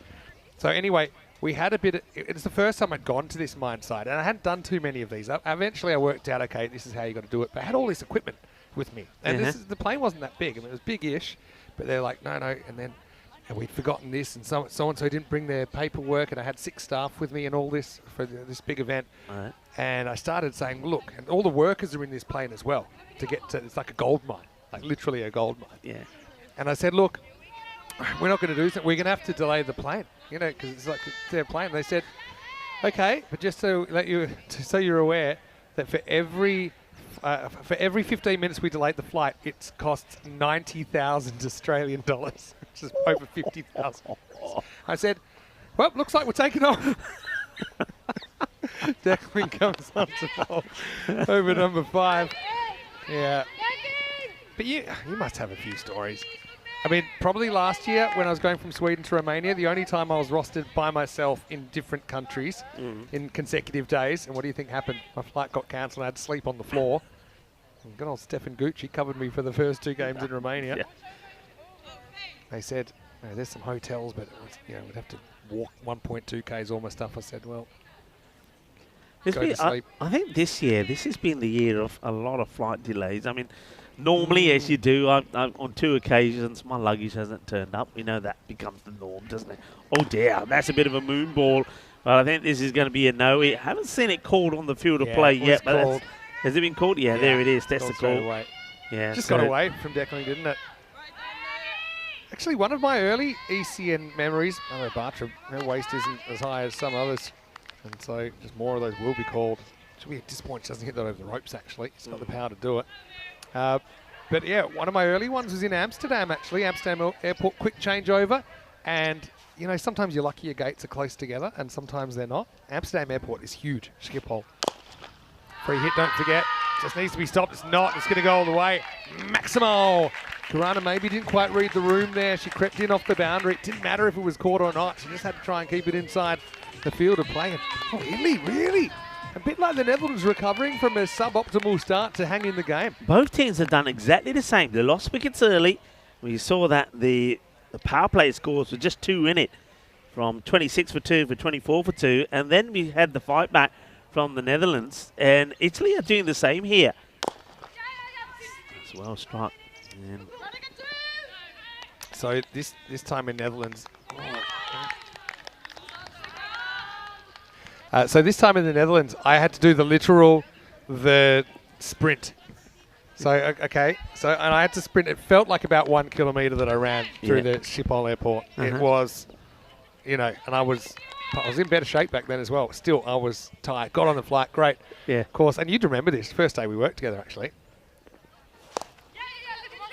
Asking for trouble and going to find it. Great effort down there, but it's going to get away. And I almost got trodden on there, didn't she? But yeah, I've got to say, I love the effort there from Robin Schmidt. But it'll be another 4 runs. Declan just drags this one down, having problems with her controlling this over. Yeah, it's nicely played. Good shot there from Bartram. And then, well, after trying to make the stop, Schmidt, she's on the floor. And it's almost like a red card offence because there's the 2-footed lunge. And then the fielder sort of almost trips over it just there. Look. Almost. Yeah. Has a little lie down. Pretty lush out there. This is a good over for Italy. 14 off it already. And this could be... Oh, she sliced it. Wanted to hit it too hard.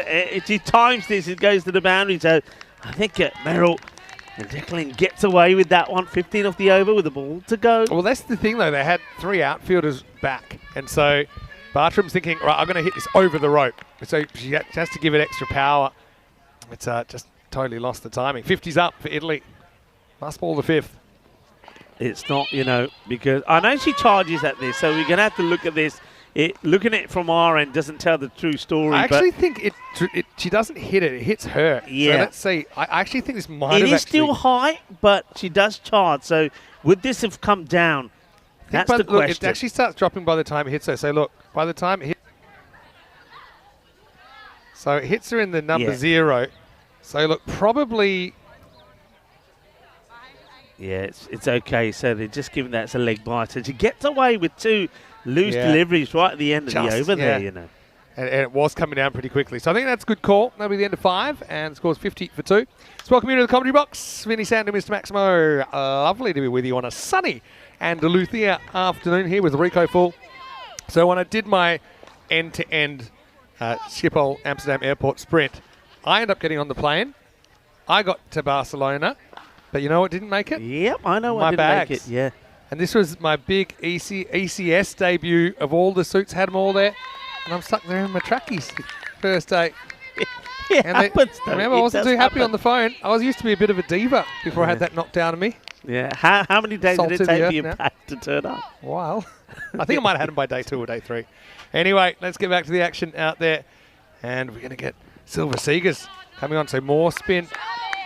A lot of it depends where you lose your bag. I mean, when it happened to me the last time, it was Switzerland, and Switzerland's not the cheapest of places to pick up a few a few shirts and trousers and the right. undergarments. It was expensive. Let's just put it that way. And she's come in from the boundary again. It's not the first time we've seen this from Kurana. I don't know if she's on the line, if she has a play of this or not. We'll see that the replay, but she's a long way in from the boundary. There's one thing that we know from watching a lot of this format is because the boundaries aren't so long, outfielders have an instinct to kind of get in and try and get the ball in the full. But as you can see there, if she just kind of stayed right inside the boundary, probably, when she would have caught it or not, we'll never know, but she would have had a chance. Yeah, gets sucked in, doesn't she? But another good boundary. That's beautifully played. Doesn't get it past the fielder, though, who does well to make the stop. You know, the one thing I find about some of the airports you go to, and I think a good example of this one is when we go to Bulgaria. They're not a fan of letting you walk any bit off the runway. Oh, yeah. When you take off and when you land, you only have to walk 50 metres, but you have to get on a bus and then drive all the way around, up in the air, and now he's dropped. So Netherlands just letting themselves down a little bit in the field. You can hear the crowd, all the Dutch supporters. They were on their feet, and they went, oh, because that one gets put down by Lara now. Italy have all the momentum at the moment. Remember, these two came together after 2 early wickets. 16 for 2 was the score. They've put on, what's that, 42, 43 now. But yeah, that was a genuine opportunity. And we might have another one here. Oh, gee, great effort. As Declan wipes herself out trying to turn this into a catch. Italy just kind of hanging around, aren't they, at the moment? Not favourites by any means, but giving themselves a genuine chance to pull off an upset. Partnerships, you get 2 batters in there, and until you remove them, anything can happen. I know Bartram, she's getting out to run a ball 10, but she's on strike here now. Won't have to play at that one. I think, again, what we're seeing here from the Netherlands is just having a few issues with the left-hander. But Bartram hasn't really been able to make them pay. She's had chances to put walls away, and she's missed out on them. But she's still there. And Iliana Sims is pretty good partnership together now. She gets hold of this pretty well, but it will go straight to the hands of the fielder. No mistakes there. Once again, is that short delivery. Not so much pace on the ball. And a good catch taken. And that is going to be well held. So Silver Seegers does pick up a wicket. Good catch there on the boundary, actually. It was. Actually, off the bat, I thought this was going to go. And she gives it everything, doesn't she? Bartram gets a piece of it, but not quite. This is the difference, being right on the boundary. And you know, it's one form of the game where you probably would rather stay back on the boundary and not have it carry than run in and have a ball go for 4 or 6. Bartram ends up having to walk up the stairs for 10.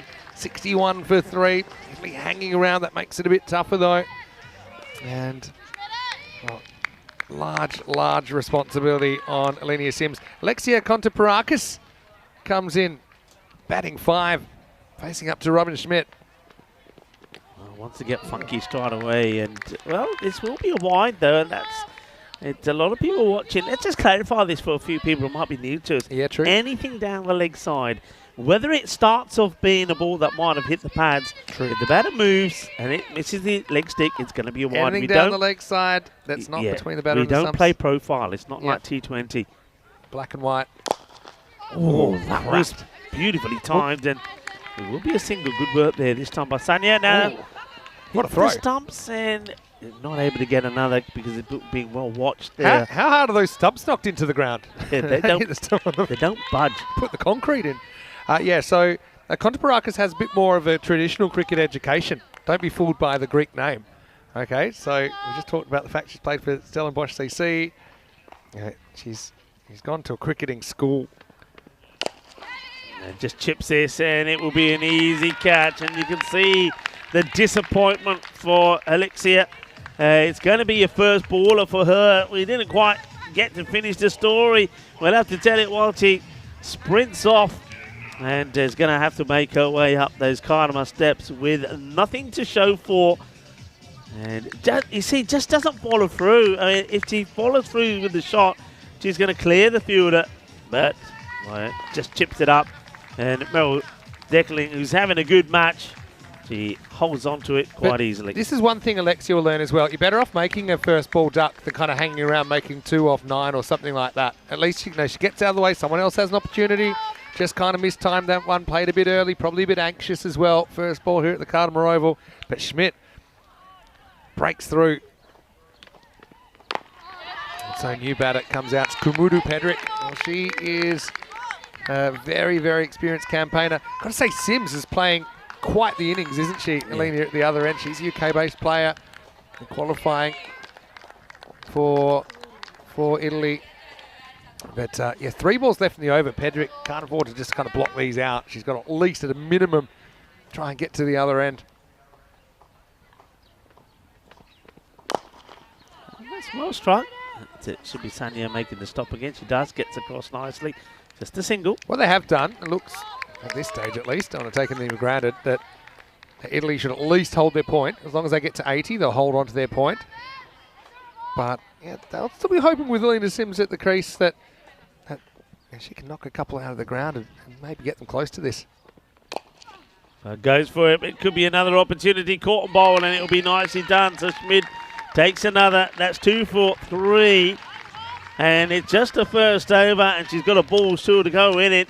And a valiant effort from Sims comes to an end. She also will fall in the end quite tamely for 35 of 17 balls. But, I mean, we've seen enough from her to show that if the top order, the likes of Ratanaika and also Nanyakara could have clicked with Sims in there as well, and we know that Bartram normally can be pretty aggressive, pretty strong as well, that Italy, they still have got quite a strong batting lineup. But on this occasion, the top order, apart from Sims, really doesn't click. Yeah, I think she just decided she's going to have a crack at the game, and she could have kind of put up the shutters a little bit, made sure they got 80 and drifted out of contention. But yeah, I think she goes after this. Well, this is going to be a run out, and really it's a bit of a brain fade from Chaturika. And Schmidt is going to be responsible for another wicket here. But Chatu just kind of takes off. I think it hits her in the pad, and she just says, right, let's go. It went straight back to the bowler. I don't know if she's in the picture here. Bang. Well, she is in the picture, but she's not behind the line, and she'll be run out for a golden duck. So we've had 4 wickets fall in the last 7 balls now, and it'll be 64 for 6 after 7. So now, hey, I said the 80s for sure. It ain't for sure, nah, because that's 6 wickets down. You've got 16 required off 18 balls, and Netherlands, well, they might just sniff an unlikely 4-point win to get their day back on track. Well, yeah, just look. I mean, if you look at the last sort of 7 deliveries, I know there was a wide in there as well, but including that, 4 wickets have fallen for just 3 runs if you take the wide into consideration. And that's why Italy have gone from, well, being in the hunt for a win to, okay, we'll settle for a point. Now they're in a scenario where they need to get to 80, so they're still 16 shy of that point. And Netherlands, I wonder if they will just put the squeeze on a little bit here on the leg side as well. Just get the mid-wicket in the catching position. At the moment, it's still very defensive. You've got all the 3 players on the leg side on the boundary. Nobody closing mid-wicket. That might be a play from them, because Italy surely now will be just looking to stroke the ball away and take the singles to get the, well, now becomes 15 they require for a point. Game within a game. I mean, Italy with a point. At least they know they're not last, at the moment at least. Scotland 11 didn't take a point out of their first game. And yeah, that's what they need. 15 off 17. Time to kind of grind a bit, I think. Moore gets a bat. This is first ball. Emma Moore, another player kind of new to the Italian setup, and could see here at the Cardamore Oval. But yeah, I think the Netherlands. This innings kind of reminding me of their first innings of the day, where we saw a lot of attacking shots, but they just had a way to keep losing wickets in inopportune moments, and just seeing a bit of a collapse. And this one is just going to bounce before the fielder now. I wanted to come back for a second. They are taking on the arm of the fielder, and they will get home. That's a good 2. Good running. Some runs for Emma Moore. Yeah, nicely played. You can see Pramath there looking a little bit concerned. That's the sort of look I think he had when he was on the plane yesterday, threatening to take his team off the plane. That's a good strike, but the fielder is there and runs in. And that's a mistake. We've seen that a few times here, running in from the boundary And I think that might be Riker. You know, it's an experienced Yeah, player it's gone that for makes a big mistake. They're looking at it. It's definitely gone for 6. Just have a look at it. It's hit way better than Riker thought. And all the way, Maximal 6 carreras. Geez, that was a beautiful bit of timing from Emma Moore. Well, that now almost means that they should definitely get, 7 now for a point. She goes for a nice shot. Makes good clean contact. That's the good news here. And that's, when you play a shot like that and she just hit a 6, all of a sudden, Emma Moore saying, bring me some more. I want some more of this. Really? That's kind of steadied things. Looks like they could, if that collapse continued, they were in trouble. But now it looks like, 6 away from the point. Jeez.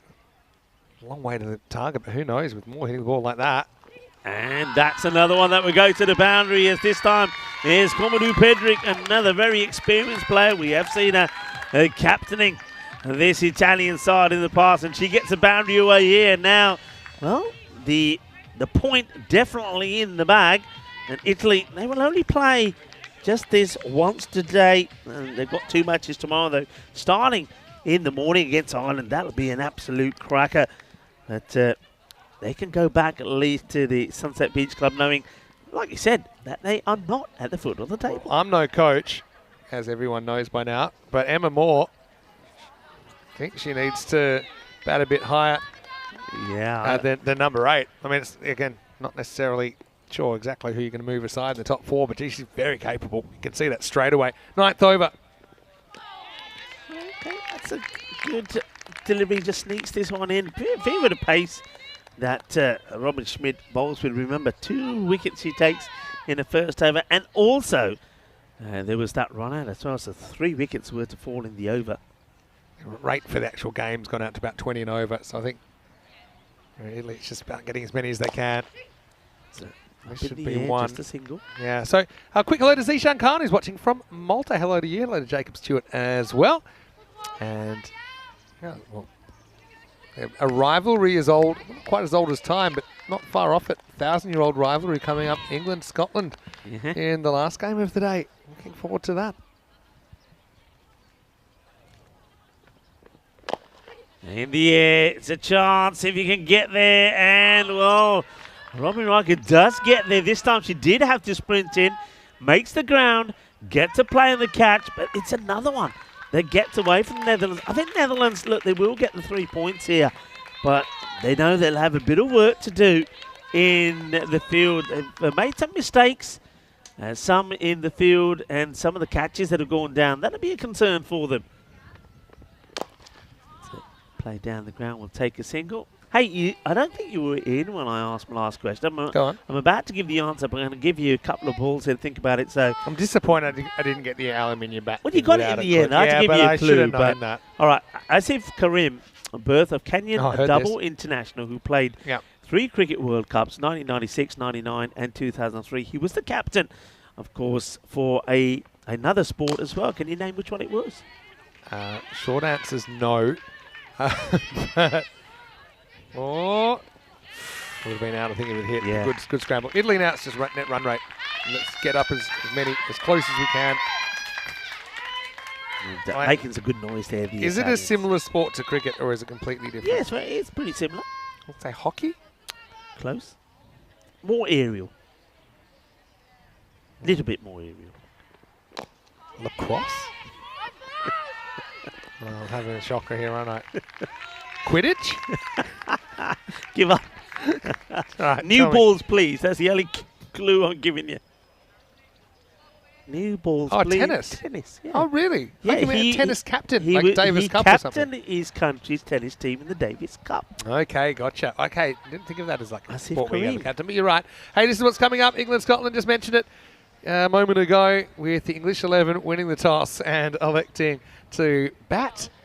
And they've listed Rachel King at 3. I'm just interested to see what England do with their lineup, because they've elected to bat first. Scotland 11, well, they'll be on the chase. Maybe that helps their batting in that they know how to pace their innings. I think sometimes new teams, I notice this all the time, new teams that haven't played, if they're batting first, sometimes they just don't know how risky they need to be and how many they need to be going at. At least they'll know. And then, like I said, that game's coming up in about half an hour's time. Is Landia to bowl the last over. Good delivery, short of length. Tennis captains. I suppose there are, because you get like athletic team captains and stuff as well. It's not really in the sense of like the whole team's not out there the way that we think of a cricket captain, right? Yeah, like Olympic team captains and stuff like that. Landia always impresses me with her pace bowling. Up in the air. Oh, well, this will be an interesting one. She holds on to the catch. It would have been a bit of a talking point if she didn't hold on to it, but I think the batter actually, Emma Moore, has done superbly well here. I think she was probably entitled to maybe carry on running straight. No, the thing with Emma here, she's not doing anything deliberately to impede Landia. Even though she does impede her kind of early in the play, she just kind of puts her head down and says, look, I guess I'm going to have to run. She actually doesn't really know where the ball is. But yeah, I mean, even if Landia had dropped that catch, it wouldn't have been an obstruction situation because there was nothing deliberate about it. But Emma, hey, like what I saw from her, she was able to crack one out of the park with a minimum effort. He's the 7th to go, 85 for 7. Yeah, high fives all around. The lucky 13, not for the first time today, of course. I know that several of the Scottish batters were out for 13, the unlucky number. But yeah, I like that from Emma Moore. I think Italy have found somebody else who can, when need be, can crunch it. Luana Sims gets a bat then at number 9. Now let's see if she's able to get one or two out of the middle. A bold dope from Landia. So I think Italy here is certainly making a competitive total in isolation. They'll just kind of be wishing, I think. I mean, I don't know how to estimate it. They definitely leaked 15 to 20 runs in the field just compared to their normal standards. I think credit to the Netherlands who were able to find their way out of a tight spot early. That's well bowled, a bit fuller this time, but well played as well as off the mark. And first ones for Luna Sims. Mark's got a good question. I get it all the time. What are the red and blue numbers in the fantasy dashboard? So this gets asked all the time. So if you're playing fantasy cricket, the ones in the blue, so like the 6, 8, 6, 7 for England, they're how many credits it costs to have that player in your team, and the red, the numbers in the red boxes are the amount of fantasy points scored by the players so far in the tournament. Simples. That's simples as well for Pedrick, who's going to get 4 here. Kumudu, like a fine wine. I know there's always talk about when she'll kind of drop out of the team, but I always like to see her there. As long as she's good enough to hold her spot, she should be there. I think she provides a good kind of a good example, I think, to the other players as well. You can see her fighting here. She's got 13. Last ball of match 3 coming up. Yeah, 13. Oh, she survived the dreaded 13. And yeah, she will. I wonder if she get credited for the run though.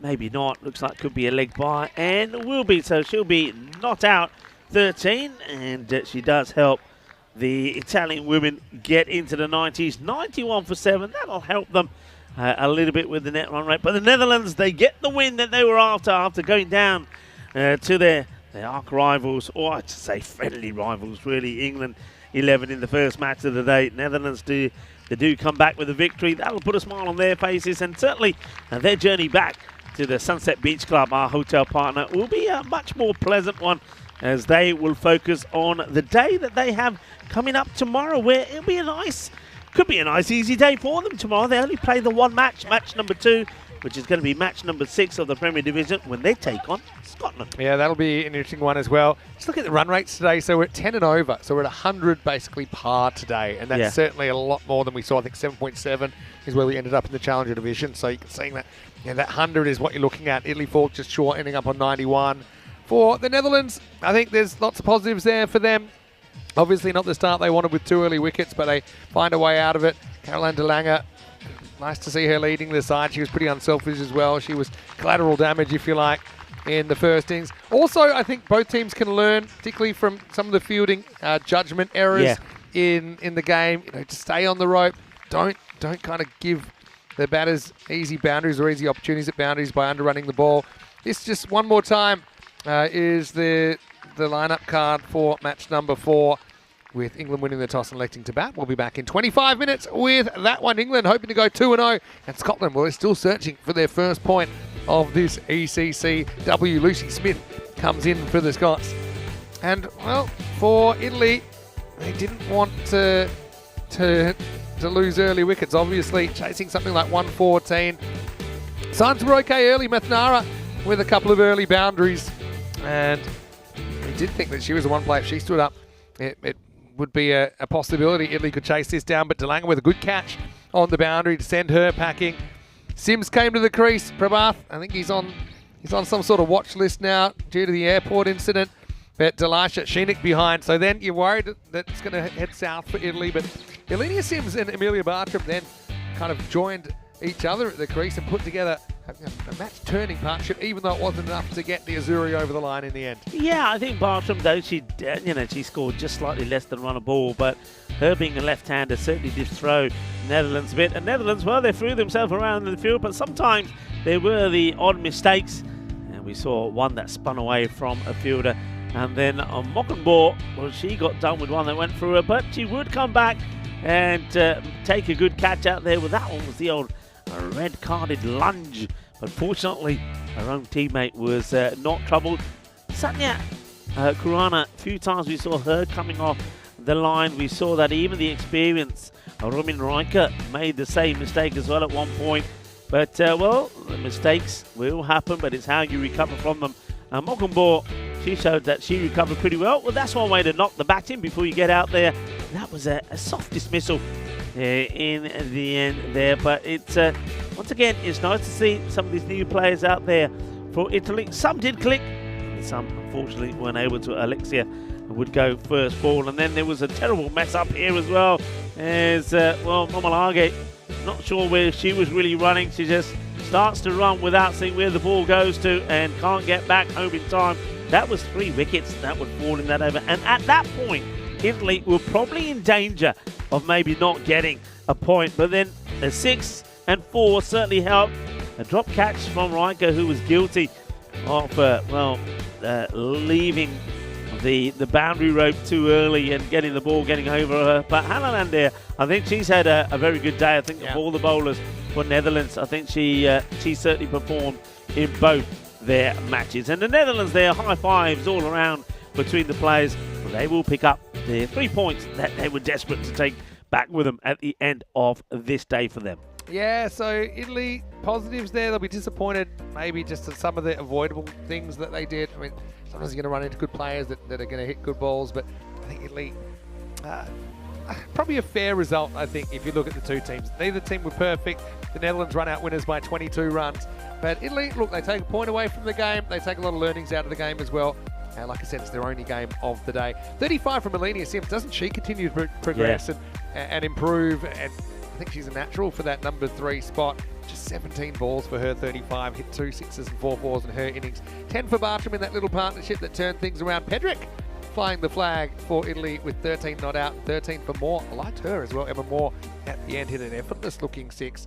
Luana Sims in towards the end. 10 extras, I suppose maybe a little bit on the higher side for the Netherlands, but certainly not completely out of control as they were able to restrict the Azzurri to 91. 2 for 15, Seegers. I liked her day. I know it was a bit easier for her to grip the ball, I think, in the afternoon rather than in the morning. Landier, like you said, Rika, had a brilliant day. 1 for 15 in this game.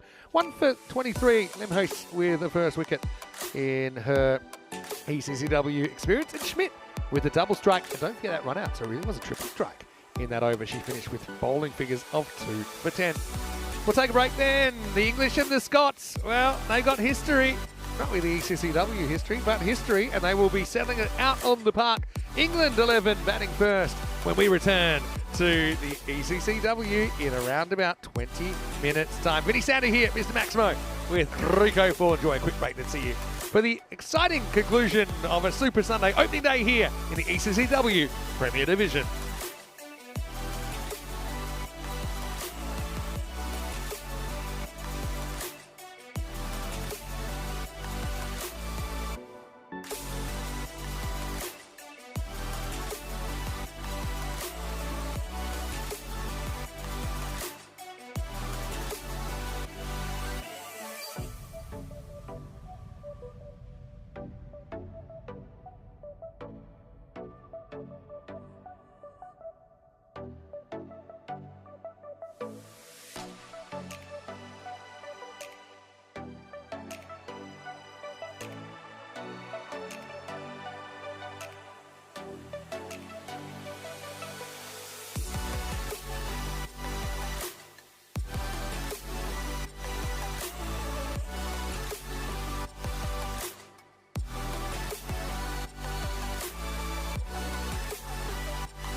This European Cricket Network event is proudly brought to you by HCL Software, Paramatch, La Junta de Andalucía, Victorinox, and our official timing partner, Rado.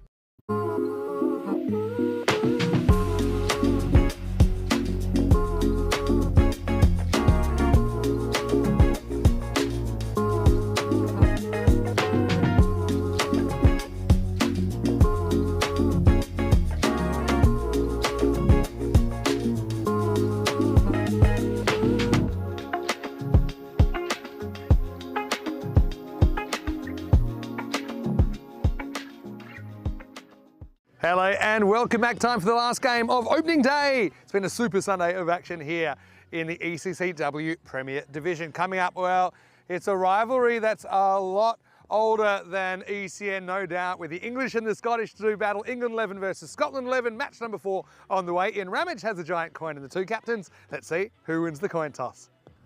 England, you're the home team, you'll toss the coin. Scotland, as the away team, you'll call. European cricket. It's been called European cricket, it's come down Andalucía, so you've won the toss. We'll have a bat. Okay, toss from England, who will bat first?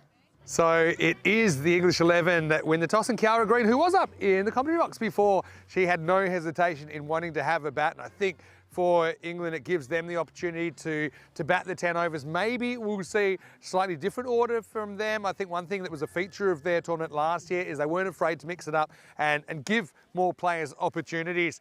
England 11 started the day with a 3-point win over the Netherlands in a rematch of last year's final, and they're running into a Scottish team that failed to pick up a point in their first game of the series. Of course, it's their first day really of T10 cricket in this atmosphere, and we saw them just kind of struggle to get anything going against the Irish, who, to be fair, did ask some pretty tough questions early in the innings. I wonder if Scotland 11 kind of want to stick with the order and give it another chance to work, or maybe they're kind of tempted to make some changes. We did see a couple of players down the order coming in and being able to hit from early in their innings. But I do think the English 11, they want to make it 2 for 2. They want to get back on the top of the ladder. They can do that with a win against the Scots. So I would love to get their tournament started with an upset. Let's go over to Rico Full as we get ready for the start of match 4, with English winning the toss and having a hit.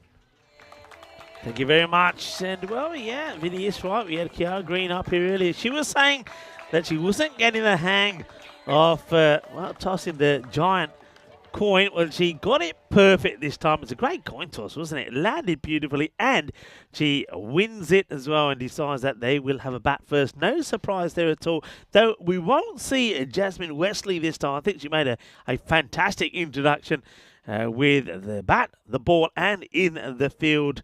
But we'll see Amelia Lamb out there this time round.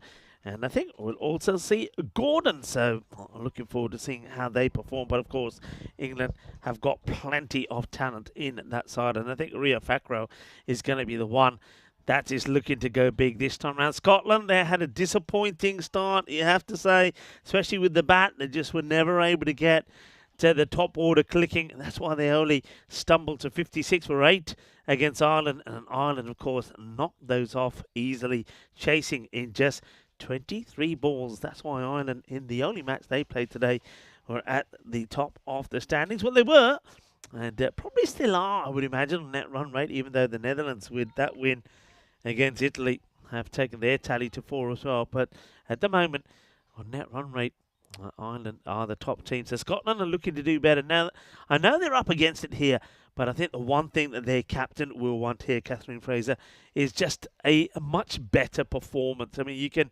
they'll be looking to at least try and get a point here, so they're trying to restrict this England 11 to maybe a score around the 100, give themselves a chance. And single to be taken straight away. Good early call. Now, Molly Parker, she did have some success with the ball, did pick up 2 wickets. One was an absolute beauty, a great Yorker, but she did overpitch plenty of occasions. And that's why, even though she's the only bowler to pick up wickets so far for Scotland, she did give away 37 runs. So she'll be looking to improve on that economy rate.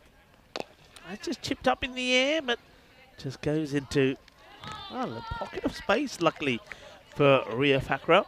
Now, of course, the difficulty, if Molly gets it right, is being that left armer, the angle she creates. And I think that straight away probably caused a bit of a problem there for Packrell. It's played out just to the left of the field inside the circle. Gets a hand on it. That was Drummond. So single gets taken. Good start from Parker, but can she maintain it? We saw this from her in the last match. But needs to stay focused, needs to get that ball to pitch.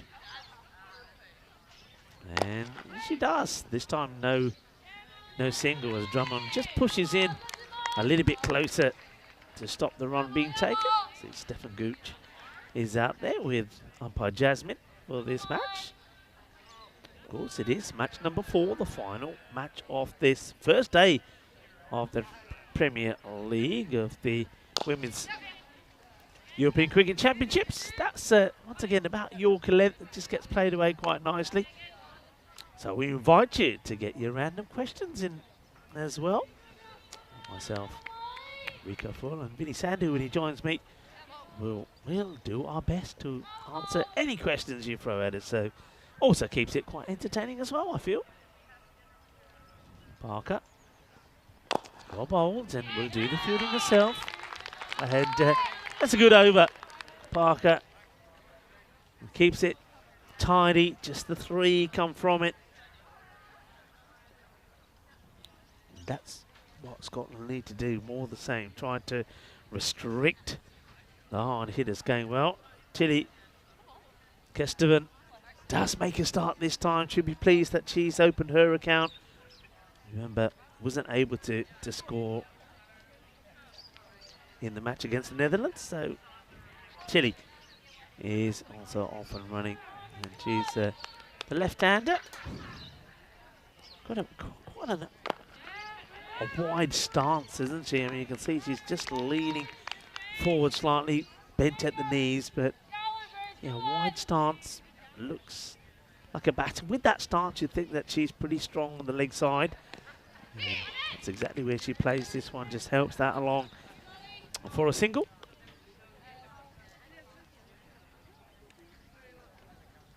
But of course, the wicket they'd like to get early is this one of Packrell. She is the key, very hard hitter. Showed that in the 41 she made of 17. She was the player of the match in that win against the Netherlands. And that's what she can do. There's the power as this one crunches into the European Cricket Network. Stronger together. Boundary fence, and it crunches it. Good hit, solid strike. That's the first boundary. Packrell is off and running. And now she could give her a wicket away, and she will. It's literally 6 and out. And the captain, Catherine Fraser, after being plummeted for a big 6, comes back and takes the wicket of Ria Packrell. Packrell, she's not going to be happy about this shot. And she's going to be the first to depart for 7. And Scotland get a breakthrough, and a big breakthrough. Packrell will go. Remember, no Jasmine Westley in the side, who batted very well for 28 of 11. And boy, she showed she could hit a ball as well. So Tilly will be joined by a new partner, and it's Rachel King. Hey, speaking of King, the other night I watched King Richard, and I'm not going to a historic movie. I'm talking about, of course, the one to do with the Williams sisters, Serena Venus, with Will Smith playing the role of their father. I think he won the award for Best Actor. What a great movie that was. I thoroughly enjoyed that. So if you want a tip, if you want a break from the cricket and want some other sporting action later tonight, you want a movie to watch on this Sunday, I thoroughly recommend it.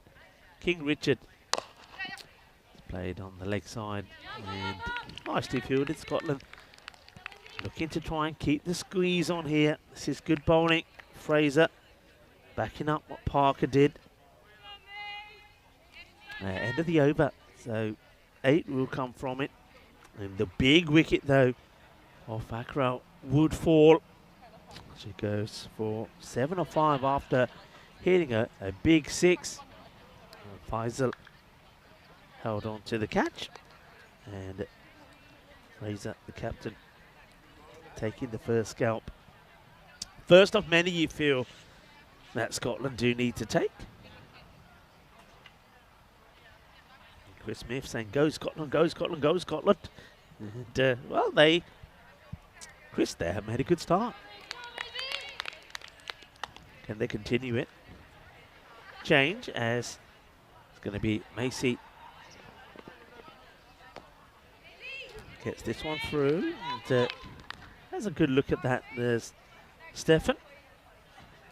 Says that's okay. Macy Sierra. Nice start, rotating the bowlers around. May have been tempted to go back to Parker, but decided not to straight away. That one's going to be down the leg side, and that one will be a wide. Liking the shirts of Scotland. It's slightly different to the different blue to that of Italy, but it's got the old sort of, I think it's got the old sort of 70s football sort of feel to it. The design, big numbers at the back. It's another one down leg side, so left hand issues maybe for Macy.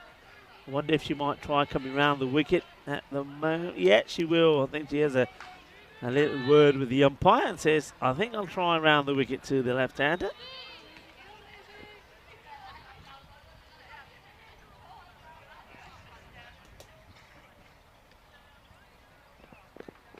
And that's been picked up nicely. Work to be done by the fielder, and does brilliantly well. Sensational fielding. Really is, and that is the captain leading by example. Now there could even be a run out here. We're going to go upstairs to the third umpire to have a look at this. This would be sensational. It really would be. The start was remarkable from Catherine Fraser, and then she picks it up and gets a shine. So have a look at this. In comes a throw. The bat's in the air. That's out for me. I think the bat is in the air. Have a look at this. Just slow this down here. Look at the bat. It's in the air, and that's gone. Incredible. So there's the decision. She's on her way. And, well, just have a look at this. Incredible. Great save. Picks it up. Hits the target. That, folks, is your HCL software play of the day. Absolutely incredible. And England opting to bat first. It's not going to plan at the moment. A little bit like that match we just saw between the Netherlands and Italy. Both teams losing those wickets early. And, well, England lose another. And that is going to be the end of Rachel King. She's going to depart and goes for 1 of 1. Well, she gives them something to smile about. But excellent work from Fraser. A new batter now goes out. This is Amy Gordon. First time we're seeing Amy. Didn't play in that first match. And clips it away. So Scotland looking to bounce back.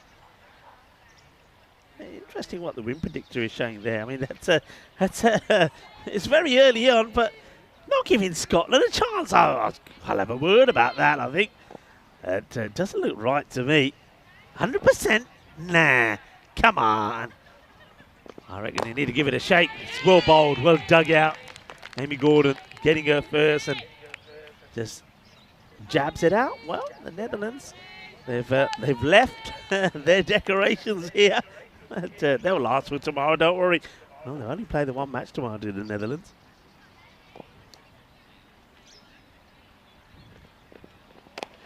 Big hoik at this, but plays it so early.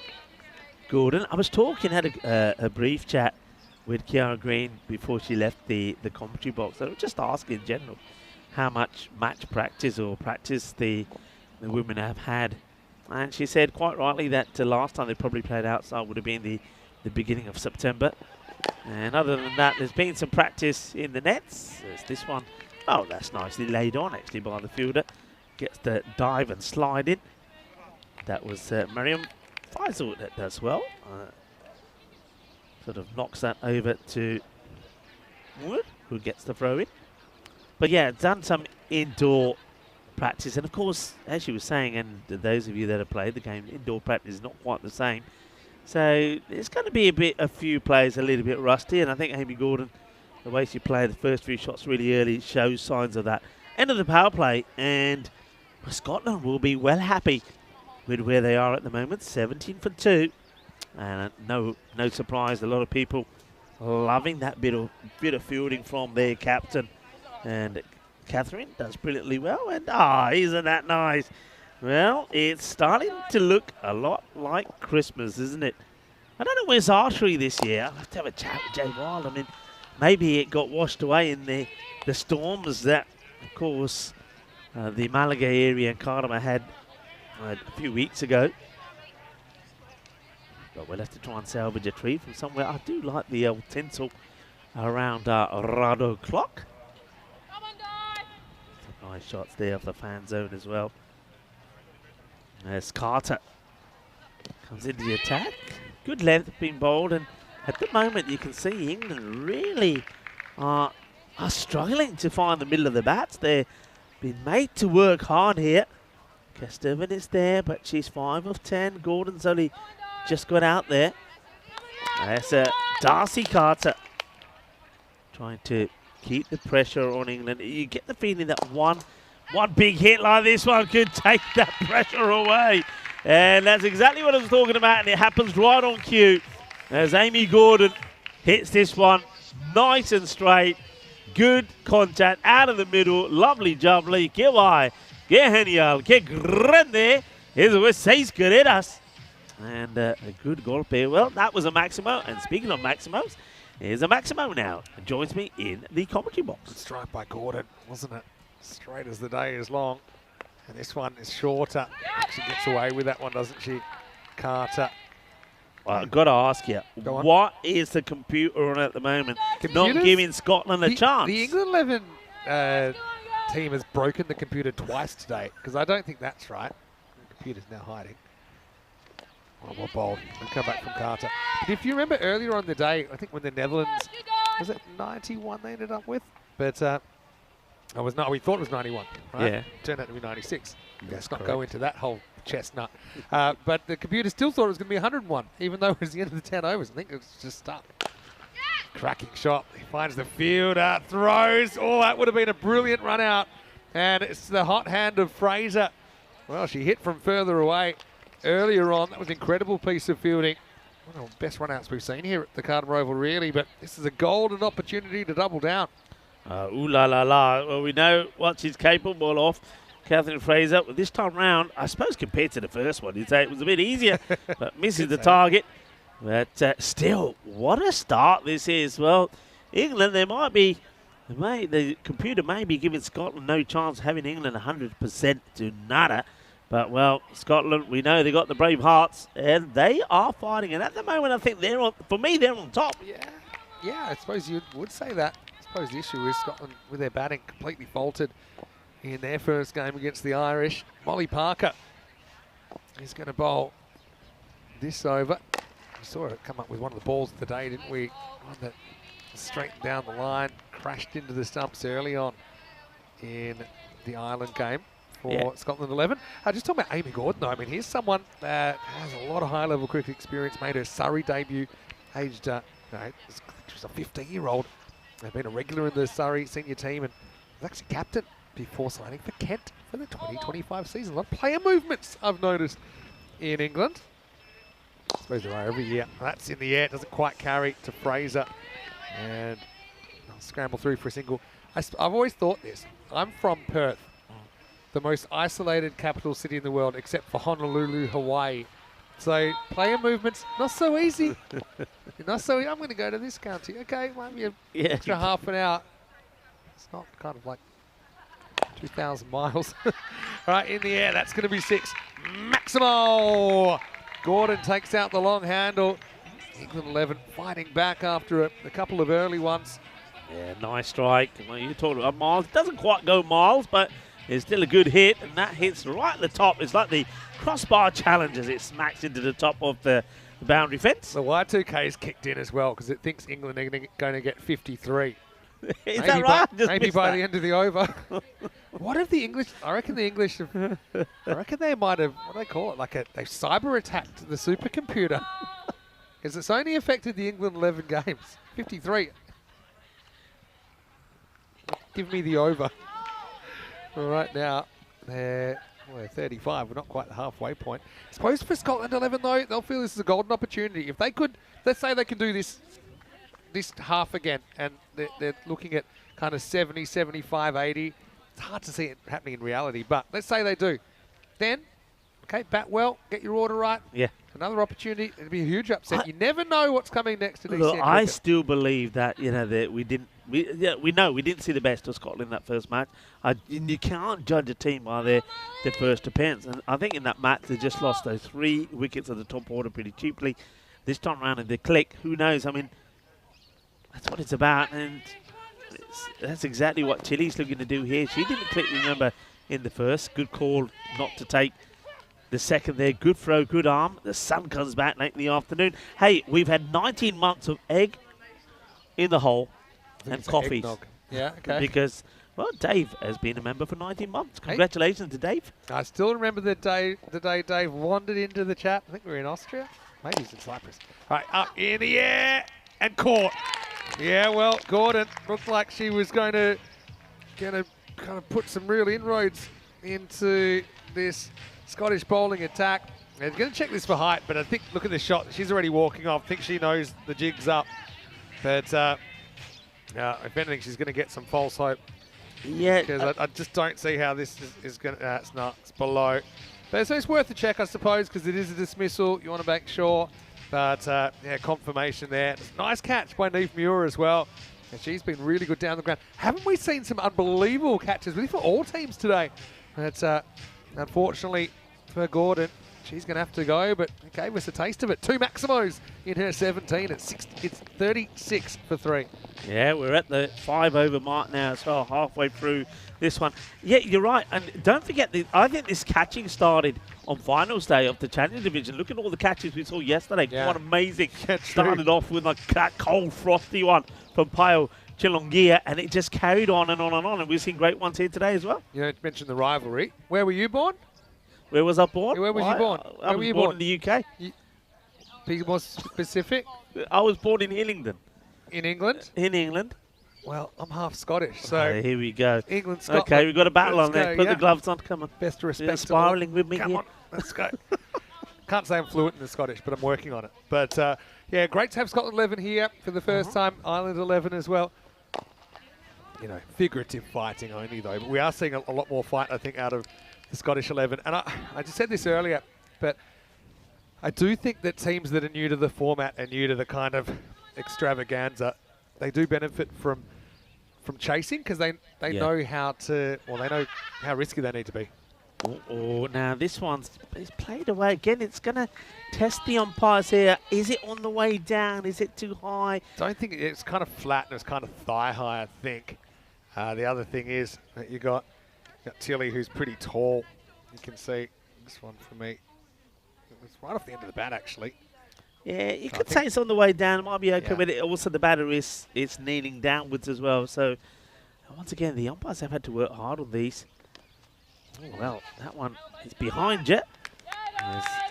It sort of comes off the keeper, goes all the way over, and doesn't get too far away. The batters don't take a run.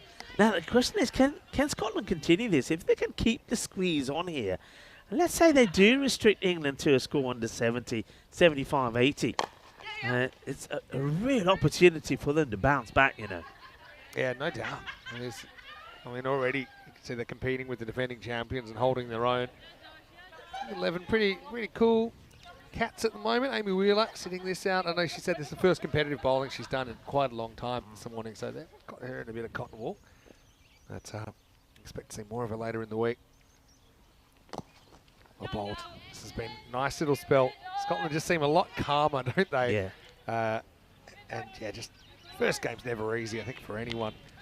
But Esteban is having a bit of a rough run here, isn't she, really? And Oh, dear. Look, these ones aren't easy, and I tell you why, because that's right in the sun. So you got to really be well prepared for these. You need the cap, you need the shades, and I think, looking at her, I think she might have lost it for a moment. Yeah, but again, she's out of position. We've seen this happen so many times today. Fielders running in when they need to kind of just stay put and stay just inside the boundary. That'll be a Maximo. And so 6 runs to the total. That's the first one. First one for Tilly. Well, there's the signal, and there's the chair from the English supporters. That will go all the way. And, well, I think that will be the end of the over. It will be. So 44 for 3 at the end of 6. One thing I've noticed, Vinny, is that with Scotland, all their bowlers are really trying to get the ball pitched. They're going for the Yorker length. Sometimes they miss it, and when you miss it, it goes to the boundary. And on the other hand, England, they've stuck to bowling slightly shorter than length. And when you look at the pace, maybe somebody like Molly Parker, she's got enough pace to maybe bowl slightly shorter. And I think on this pitch and this surface, if she does pitch it outside of the off stump, short of a length, she'll get good response. So that's one thing that Scotland could. I mean, I like the fact that you've got to go for the Yorkers, but if you don't nail them, that's when good teams will get onto you. Yeah, but I think they've got more right. Yeah, this is a good length here. Yeah, more right than wrong so far. Yeah. I suppose if you get short, I mean, yeah, you're right. If you've got a fair bit of pace, you can use it now and then just to be a little bit unpredictable. But I do like how Scotland bowled so far for the most part. Even this one looks like to be climbing over the top. But yeah, one thing if you get hit by good batters and they hit good shots, but you don't want to be kind of putting it on a silver platter, do you? McCall. Yeah, McCall, good start. Has started well. It's got 3 dots. Now this is up. It's in the air. It's another catching opportunity, and it's taken. Very, very solid stuff. Neve Muir. She's got buckets down there, doesn't she? And she makes that look easy. It'll be ... wicket.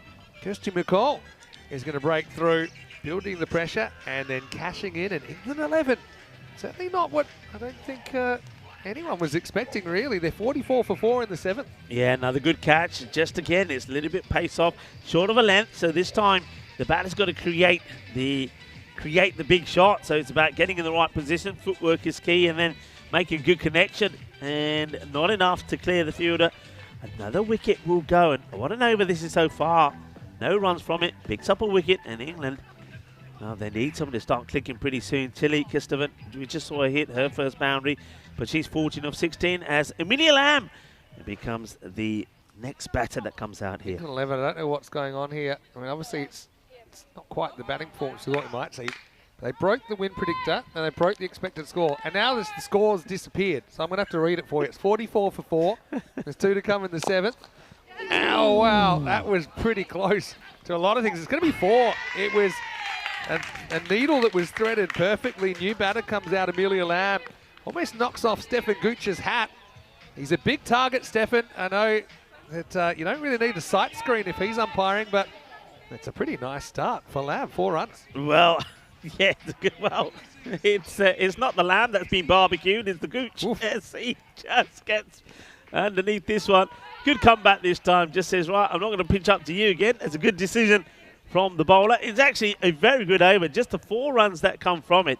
And Scotland, their impressive start to this match continues as they've got England 48 for 4 at the end of 7. Who's ready for more? We got more cricket coming your way tomorrow with day 2 on the way. And once again, we'll be starting exactly the same time, which is 8:35 GMT, which is 9:35 in Europe. And it's 2:05 in India. And there it is with Ireland 11 taking on Italy. Battle of the Eyes in match 5. Eye for an eye, you could say. Netherlands versus Scotland in the second match of the day.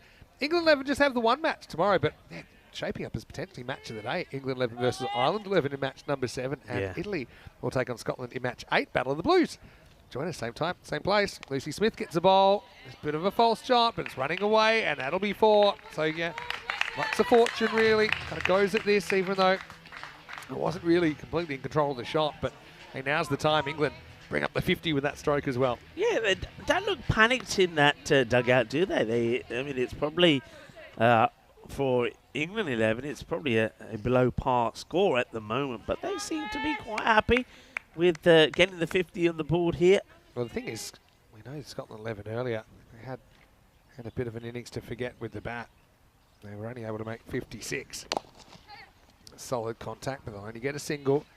But I suppose if you're Scotland 11, if you want to kind of show you belong in the Premier Division, they have been put straight in the Premier Division. Well, we know that they're not going to make 53, which is what the expected score is saying. But they're on 72 pace. Even say 80. You should be feeling like you're in the game if you're chasing 80 against anybody. I should be knocking the screen just to.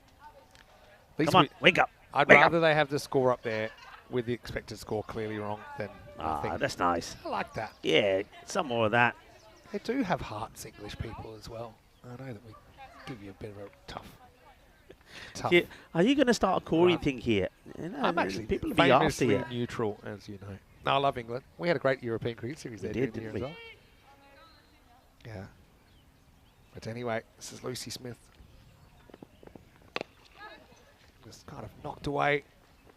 They'll get one. They think it two here. They entertain the idea. But Lamb doesn't really want to throw it away, and she's happy with the single.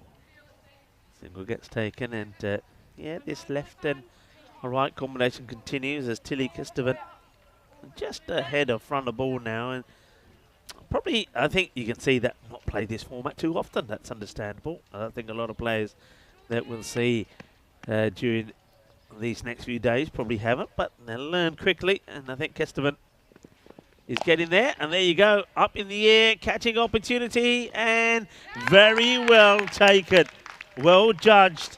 One thing we've learnt from this innings is that the captain, Catherine Fraser, is a gun in the field.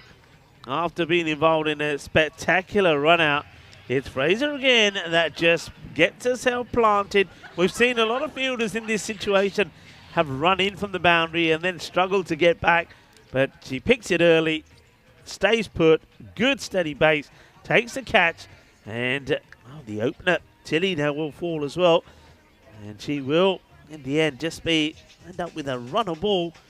19, so 19 of 19, and Fraser takes another catch, and Smith picks up her first wicket. Yeah, I like what she's brought to the table so far. But I think she'll be better for the run, Tilly, and certainly someone's been really consistent, I think, in England and gets her opportunity here. Sorry, I got to ask the question, Vinny. What do you prefer, lamb or gammon? Oh, so lamb to gammon. It's not kind of Lily caught Willy bowled dilly, but I'm with you. Anyway, it's actually reminding me of one of our favourite places to go, actually, the Carvery for a good Sunday roast. Yeah, in Torremolinos. It'd be all right if we got a day off. That would have been the nice thing to do on a Sunday. That's the one thing is sometimes you forget what day it is. But yeah, it is Sunday today. And buenas tardes, Monica Ramos. ¿Cómo estás? Joins us in our chat. That one's going to be, should be stopped. It will be. Watches it well as the fielder out there. So just going to be a single. 8 overs down, then 55 for 5. You know what they say in Japanese? The word for crisis is the same as the word for opportunity. And we saw Jersey defending 70 to win the Challenger title exactly this time yesterday. England 11 might have to do something similar. Scotland 12 balls away from keeping this to a score which they'll certainly fancy themselves having to go. At the moment, it's a sort of score where if one batter clicks, now when it could be, Watson who scored 13 of 8, Darcy Carter also got to 13. A number of batters didn't really click for Scotland, so we can't really judge what they'd be like. But, just somebody gets 35, 40 runs, you win the match. Okay, shake, rattle and roll. Masira comes back, and first one is short, and it's going to be another misjudgment. Well, I would have been well fed if I'd had a hot dinner for every time I've seen someone come off the boundary today when they just had to stay put, and we're going to have to check if this is 4 or 6. Wasn't the best ball, if I'm completely honest, but yeah, actually bounced inside the field of play. Lucy Smith bowled really well, I thought, but She'd love her time back there. That'll be 4 runs. Yeah, that hurts, yeah. It's a boundary. And it happened just as the sun comes out. So maybe the sun is about to shine here on Beth Gammon, who gets a bit of luck. Smith overruns it. Yeah, just kind of the kind of momentum busters that can hurt you. Now it's going to be double down because Gammon is going to cash in with 4 more. So we might not just be looking at the kind of 70s. We might be looking at 80, 80 plus, 85 maybe from here if Gammon can get going. Gammon's had a really good day. Let's not forget her fielding in difficult conditions this morning. Now, she is a player we have seen a fair bit of. We know how good she is. And she's probably an ideal person for this situation. Yeah, nice shot, that one. Gets it away from Parker. That's going to be a thick inside edge. And I'll get 1. Now, everyone knows I love the English, and I don't even have a feud with them. I'll leave that to other people. But what's the deal with England and Wales being grouped together? You know what I mean? It's a strange one, isn't it? It's just the way it is. It's the way it's set up. We actually thought it would be cool to have like a Welsh team here, but obviously can't do it. All right, in the air and gone. Simple catch. So I don't even been a slight change of pace there from Masira. That Lamb just kind of pops it up, and a simple catch was taken. Masira will get her first wicket of the contest. All happening in the 9th in England 11.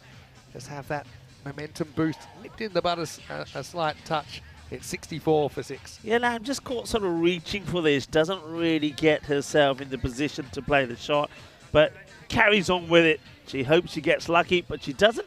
A nice, straightforward, simple catch taken there by Pippa Kelly. Holds on to the catch. That'll be the end of Lamb. She did play a cracking shot down the ground for 4, which almost took everybody out. Well, call the kids inside. The Lamb's done first. But, she'll go for 5, and the score is 64 for 6. I know they like hyphenated names as well sometimes in the UK, but I'd love them to add a player called Roast Beef. Here we go. There's Masira bowling with that. Pops up kind of nowhere, doesn't it? It's Belcher, who, by the way, little birdie's told me that she is captured in our shot of the day. What we mean by shot of the day is the photograph of the day. So stay tuned for her on the social media. All right. Gammon gets the strike back, last ball of the 9th, advances, gets it on the full, hits it. Probably settles for 1 here, I think. Reads the room, decides to keep the strike. Masira will go for 16 in her over, and it'll be 66 for 6. The Devils' number. Checking this on height. I don't think it's high, but yeah, because she's on advancing, probably. Yeah, I think that's fine. Yeah, on its way down, so they will call it over. And yeah, I think it's a result that doesn't go to the boundary. So all the 6s in terms of the score, 66 for 6, 9 overs completed. And Gammon's had a pretty busy season. She's looking confident. She had the season playing for the Blaze in the Rachel Hayhoe Flint Trophy during the year. And yeah, geez, that catch, the Maximo robber this morning was a brilliant piece of cricket.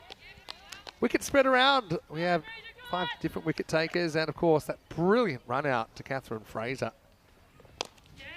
Speak of the Devil. Here she is bowling the last over. It's going to start with a boundary, and Gammon continues on, keeping on here. That is the 70 now, and with 5 balls remaining, I think that they're thinking 80 plus here. Yeah, it's another one that gets past Parker, and I think they might be looking to just push Parker up on the boundary here. I wonder if that's... We're not going to see that just yet because the next ball comes. It's played out on the off. Oh, well, geez, going to be 4. No. That hurts, doesn't it, McCall there? Again, attacked it when probably didn't have to. Yeah. Not too many 2s out there. I can understand also you want to try and stop the 2, but you got to be wary of the spin back-to-back boundaries. 2 mistakes. Remember, Gammon is there after she was...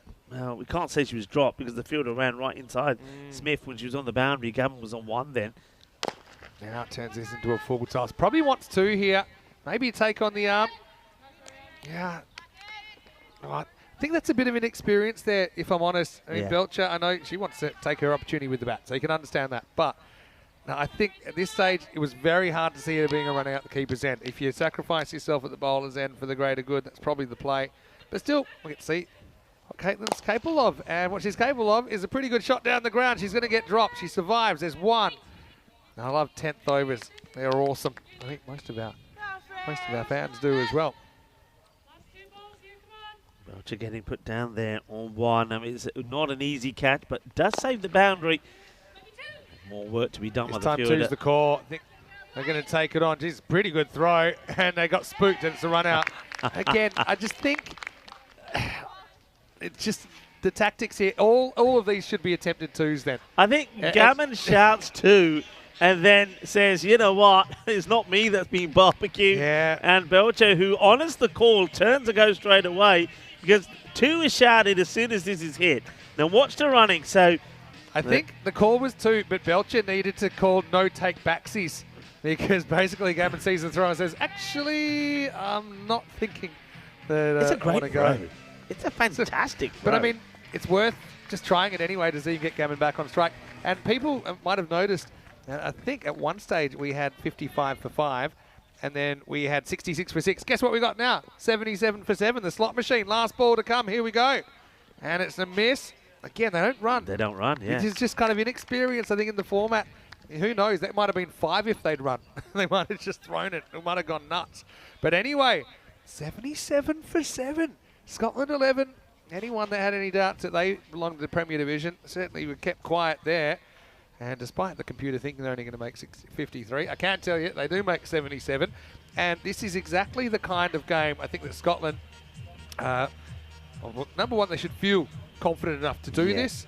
But it's a great opportunity to redeem themselves. Isn't it just? And a great opportunity to knock off England, who've only ever lost one game in an ECC-W. Yeah, I just hope to go out there with a positive mindset and, you know, go out there like they're thinking they're chasing 100, don't get themselves into a corner, go out there fighting. But, yeah, I mean, it's been a real bustling performance from Scotland. I don't think anybody quite expected this. I know England made a couple of changes there. I mean, look, they haven't got Wheeler to deal with the ball. That's a big plus for Scotland. I mean, we didn't see Jasmine Wesley out there, and I think her not being there certainly made a difference with the batting. So what an opportunity this is for Scotland. Yeah, well, I just noticed in the chat, Wayne, a couple of balls before the end said if it finishes 77 for 7, he will donate 5 memberships. And that score again, 77 for 7 after the 10. Pay up, Wayne. How about that, though, for cashing in? What a throw from Fraser, who knocked the ball down and then hit from long range. Scotland 11, they look like a completely different team here, weren't they? Maybe the fact they bowled first, they're able to share that pressure together. I think they did a really good job. And England 11, I mean, they mix things up, and that's what they do. That's how they're successful. They give different people opportunities. That's the name of the game.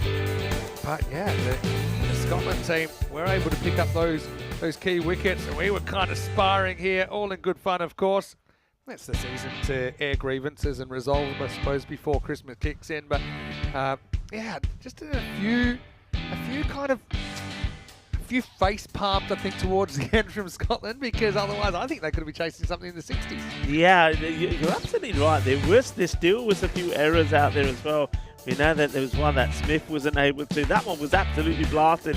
And what Stephen Gooch, well, yeah, he was doing the old limbo moves as he had to get out the way of that one. And then, yeah, see, that's another one. You get a hand into it. Maybe felt that the colleague fielder got too close. Another great catch. Great in the field from Catherine Fraser, by the way, the captain. And certainly did her bit to restrict England to this, below par score. The catching in general was good when they got there. There was one that was a drop right towards the end, wasn't there, which actually was from the fielder that was just in front of us. Yeah, that was discussed on the boundary there, because that was one that got away. I think that was Belcher that had the opportunity to take it. But on the whole, it doesn't hurt them too much.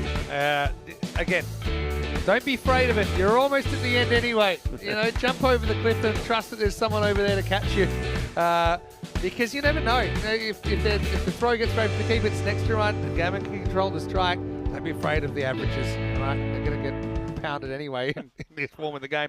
And I love this from Harper, the comment in the chat. He thinks that they didn't run on purpose on the last ball. They didn't try to run, because otherwise it would have either been 78 for 7 or it would have been 77 for 8. Well said.